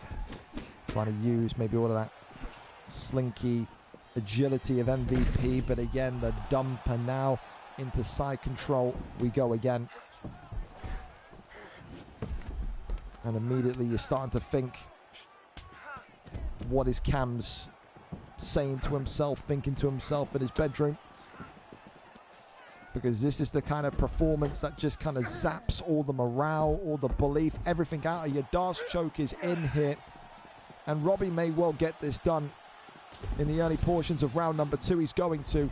Robbie 87-87-8 gets it done by a round 2 submission. This is the most dangerous grappler in 185, and my goodness, he looks sharp tonight. 4-fight win streak. Who stops this guy? He can box. He doesn't choose to box, but he can. But when it comes to the ground game, it is suffocating, man. And he made Cams look like a piece of shit tonight. And Cams is not a bad fighter. You don't go on a 3-fight win streak, knock people out, and do everything Cams has done if you're terrible at the game. He is good. But tonight, Robbie made him look ordinary, man. Round 2 submission. And he is eyeing up the gold, boys. Ridiculous fight. A ridiculous ground game. Ridiculous Khamzat Chimaev performance there tonight. Do we have a submission of the night already?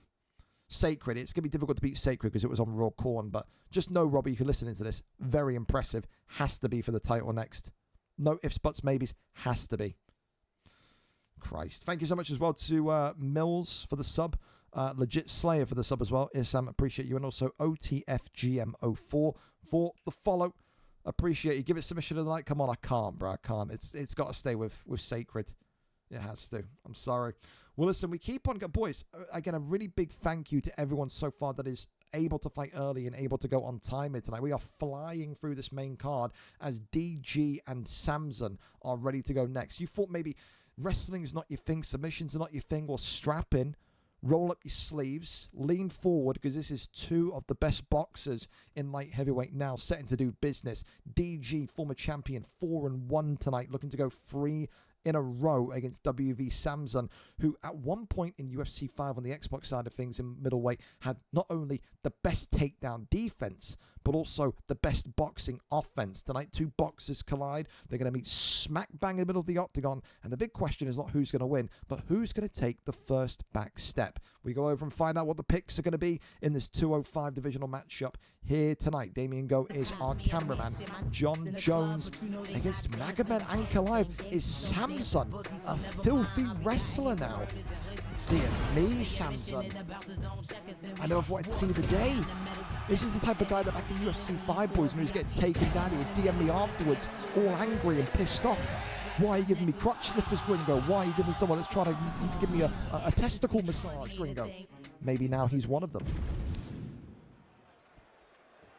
Here we go then. You don't pick Magomed if you want to box, do you? Grey trunks tonight for Damien Go, former champion. Samson in the black with Magomed Ankalaev. You would think that the striking is going to be prevalent, but again, same for DG though. John Jones not with a lot of punch power in his hands, known as one of the greatest of all time, but only a light hitter. You usually use Jones to wrestle.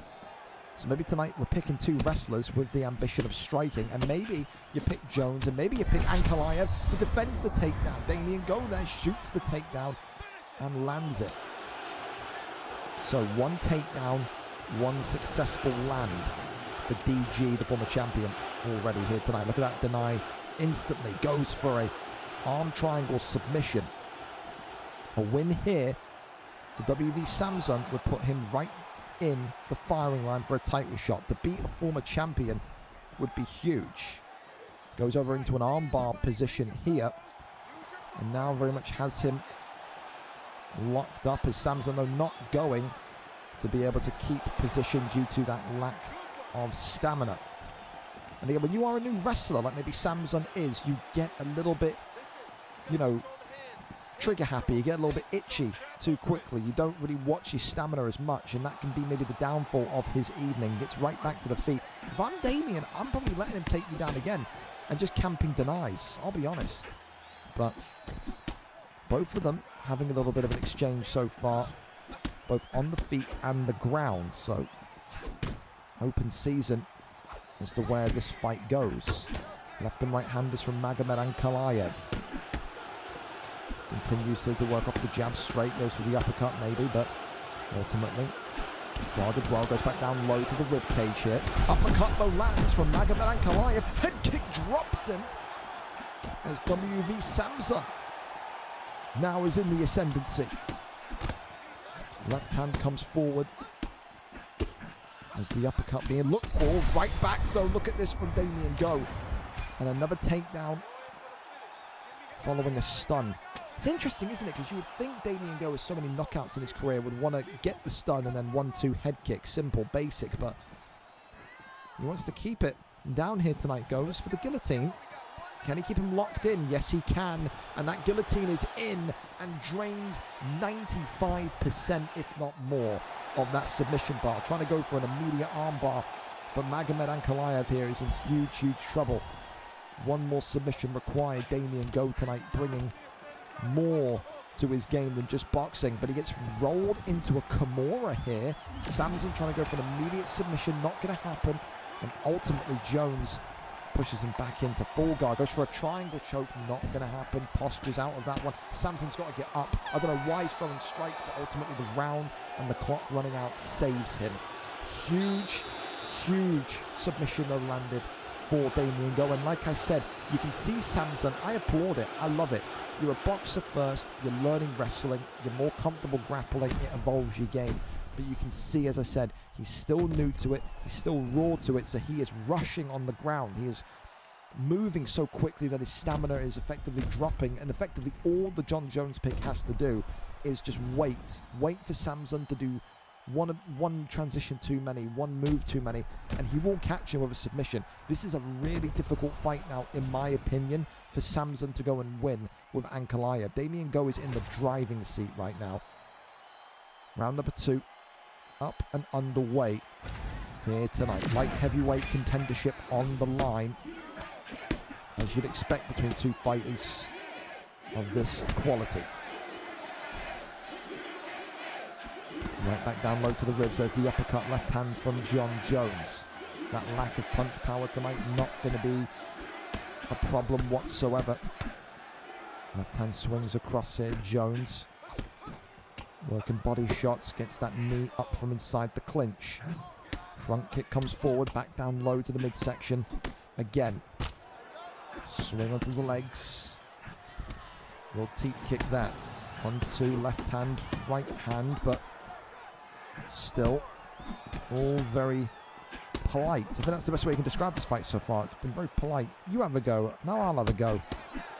They may well shake hands and go and get dinner together after this fight. That's how it feels. No signs of a takedown yet though. Well, I say that and then look what happens. Takedown shot there.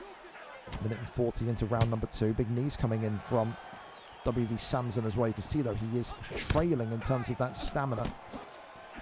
Damien Go with that larger bar. Goes back down low now to the right side of Ankalaev's temple. Oh, big shot there though. Damien Go may need to be very, very careful, because that punch power of Ankalaev is now starting to come through. And imagine if Damien Go loses this fight when he's got that submission bar so low on Samson. Oh, clips him with the uppercut, but doesn't stun him just yet. Samson having to go back to the bread and butter of his middleweight days, looking to outbox the opponent here. Spin kick there to the ribs is wonderful. Swing and a slight connection onto the body as well. Samson continuing to accept pressure from John Jones. Body shot again. Oh, he swings round. Excellent bit of movement. Excellent bit of movement. Body shot once more. Left and right handers. Head kick comes up. Swings on round again. Body shot. Not much more to see. I think for Ankalaev as well, you would think if he didn't have that submission bar be so low, I think he himself would have shot a takedown, but it is ultimately Damien Go who looks for one. You can see there at the top right of your screen, that purple bar, basically non-existent. Tries to cross over into top mount, not going to happen for Samson. Rolls through into sprawl. Tries to go for a choke, and ultimately he's going to be put into a rear naked choke, and it could be a buzzer beater here tonight. As WV Samson is not out of there yet, just survives it. We head to round 3. A little bit of boxing on show here from Damien Go. Nearly got him in trouble. But the important thing for Samson is that he is still in this fight. He hasn't been knocked out, he hasn't been submitted. Yes, he's down on the scorecards. But he's been down on the scorecards before, 2-0 and managed to find a victory, managed to find a knockout. He needs to channel that. He needs to channel his UFC 5 self-hit and go and chase the victory. Third and final round in this big light heavyweight matchup here tonight. Can Ankalaev find a way to get it done? Swing and a miss, and the takedown lands for John Jones. Instant.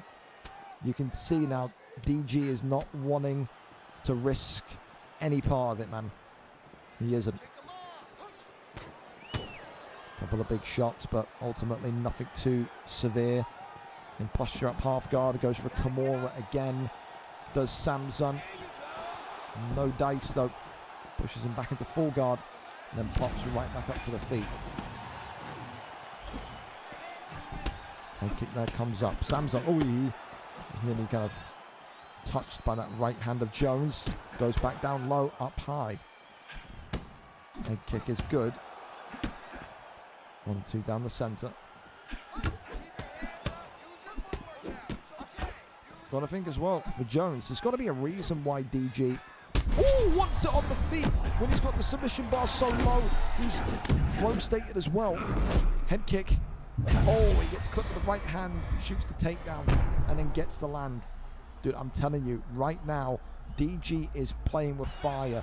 He sat, literally put his hand in the flames right here. Gets denied though, and he says that's enough. No more Mr. Nice Guy. Tries to go for the Dars choke, but ultimately he is stopped in its tracks by Samson. Damien Go has been woken up again by that stun. He really has. Tries to get up, and he does. Such little stamina remaining though for Samson. He's just got to be very, very careful he doesn't overthrow here. Little front kick attempted. Little tease of the left hand. Big shot there again. Swings on round. Damien Go doesn't even need to be this aggressive. He's won the first 2 rounds. He can effectively walk backwards and win this fight if he doesn't want to get stopped. Because it does seem like he's a little bit extravagant right now. Samson continuing to trust in his block as well. It's been a very, very good fight considering that Samson's had to fight 2 rounds with that compromised submission bar. 50 seconds left of round number 3. A shot from the takedown and lands. John Jones with 35 seconds to try and secure a finish. Goes for a guillotine choke. And this one is not going to happen. DG tonight may have to just accept it's going to be a decision victory. He's walking backwards. Oh, he's been dropped right at the end. But it won't make a difference. I think he's won 29-28. But if Damien Go's lost that fight, he's got no one to blame but himself. We've seen some crazy decisions from the judges before, but you would think it's 29-28 for John Jones. We listen in to Bruce Buffer with the decision. Ladies and gentlemen, after 3 rounds, we go to the judges' Imagine. scorecards for a decision. All 3 judges scored this contest 29-28. Yep. Declaring the winner by unanimous decision, John Jones. John Yeah. Very lucky. You're a very lucky man. You were playing with your food. You were playing in the fire there. You nearly got burnt. Decision victory tonight. Some people will say, is it really impressive considering how badly he had that submission bar compromise? It's not about how you get over the line. It's about getting over the line. And DG does get over the line tonight. Albeit very, very nearly stumbling at the finish line. Commiserations to Samson, but a testament to his resilience, having all that damage to the submission block and still taking the fight the distance. You got to give some props there. Congratulations again, though, Damien Go. Right on target for another run at the light heavyweight gold, perhaps. Who knows? Up next, though, we keep on going as Silver Salt takes on Raw Matrix. Silver Salt jumped at the opportunity to get this fight after Tilo pulled out due to being out watching Spider-Man tonight. Silver Salt comes in 3 wins, 2 losses. His opponent, of course, the talented Canadian Raw Matrix, 1-0, down there in the 15th position slot. This is a huge, huge matchup for Matrix. Is it going to be a fight tonight where if he wins, it's going to give him an immediate title shot? No. But is this a fight tonight where if he wins, he can point to the floor and say, I want a top 3 name? I think absolutely, positively. Silver Salt's also got to be very, very careful because Matrix won the middleweight title in UFC 6 already. Yes, he lost it, granted, but he has shown signs of championship elk already. If he plays with fire tonight, we may well see Silver Salt's, I think demons creep back in. He should be welterweight champion, should Silver Salt. That's the reality. He was beating Evo X. He was beating up Evo X.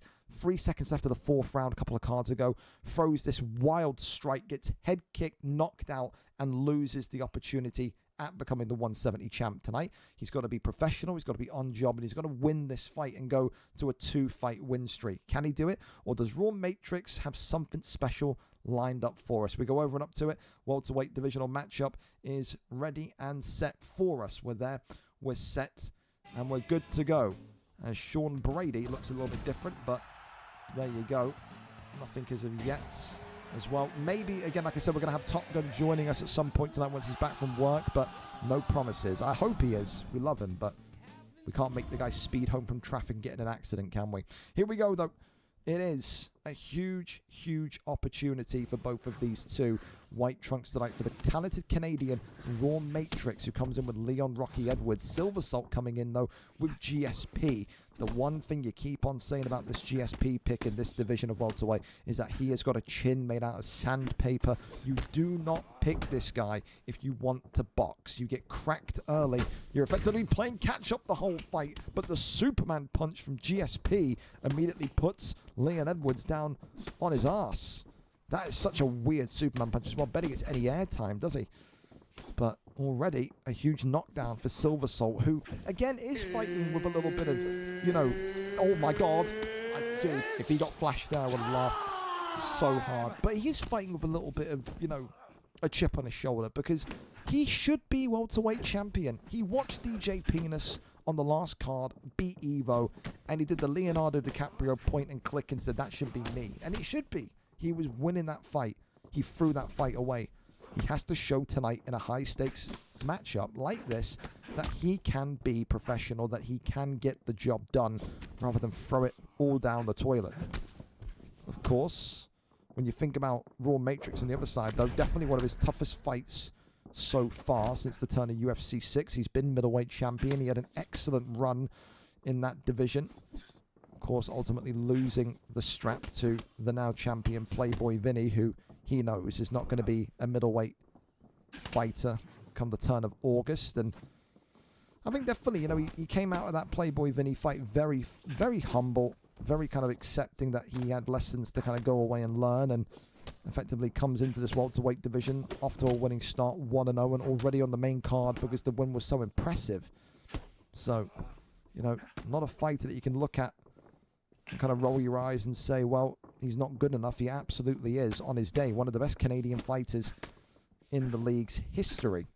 And again, keep in mind, towards the end of the year of 2026, we are going to be doing a either an MMA Olympics or an MMA World Cup where he may well be on Team Canada. He may well be. Not going to give you too much information on that, but it is coming. Big shots there from GSP, though. Goes right back down to the body. Head kick there comes up. Ultimately, though, spins round. Oh, and gets clipped. It's a double drop. Silver Salt here tonight in round number 1. Gets it done. There's no throwing away this fight tonight. You feel for Raw Matrix, though. It's the double drop. He gets clipped on the side and in the back of the head. Herb Dean, what are you doing? Should be a DQ maybe, but I'm only joking. But it was a wonderful sequence of strikes, and Silver Salt again reminding us why he is such a talented kickboxer on his day. Didn't look fearful with GSP, didn't look concerned about GSP's chin, and if anything, looked really sharp with GSP's Superman punch as the main weapon. It's a tough division to prosper in.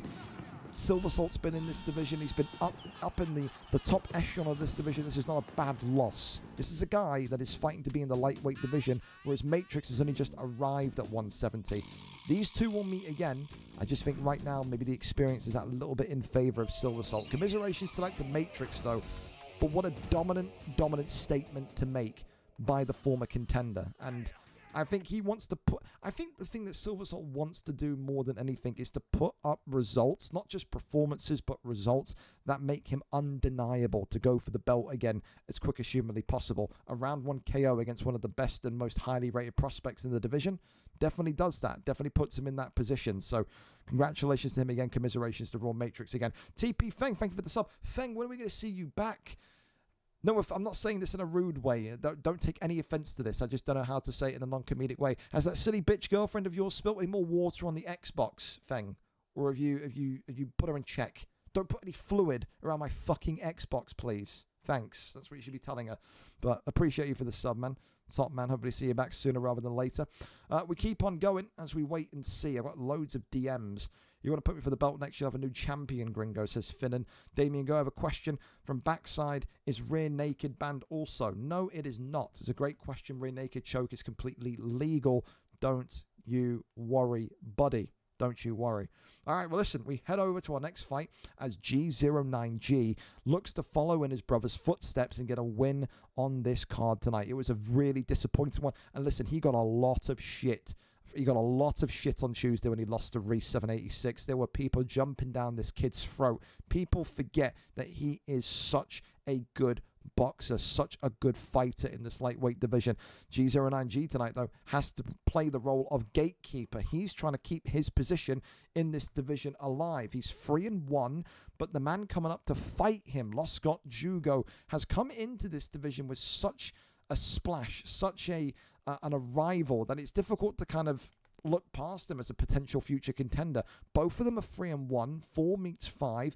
The only difference is Jugo's got 1 career draw in UFC 6. I'm interested to see tonight if these two both look to stand and bang, or if maybe we're going to see a little bit of a throwback to G09G in that welterweight division at the end of UFC 5, where he does opt to wrestle. We go over and up to it as this main card continues to rumble on. Lightweight division set and braced for action here tonight. Let's go and see what the fight picks are going to be tonight. We're there and we are set. Ilya Topuria, of course, being hovered. I can confirm, by the way, this should be Jugo in the red corner because he's coming off of a win in terms of form. So Jugo does have priority here tonight. So if Jugo wants Topuria, he gets Topuria. Okay? He's 4, G09G is 5. So there you have it. If he wants Topuria, he gets Topuria. But again, Topuria has not been the invincible boogeyman that we've seen him be in UFC 5. A couple of losses in big fights already. Topuria picks have taken, whether that be at lightweight or featherweight. So Jugo so far hovering on Poirier. But we'll see if that is the actual selection or not. The trunks are being changed onto Poirier, so maybe it will be. Again, fellas, whenever you're ready, you can go in. We're set for you. So, all right. We're off and away. I was reading DMs there. Topuria against Dustin the Diamond Poirier. Here we go, then. Dustin, of course, does have the height on Ilya. And also, some would say, maybe the power. Here we go, though. Well, some fans bemoan the 4 fact trunks that we tonight didn't for get this Dustin, fight a.k.a. before Dustin Jugo, truly whereas retired, the but he's back red and tonight. black He's trunks taking on coming in for the Victoria G09G. and Ilia Topuria. Do not sleep on G0 Yes, he came off of a loss, but Reese 786 is one hell of a fighter, man. That's the reason why he's the champion. He knocks people out. G0 will want another chance, he'll want another go. Is he able to come out of this slump here tonight? The top of this lightweight division, boys, is tough. You know, there's not anything within me that convinces me that, you know, G0 is absolutely going to bounce back tonight. Judo has been brilliant in his reintroduction into UFC 6. And I think tonight we are going to see the battle of the kickboxing, the battle of the boxing. The only thing I worry about now is, you know, has G0 put himself in a position where the roster effectively hates this guy? Is he fighting with a constant pressure? Well, he knows if he loses, about 20 people are going to tag him at him after the fight and almost take the piss out of him, mock him. Depends if he cares. Some people thrive off of that pressure, off of that, you know, that I wouldn't say, you know, hatred, but I mean, it does feel like that. The way that he was getting mocked after Tuesday, boys, was just ridiculous. If you're not in that Discord or you don't read it, trust me. Tuesday night, he was getting terrorized. Hugo, of course, working off some nice leg kicks, but ultimately he has busted open Ilia Topuria already. So wound present, only a yellow health pack, so it's not terrible news. Dustin Poirier, of course, the more durable of the two. You are more likely to see cut damage, or just damage in general in terms of the visibility onto Poirier rather than Poirier. There's a go for the uppercut in the straights there, but this is the thing as well. Poirier got such size, you can just sit on the outside, throw the shot to the body from distance and be absolutely fine. Right hand away, it's a beautiful combination there for Pisa from Topuria. Of course, as well, G0 knows more than anyone. Slow and steady wins the race. That's what he used to live by in the welterweight division in UFC 5. Of course, though, he has been getting a lot of round 1 success in UFC 6. Maybe not going to happen here tonight, though. As this chess match in the lightweight division rumbles on. Tries to shoot the takedown. That one there is resisted and denied. Body shot there lands nicely, but ultimately only one, and then shoves him away outside the clinch.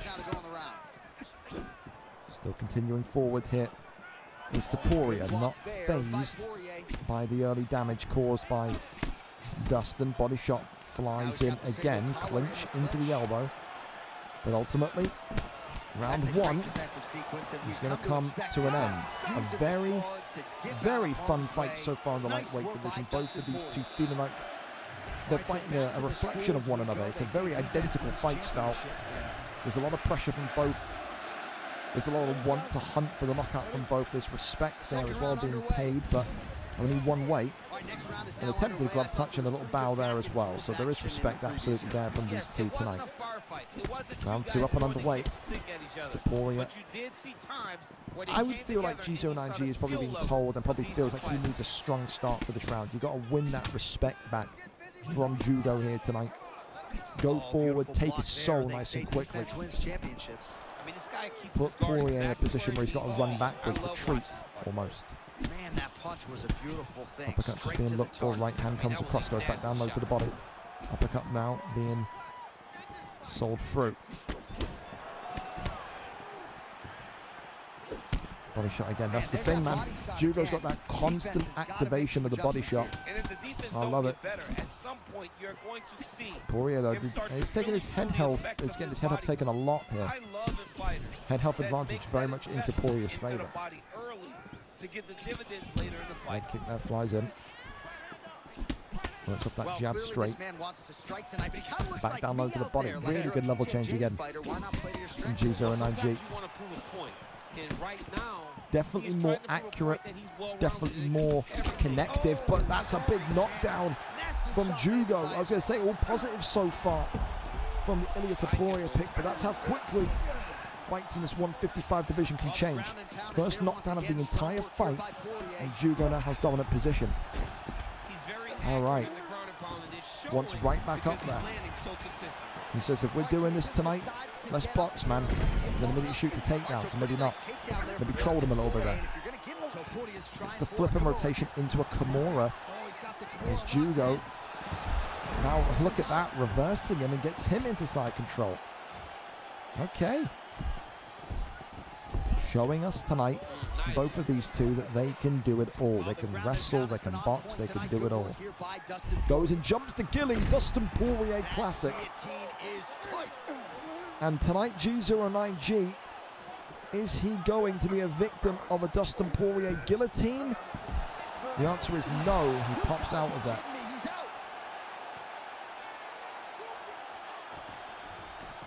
That one there, deny. That's impressive to deny that, especially with the inverted control. Look at this though. Gets down into half guard position with another reversal.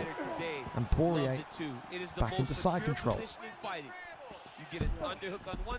Very, very good fight, man. Very high level lightweight fight between these two so far. They're both trying to catch each other, set traps for one another.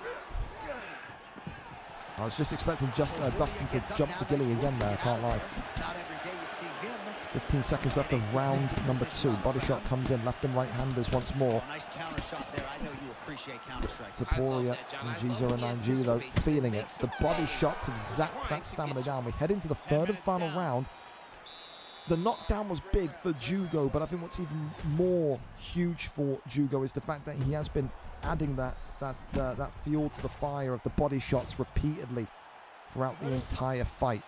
I worry for Ilia Toporia's stamina. I do. Here we go, the third and final round of our second to last non-title fight of the season. Works off that jab. Left hand comes forward. Body shot there collected. Big knee there comes up. Back down low to the body. Hell of a shot.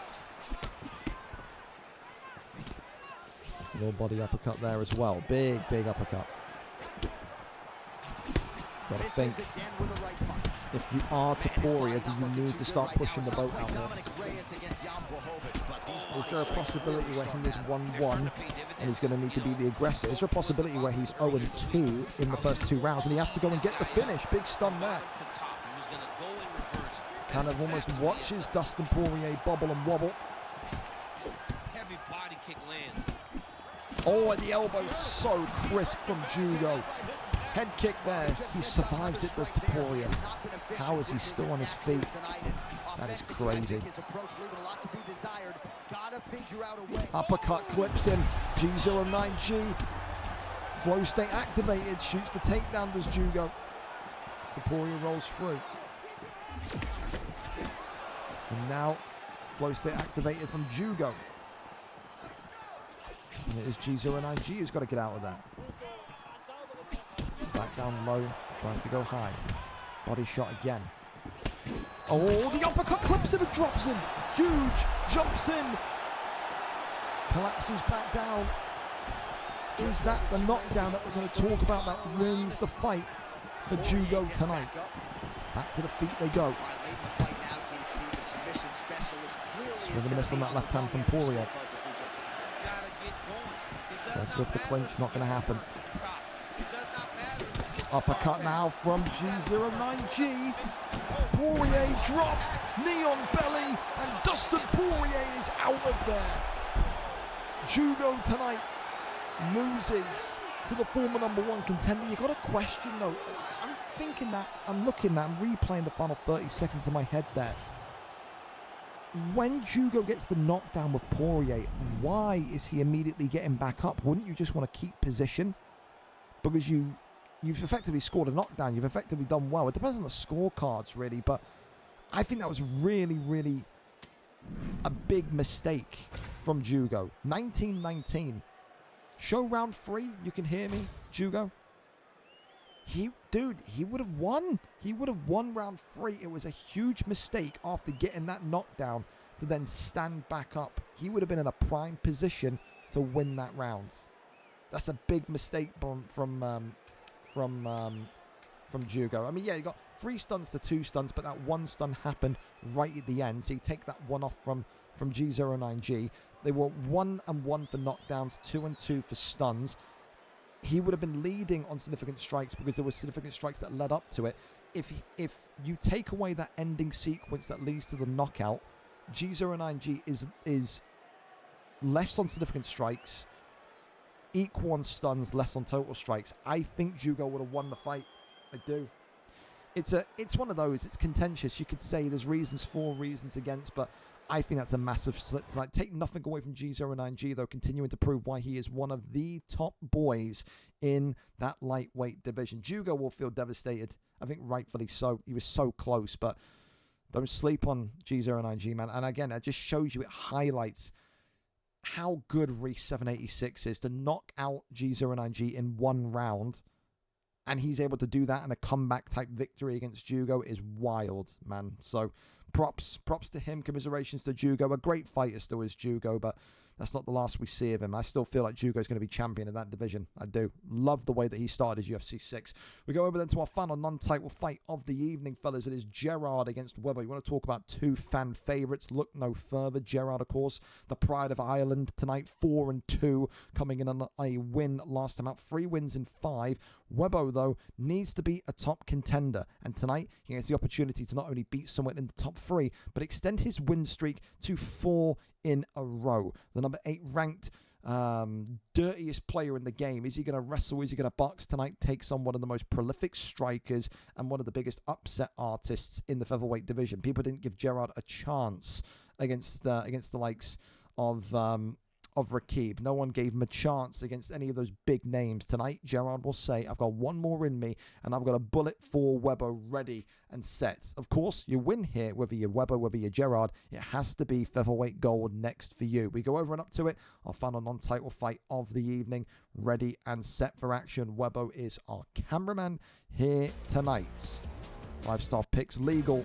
Volkanovski against Movsar Evliov. For Weber, he wants to get that title by either 250 or on 250. Getting it to Poirier is the switch in the end. Gerard makes a final change to maybe punk out and to create some mind games there on Weber. Red and yellow trunks tonight for Topuria and Gerard, and immediately Weber shoots in. 5 seconds. Is that the fastest ever shot takedown in VFL history? It could fucking well be. It could well be. And that is what Weber is going to do when a title is at the forefront of your vision, when you're at the finish line, when you're so close to it. There's going to be nothing entertaining or risky about Weber tonight. It's going to be prime Weber, prime Thomas Webbington. Side control, top mount. Make you want to go downstairs and get a cup of coffee because there's no point being on the controller. That's what Weber will want to do here tonight. And look at these knees to the body already, working that midsection down. All in this grounded position. And this is the kind of performance that we've been missing from Weber for what feels like around about 16 to 18 months now. You know, he didn't have that same spark as he once upon a time did in the bantamweight flyweight division. Came into featherweight, it was a nightmare start, keep in mind. Lost 2 fights in a row. There were conversations about how we'd have to move Weber into lightweight. Found his groove, found his rhythm. 3-fight win streak tonight, looking for 4. Very much is starting off here in a very dominant way. He saw what Gerard did to some of his recent opponents. There's a reason why Weber shot in the first 5 seconds. He does not want to risk it on the feet with Gerard, and he's right to do so. It's a massive sign of respect as well.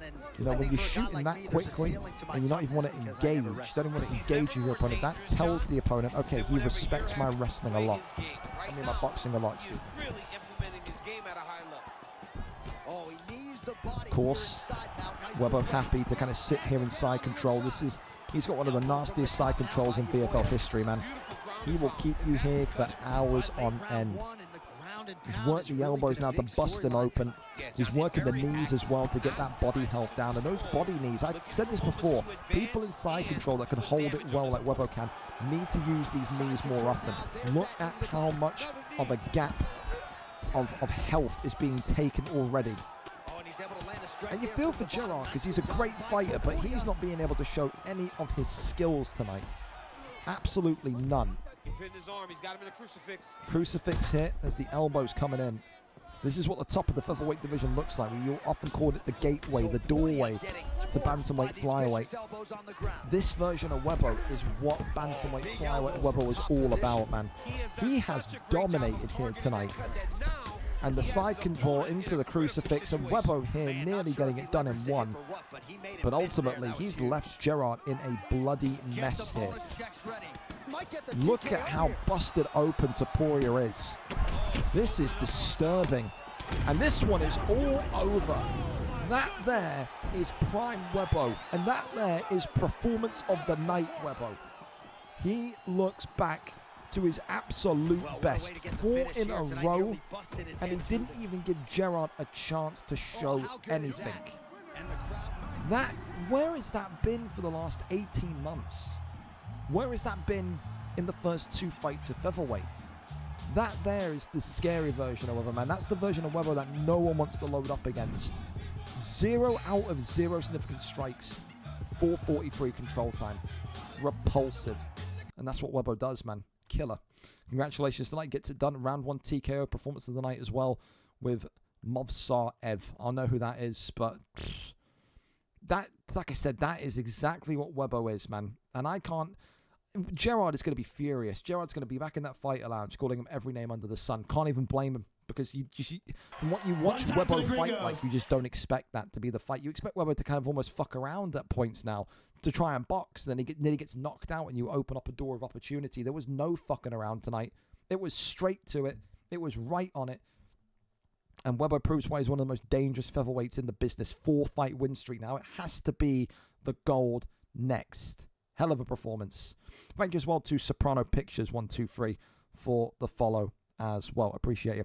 All right, well, listen, we keep on going and we head over to our title fights. We're going to ping the Discord now and have that all come forward. So UFC 6 title fights are now live. Again, fellas, as well, what an incredible bit of timing we've had here tonight. We're, 15 minutes early? It's excellent. The UK guys are going to be absolutely buzzing with it. So, again, it's all a good audition. As we said, we're on the main page, the front page of Twitch next Thursday. So everyone that was on time, doing everything correctly, doing everything, properly. Again, here today, Tuesday. I can rely on you. I can trust you. And I need people that are going to be trustworthy on that Thursday card for the front page. So, big up yourself. And hopefully, some of you guys that are in here tonight still have your prediction cards to play for.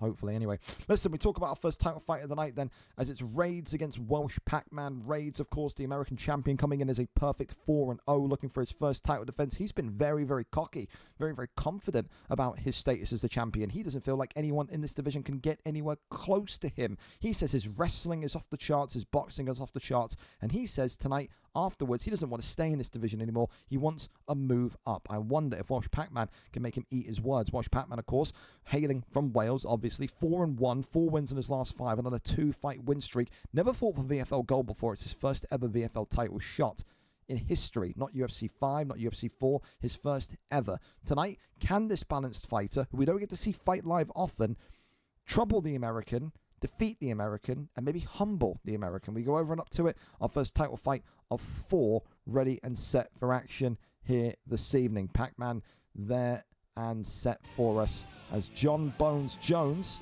comes in against Tom Aspinall. All right, then. Here we go. Welsh Pac-Man, of course, in the black and gold for the challenger, and Tom Aspinall. And, of course, the champion in red tonight, the American Raids, with John Bones Jones. Is Pac-Man ready for the level of wrestling that Raids is going to bring? That is the question, obviously. Of course, for Pac-Man, he'll say, he's got to get me down first. I believe in my boxing. And with Tom Aspinall, you've always got the ability to kind of sit there and kind of take his head off the shoulders. Immediate takedown, though, attempted and rejected by Welsh Pac-Man. Body shot there comes in. Jones keeping on the outside, looking for the takedown, and lands. There you go. 1 for 2. Second takedown eventually works. Tries to cross over into half guard. Does so. Couple of jabs there, tries to go over into back sitting.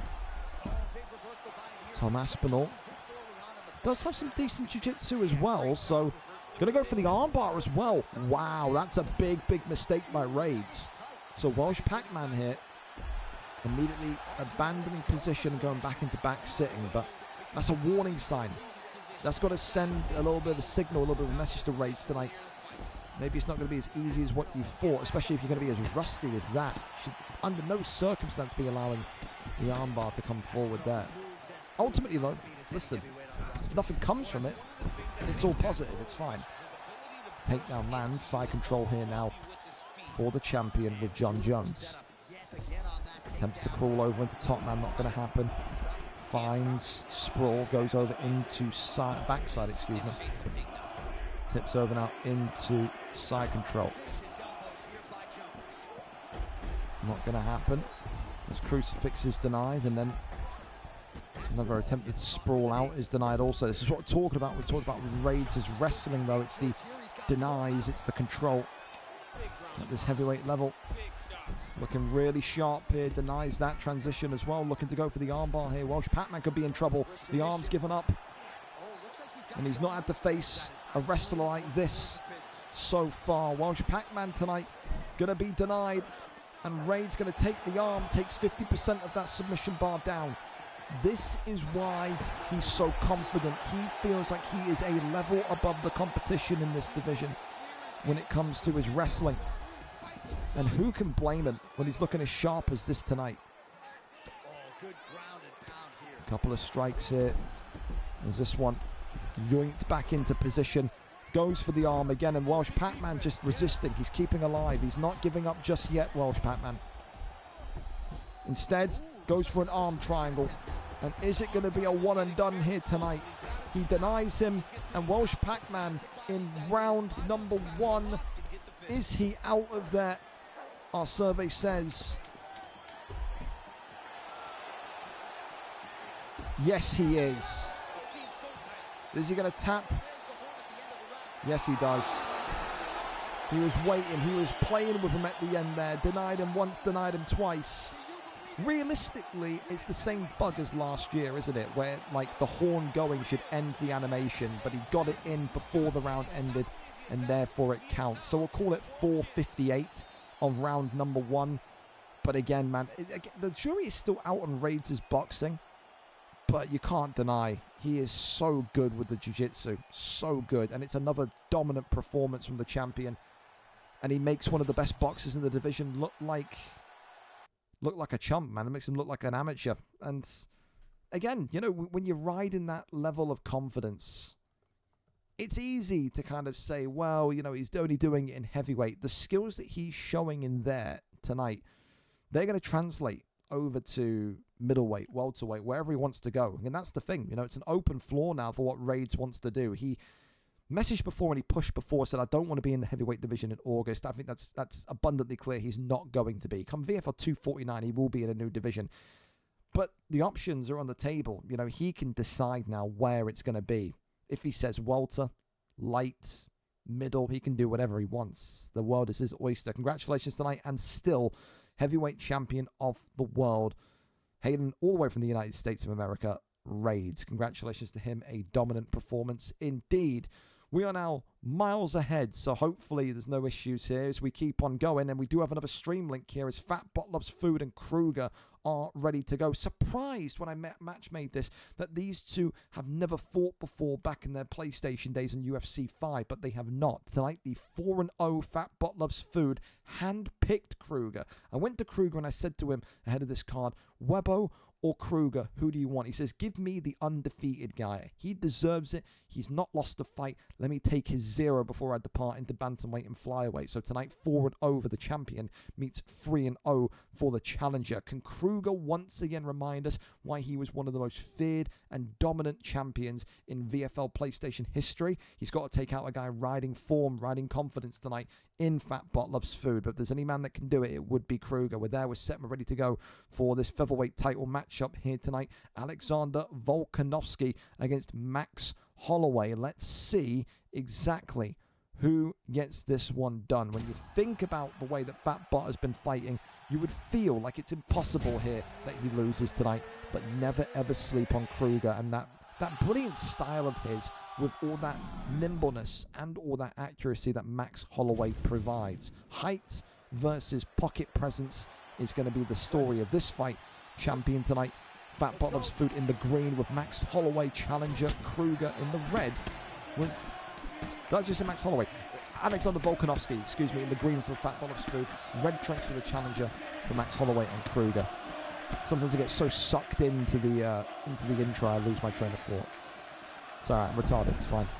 Takedown there immediately lands as Volkanovski gets this one off to the races. I would feel like tonight, you know, Fat Bot respects Kruger enough. I think he respects that undefeated record. I just think I think he thinks that he's better, if that makes sense. I think he wants to sit here, maybe test the waters on the feet when it's possible. But he's going to treat him like he's a serious threat. He's not going to sit there and play with him. He's not going to sit there and try and, you know, outbox him for the sake of doing it. He will want that security, and that security, that safety net comes through damage in these grounded positions. If you can crack Max Holloway open down here, it makes the ground game a viable plan, especially then if you have to stand up in round 2. He's half damaged, his block's gone, he's got a big wound on his head. You can then absolutely pocket box the shit out of him. But the big thing here is that Kruger has had this happen to him before, but it's so difficult to actually get that consistent damage on Kruger. Such a good anti-wrestler on his day. Big shots here coming in, but again, only 1 or 2 of them get through that block. It is very much like chipping away at stone here when it comes to the ground game and the defense of Kruger. Big shots here, this time running in as Holloway avoids one shot, but then is met by a bludgeoning elbow. Posture up again. Kruger may well be in some trouble here at the middle part of round 1. Just avoids it once again. He can't get out of here. This is the problem. He defended so well. Then I think when Flow State got activated, he panicked ever so slightly. Now we're right back to the feet. Is he going to try and take the back? The answer is no. All right. Well, a large portion of this fight already gone due to that ground game of the champion, Volkanovski. However, this is where Kruger starts to come to life with all of that slickness that Holloway has. Slips and rips around the side. Uppercut there, connecting brilliantly. Body shot. Dude, the way that Holloway can just throw strikes is just stupid. It's just so much in sequence. Talk about Michael Venom Page being the sequence fighter. Well, featherweight's answer to MVP may well be Max Holloway. Of course, as well, Fat Bot has to understand that with all of that reach and all of that distance, you know, fighting off the back foot is viable for Kruger. He can do both. We've seen him win fights before in the PlayStation division in UFC 5 by pressure boxing, but we've also seen him kind of step on the outside and take his time. Seems like he's combining both ideologies here tonight early on. Uppercut there comes forward, but that's at the end of round 1. You've got to give it to Volkanovski. I think it's impossible to not give it to Volkanovski. It was a really, really strong bit of ground game, and of course I think those top mount strikes have to kind of lead to something. Ultimately though, you can see there's a belief in Kruger's eyes and his performance when this fight is on the feet. You've got to just have good takedown defense here. This fight relies and opens up with a couple of denied takedowns, because then it scares Fat Bot Loves Food a little bit. It means that he's got to box with him a little bit. It's more about when that first takedown comes in. For now though, these two swinging and banging 30 seconds in to round number 2. Attempted takedown was there, but ultimately out of reach. Big shots here again from Kruger. I said, definitely one of my top 5 fighters to watch compete is Kruger. It was always so fun. Had that reign of dominance as well in the PlayStation division in UFC 5 before crossplay was a thing. Definitely the Mount Rushmore of core PlayStation champions. Takedown there though lands, and ultimately his old demons come out to roost once again. Can he now get out of here? Fat Bot Loves Food just so controlling. Tries to cross over into top man, not going to happen. There's that anti-wrestling. Over into sprawl. Can he pop out? The answer is no. Got to be a little bit more patient, wait for that GA to rise and then go for it, but Instead grabs the knee and then goes right back up instead. Against the cage, now takes the back, does Holloway. Holloway here, just getting a couple knee shots into the arse, but spin kick upstairs, lands only on the block.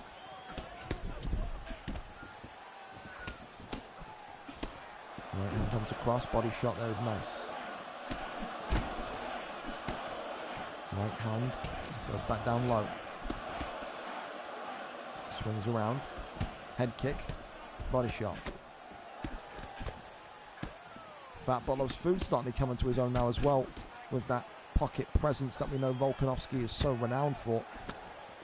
A little bit of slowness now from Kruger. He's kind of stuck in the mud. He's kind of shuffling backwards, not really throwing any strikes. Points to the octagon floor, and look at this. Fat Botlov's food immediately in high-speed retreat. He does not want any of that from the Blessed Express. No chance. Oh, big stun there, though. Fat Botlov's food overhand lands and clocks him. Shoots the takedown.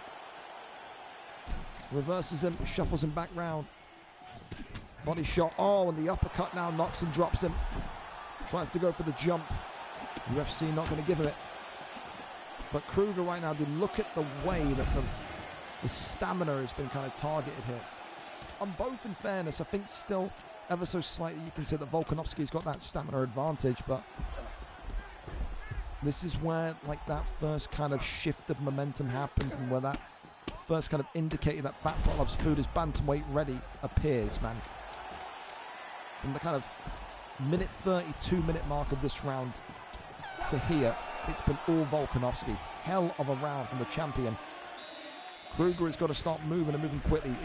It's when Kruger starts to do what he did there in the middle of the round, where he's walking backwards and he's kind of trying to evaluate when to throw, and he's effectively just shuffling backwards with no output. He cannot afford to have no output. Needs to keep that damage coming.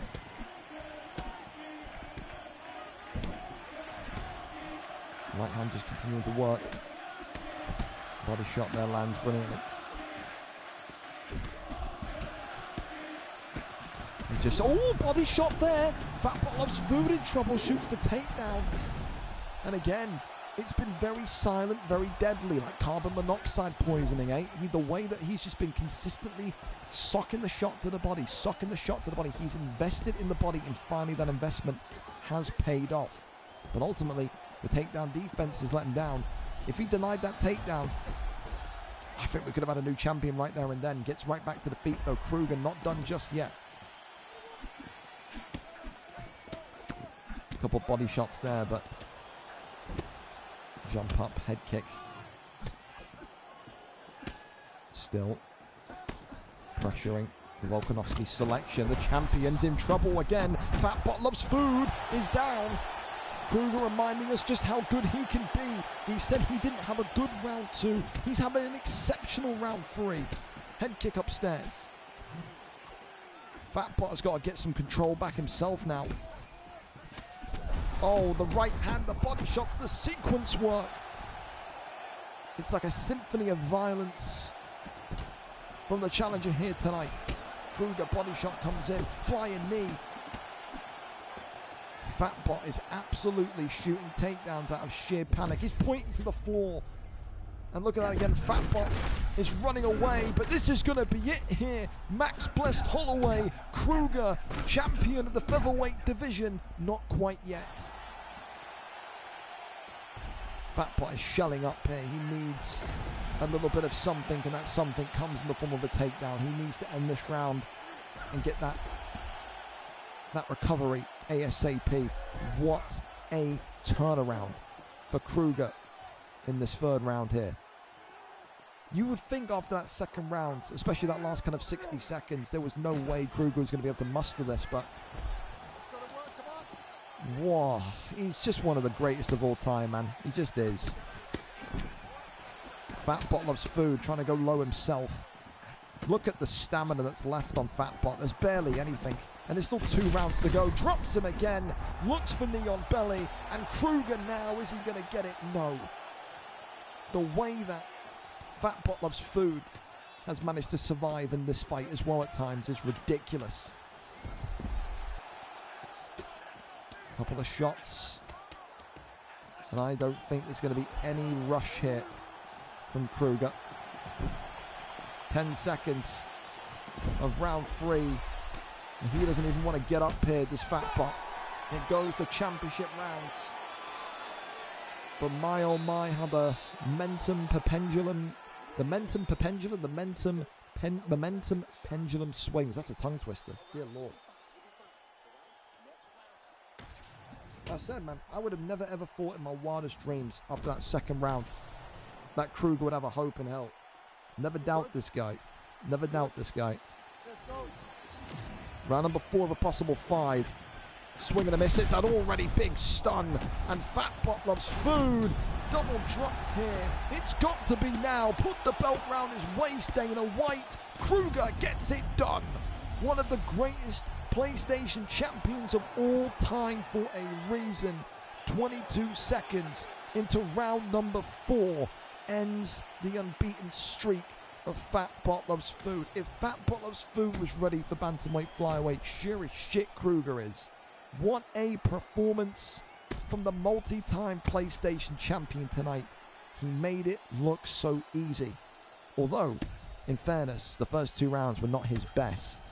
That's a fair statement. It just shows you, though, sometimes you just have to have that little bit of resilience. I've said it before, I say it again. There's always been fighters in this league that they lose the first 2 rounds, or they have a really bad round 2, and then they're already wanting over the mic on stream saying, I've lost, there's no point. Kruger was getting beaten up in that second round. Didn't let it phase him, goes into round 3 and absolutely puts on the best round I've ever seen him have in a VFL octagon. Incredible. And again, I think fight of the night, I think it's fair. I think to go fight of the night is absolutely fair because it was such a twist and turny fight. I think so. Where are we at already with fight of the night? Where was it? Kieran and Don't Be Scared. Yeah, sorry, it's got to change. That's absolutely fight of the night.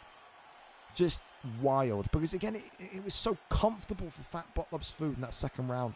Did he take his eye off the ball? Did he maybe underestimate Kruger? I don't know. He definitely regrets picking Kruger now, let me tell you. But hell of a performance tonight. New featherweight champion of the world. One of the greatest to ever do it. Kruger gets it done. Round 4 TKO tonight. Congratulations to you, sir. All right, we go over to our co-main event of the evening, and Harris Campbell is ready and set for war against Whimpering Ian. You want to talk about people that haven't got a chance tonight? Take no further look than Harris Campbell. 3-0 Whimpering Ian, the guy that beat Dave, gave Dave his first loss in UFC 6.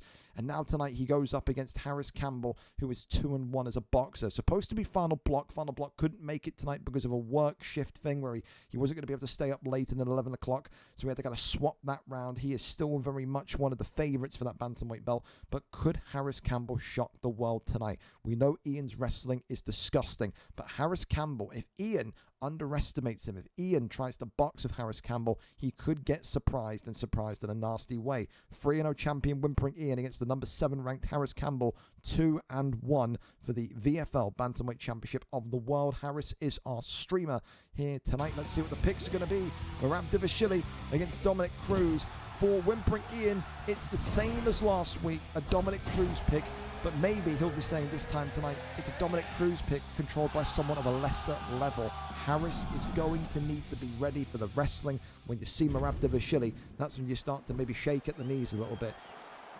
Can Whimpering Ian make it a successful title defence tonight? The Englishman against the Scotsman, champion in the black shorts, whereas the challenger in the white. Harris Campbell is a dangerous boxer, but he's never really been able to do it against wrestlers with that level of dominance that Whimpering Ian possesses.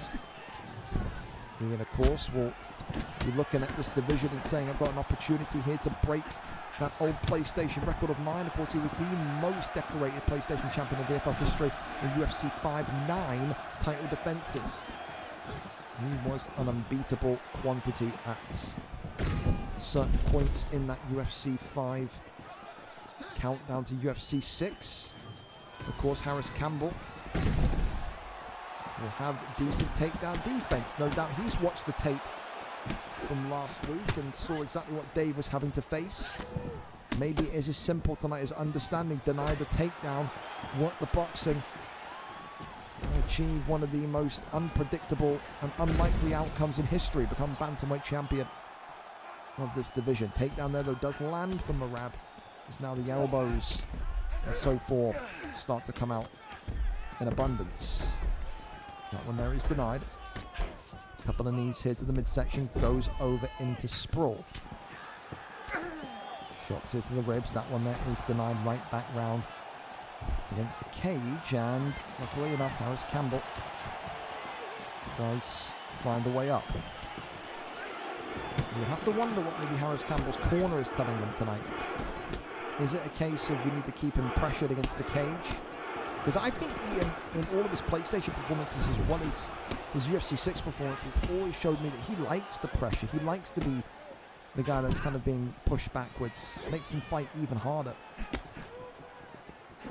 Harris Campbell, of course, benefited from pressure boxing and benefited from his footwork and movement in particular in the featherweight division, and of course he was smoking people back at the end of UFC 5, but people will say at the end of UFC 5 were people really trying, or people really as invested. I think that's kind of unfair to Harris's skill set.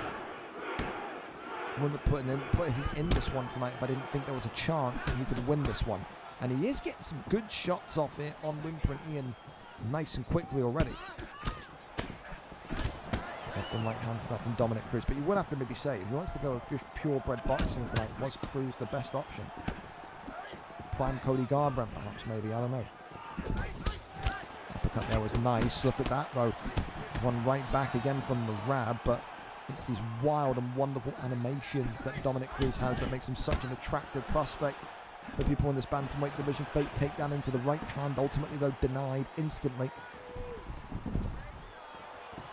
There's that flipping rotation into side control as round one is coming towards its conclusion. Great start from the champion, but equally a great start from the challenger. So Harris Campbell was not sat there and just going, oh, sorry, Ian, don't fucking touch me. He's walking right into Ian and trying to get his feet moving and his fists going.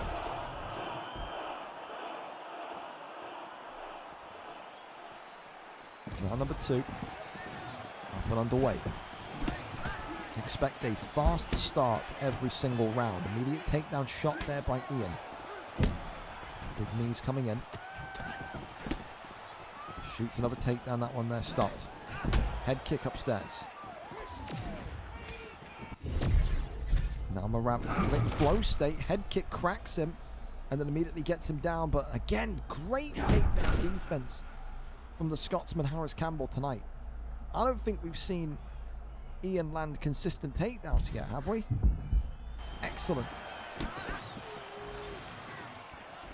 And every single takedown denied that Harris is getting, I think he's going to be feeling more and more belief-filled that he can go and get a win here tonight. Become the new bantamweight champion of the world. Right hand there, coming out nicely. Merab shoots the takedown. That one there resisted. Little fake punch there, but not going to happen. Uppercut being sought after. Lifts him up, no. Keeps him upright again. Dude, really nice.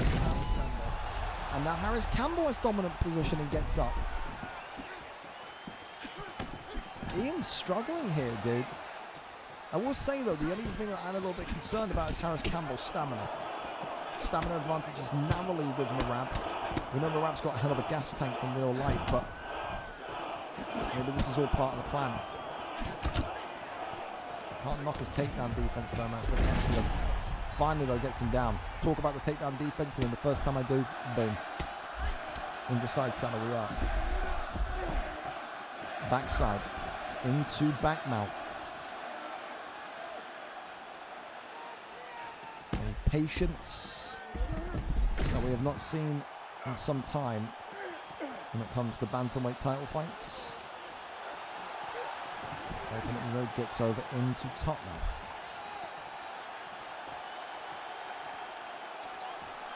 And again, waiting for Harris Campbell maybe to make that first move. Tries to kick him off. Ultimately gets into cage butterfly.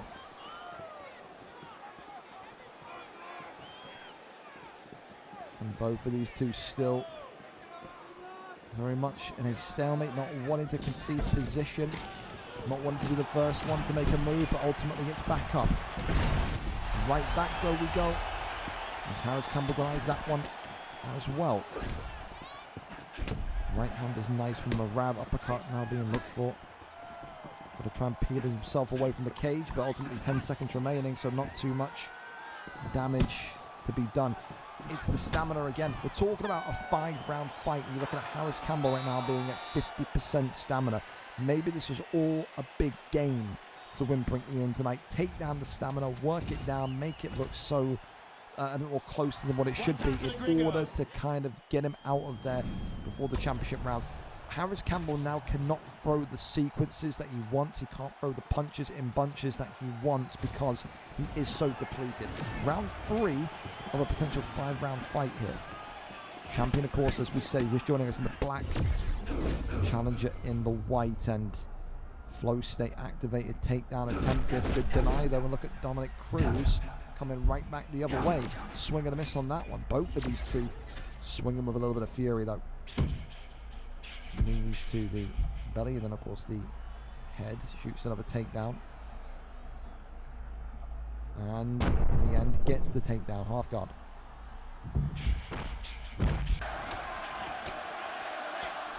You have to think, how much more can Harris Campbell take before he maybe has to start altering the way he's going to chase this finish, because it does feel like he is going to have to chase it. But can he do that? He's not able to get so much output as what he wants onto the canvas, that is the octagon tonight. Big knee to the midsection, head upstairs as well. Said, if you want to put percentages on it, you would say what? 45% stamina left for Harris Campbell, maybe 55-60 left for Whimpering Ian. Ian's lost a chunk as well, but he's in way much more of a comfortable position.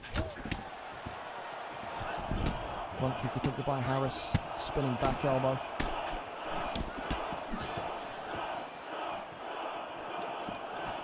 Two minutes left of round 3. Tries to go for that fake takedown into the right hook again. Oh, he slips that one. So fun to watch a good Dominic Cruz pick, man. It is. Front kick down the center, left hand sways back round. Ian eats a head kick, shoots another takedown as Ian, and lands once more. Every single land compromising the stamina, the body, the gas tank even more than the last.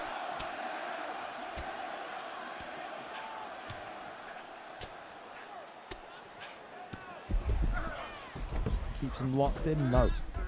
Shifts out. Tries to cross over again, attempted at least, but not possible. Demand once more. Shifts the arm. Falls back into top mount. It's a shame he can't get any body strikes from top man. I think he would have postured up and gone for an absolute barrage of them, but you can't knock Ian, man. He has handled this fight. He has guided this fight the complete direction he wants it to go in. And it is at least going to go into championship rounds, which I think Ian probably going to be a little bit disappointed with, but again, it's not about getting them out of there quickly, it's about just getting the fight over the line. He said, didn't he, after the Dave fight, you know, it's going to be a little bit more boring, my fight style nowadays. It's going to be a little bit more slow, a little bit more make you think, make you work for it. Ultimately, it means absolutely nothing if the wins come all the same way. You're not going to be sat there in 60 cards time, 100 cards time saying, well, I remember when Ian fucking knocked him out in round 2. You can be saying, remember when Ian won and defended his belt. It's not about how you do it, it's about doing it. And right now, Ian is doing it.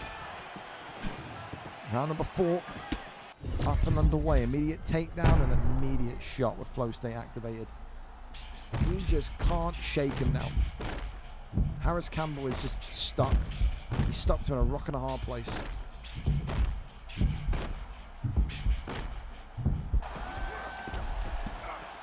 gets over into side control. Couple of knees here, yeah, taking a little bit of notes there from Webbo, how much body health it took down from him. And his opponent in Gerard crawls over into top mount.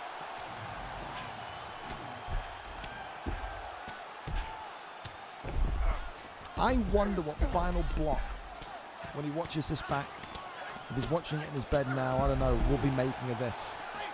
What does he make of this Whimpering Ian performance, and does he think he can beat it? Because again, remember, you know, Final Block's had issues with wrestlers before as well. So this is all valuable tape. It is valuable tape. Nice to crossover, posture up is there. It's out from underneath him. Body shot, Superman punch attempted by Merab. Spinning back fist. Takedown shot again. Rolls through. Left hand is good. Right hand swings across, goes back down low. Oh, he swings and misses with the uppercut. That was dangerous. Oh, the right hand though. Drops him down. Dominic Cruz in a little bit of trouble, but Ian not looking to rush things.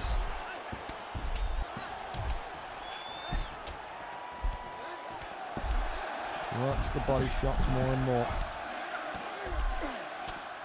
Posture up, not going to happen. Pulls over into half guard.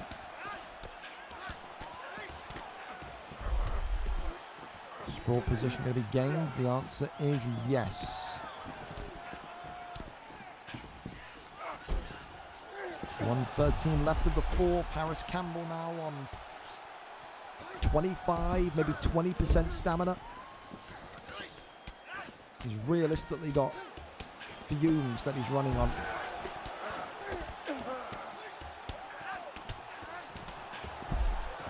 Posture up there is denied. Tries to go for the arm, flips him. Gets the Kimura in. Looking to take the arm. Keeps him locked in. But ultimately gives up and goes over the backside. Rolls into the rear naked choke. All legal. And now over into top mount position.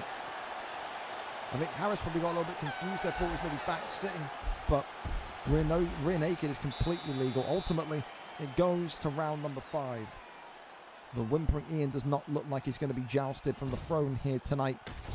Maybe you want to be a little bit critical of Ian. You can say, how has he not been able to finish Harris Campbell? But I think you put that down to the testament and the resilience of Harris Campbell as a competitor rather than Ian.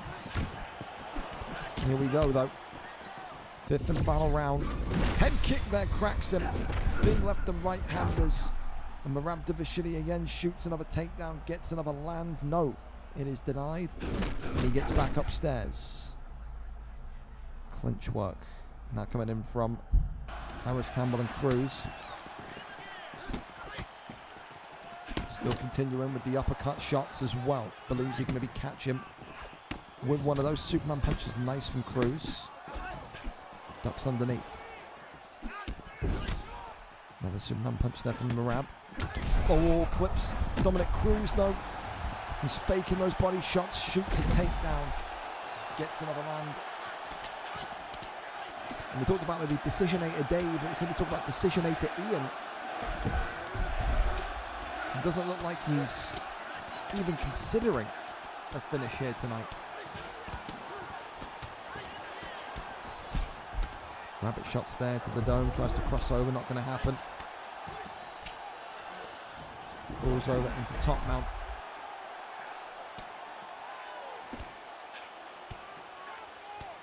.245 and counting for Harris Campbell to try and find some sort of way to miraculously win this fight. The arm triangle's in. The arm triangle is sunk. And with that, the stamina goes even more. Dominic Cruz now with probably 15% stamina left and maybe even less submission bar left. He's been outclassed tonight by Ian. Maybe people expected that, but it's just the level of perhaps domination he's done it with. Denied here once again. Goes for an arm triangle. And this should surely be it. Denies him and then says, good night, tell me what the dreams are like. And he taps him. 3 minutes and 52 seconds of round number 5. For Whimpering Ian, like I said, Whimpering Ian is not going to, with this style of fight now, he is never going to win, you know, most entertaining fight of the year award, but it is such a domination, it is such a stylistical, you know, raw dogging that he's given people. It wasn't as bad against Dave last week. It's not like he did that today, but that is what he can do to people like Harris Campbell. He can completely have you wondering what the point of life is for 5 rounds. Whimpering Ian tonight again, another dominant performance and another big victory and his first defense as bantamweight champion of the world. Congratulations to him. I don't know if Final Block can beat him. I think Final Block can beat him on the feet. I don't know if Final Block can keep that fight off the floor. He has to prove me wrong. That's all I can say. It's a really disgusting victory. In a good way, of course, in a good way. Well, listen, we go over then to our final fight of the evening. VFL 248's main event. UFC 6 main event is now live. And let's go and see who takes it tonight between, again, another 2 brilliant fan favorites. Of course, this is a big one. This is a big one because Picked Lawyer tonight is someone that very much has to kind of prove himself against one of the big names, and one of those big names is Keza. But you will say at the same point in time that the way that Picked Lawyer has been fighting recently is such a kryptonite to Keza. It's not a style that Keza often does well against, but it's often a style that Keza can't concentrate against for 4-5 rounds. Very similar to the Ian style that we just saw there. If they start to kickbox tonight, you open the door to Keza winning this one. But I think Lawyer will have watched enough tape and knows enough about Keza where he is going to try and drag Keza down into the deep depths of the takedown tonight and not even allow him to have a single fraction of control. Tonight, though, Picked Lawyer comes into this one 2 wins, 1 loss. Keza comes into this one 2 wins, 1 loss. Identical record. Only difference is Picked Lawyer has won 2 in a row. There needs to be a champion crowned in this division, and we get that here tonight. Picked Lawyer, Keza. Who gets it done? For Keza, he looks to hold the elite gold once again. He once upon a time went on a 152 card drought. Is that drought set to carry on, or is he set to end that drought, that mini drought that he's had now? He won the belt back towards the back end of UFC 5. He doesn't want to wait another 152 cards, though. Can he do it against Picked Lawyer tonight is the big $1 million question. We're there, we're set, and we're ready to go. Our final fight here this evening. And again, a big thank you to all the fighters tonight on the card that have been on time, early, whatever we are, 18 minutes early for this fight. It makes every person involved happy. Me, you, everyone. Get to go to bed early. I get to stop my admin work early. We're all winning here tonight. Brandon Moreno for Keza. Joshua Van for Picked Lawyer. The Van curse is real. We have not seen many people walk away with Joshua Van victories in UFC 6. Keza goes for Old Reliable in Brandon Moreno. We're there and we're set for the final time tonight. Black and gold trunks, of course, for Picked Lawyer, the champion, whereas the challenger Keza is in the black and white. A superior striker, you can maybe argue, is Keza, but does Picked Lawyer have that more balanced style to maybe get this one over the line? Double back fist here by Keza. Keza at one point at the beginning of UFC 6 says this is the most dangerous he's felt in years, felt like he was back, and that no one was going to be able to outdo him on the feet. Maybe that's the challenge tonight to Picked Lawyer. Strike with me if you dare. Of course, so far, Picked Lawyer absorbing a bit of damage, as Joshua Van has already lost, I would say, maybe about 15% of that head health, but now fighting backwards with, I think, resilience and also a bit of a valiance to him. As again, the big shots from Kezza continues to come in. Trusts in his block, though. That is case in point with Kezza. He will not sit and just absorb damage. He trusts in that block all the way until it's completely broken. Pressure, though, from PickedLawyer is good. Spinning back fist. I'm just amazed that PickedLawyer hasn't shot yet. I'll be honest. I think first round against Kezza, you kind of have to kind of sit there and survive, and then, you know, that's when you're in the clear. So it's always about maybe not absorbing much damage, if any damage, against Kezza in the first round. Beautiful shot selection there, though. Ultimately, maybe tonight there's more glory and there's more bragging rights if you PickedLawyer, if you come out and you knock Kezza out in the first round. People weren't convinced, though. People weren't convinced. Said, I think it was Chatterfire that said that he didn't think that Kezza would make it out the first round tonight. He said he felt like PickedLawyer was just way better than him. Maybe he's going to be proven right here. Kezza already on a bright red health pack in this opening round. However, there is signs of wounding, should I say, on Joshua Van and PickedLawyer already. Yellow health pack, though. Head health is also, I would say, marginally lower in general for PickedLawyer. Goes back down low. Now back up high. The right uppercut was just being looked for by Moreno. Kezza eating a couple of more big shots, though. Oh, stuns him, though. Flow state enabled. Kezza looking to try and find a head kick. Ultimately, though, the Scouser still not with anything concrete here with this mini flow state activated. And so far, Joshua Van PickedLawyer is just doing really well to kind of pick his moments against Kezza. So many people get lost in the sauce when they box against him, and it's a big knockdown at the end of round number 1. Jumps in, and into stack guard we go. Kezza may well be out of this one. Big shots coming in, and PickedLawyer tonight gets it done in 1. Who said he can't stand with Kezza? 4 minutes and 31 seconds. 41 seconds, can't do math there. 4 minutes and 41 seconds into round number 1. PickedLawyer reigns supreme. New flyweight champion of the world. For Kezza, what happened? What happened from that confidence, and what happened to all the talk from a month ago when he said he felt good, he felt dangerous, he felt like he was back to his very best? Tonight, will he give PickedLawyer props? Will he say it's the flyweight division that's the problem? How will he evaluate that tonight? Take nothing away from PickedLawyer, though. Stood in front of the face of danger of Kezza and outboxed him. It wasn't anything wrestling. It wasn't anything cheesy or nonsensy. He was just outdone by a better boxer tonight. Congratulations to Joshua Van Curse, broken, and PickedLawyer has his first flyweight championship on UFC 6.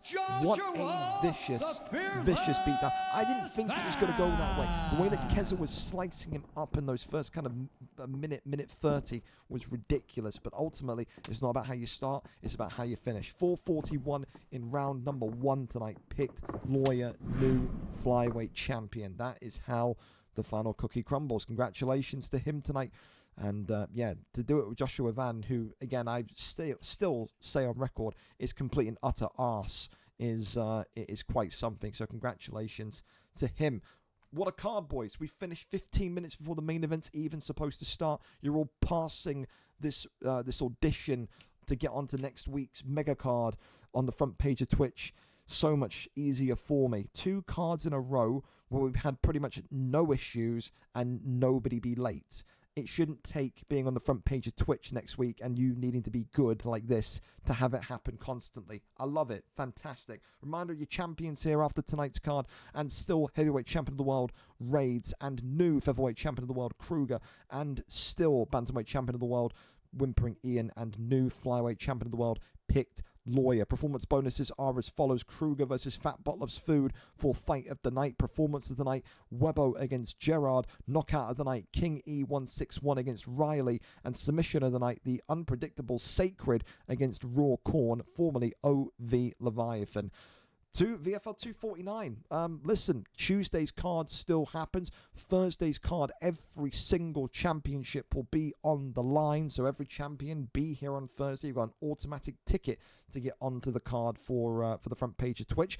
Again, a reminder, we're going to be putting sign-ups for VFL 250 up tonight, but matchmaking will not be until after Tuesday's card. So you've got from tonight until Tuesday night to log up and to register. I will repeat again, though, if you have been avoiding fighting, if you have not fought live in 3 or 4 weeks, don't even bother to tick to fight live. I owe people that have been here fighting each week and every other week opportunities. If you've done one loss and then you fucked off for 4 weeks and not signed up to fight and now you magically want to fight, that's great. You'll be on the unstreamed card. If you did one fight a month ago and now you're saying, hey, I'm back for the front page of Twitch, that's awesome, man. Unstreamed for you as well. We got to reward people that are here and showing up, whether they win, lose, or draw, not just they lose one fight, they want to take 5 weeks off to cry, and then they're back in on the biggest card, not just of the year for VFL, but the biggest card ever. This is expected to be one of, if not the biggest biggest UFC community event on Twitch of recent memory. I think I talked to Dave before and he said ESFL did one a few years back, which is sponsored by EA, which got a couple of thousand in. We're going to be probably the second biggest then off of that. Like, this is going to be anywhere between 300 to 500 people if we're capped because it's a mature game, maybe up to 2,000 people if Twitch doesn't cap us. Because, again, it doesn't matter. When we did the front page on FIFA, I've said it before, we did the front page on FIFA multiple times. We've had something like 2,000 to 2,500 live viewers at once. We had 330,000 VOD replays. It's a big opportunity to get out there and put yourself forward as, you know, and get as a good fighter. It's a good way to kind of put yourself out there and just to say to your friends, yeah, that's nice, but have you ever fought in front of 2,500 people? You ever won a fight in front of 2,500 people? You ever been fucking taunting and get knocked out and lose in front of 2,500 people? All those conversations happen next week. Of course, like I said, matchmaking for Tuesday's card and weight changes will be on Saturday. So, again, people like Raids, for example, won't be in heavyweight anymore after Saturday. Those weight changes will happen. And then, like I said, matchmaking and Tuesday's card will happen at once. It's going to be a long Tuesday night for me, but I would rather do that than the way that I did it last time out. Package with the Black Salami for the follow as well. That's an absolutely wonderful name. You get top marks for that one. Fellas, if you need me, I will be up doing all the admin work for this card tonight. Appreciate you as always for all the follows and also the subs. But for now, that is all we've got for you tonight. Take care. Take it easy. Don't get shot. Don't get killed. We need you for next Thursday's mega card. We'll see you when we see you. Take care. Good evening. We're out.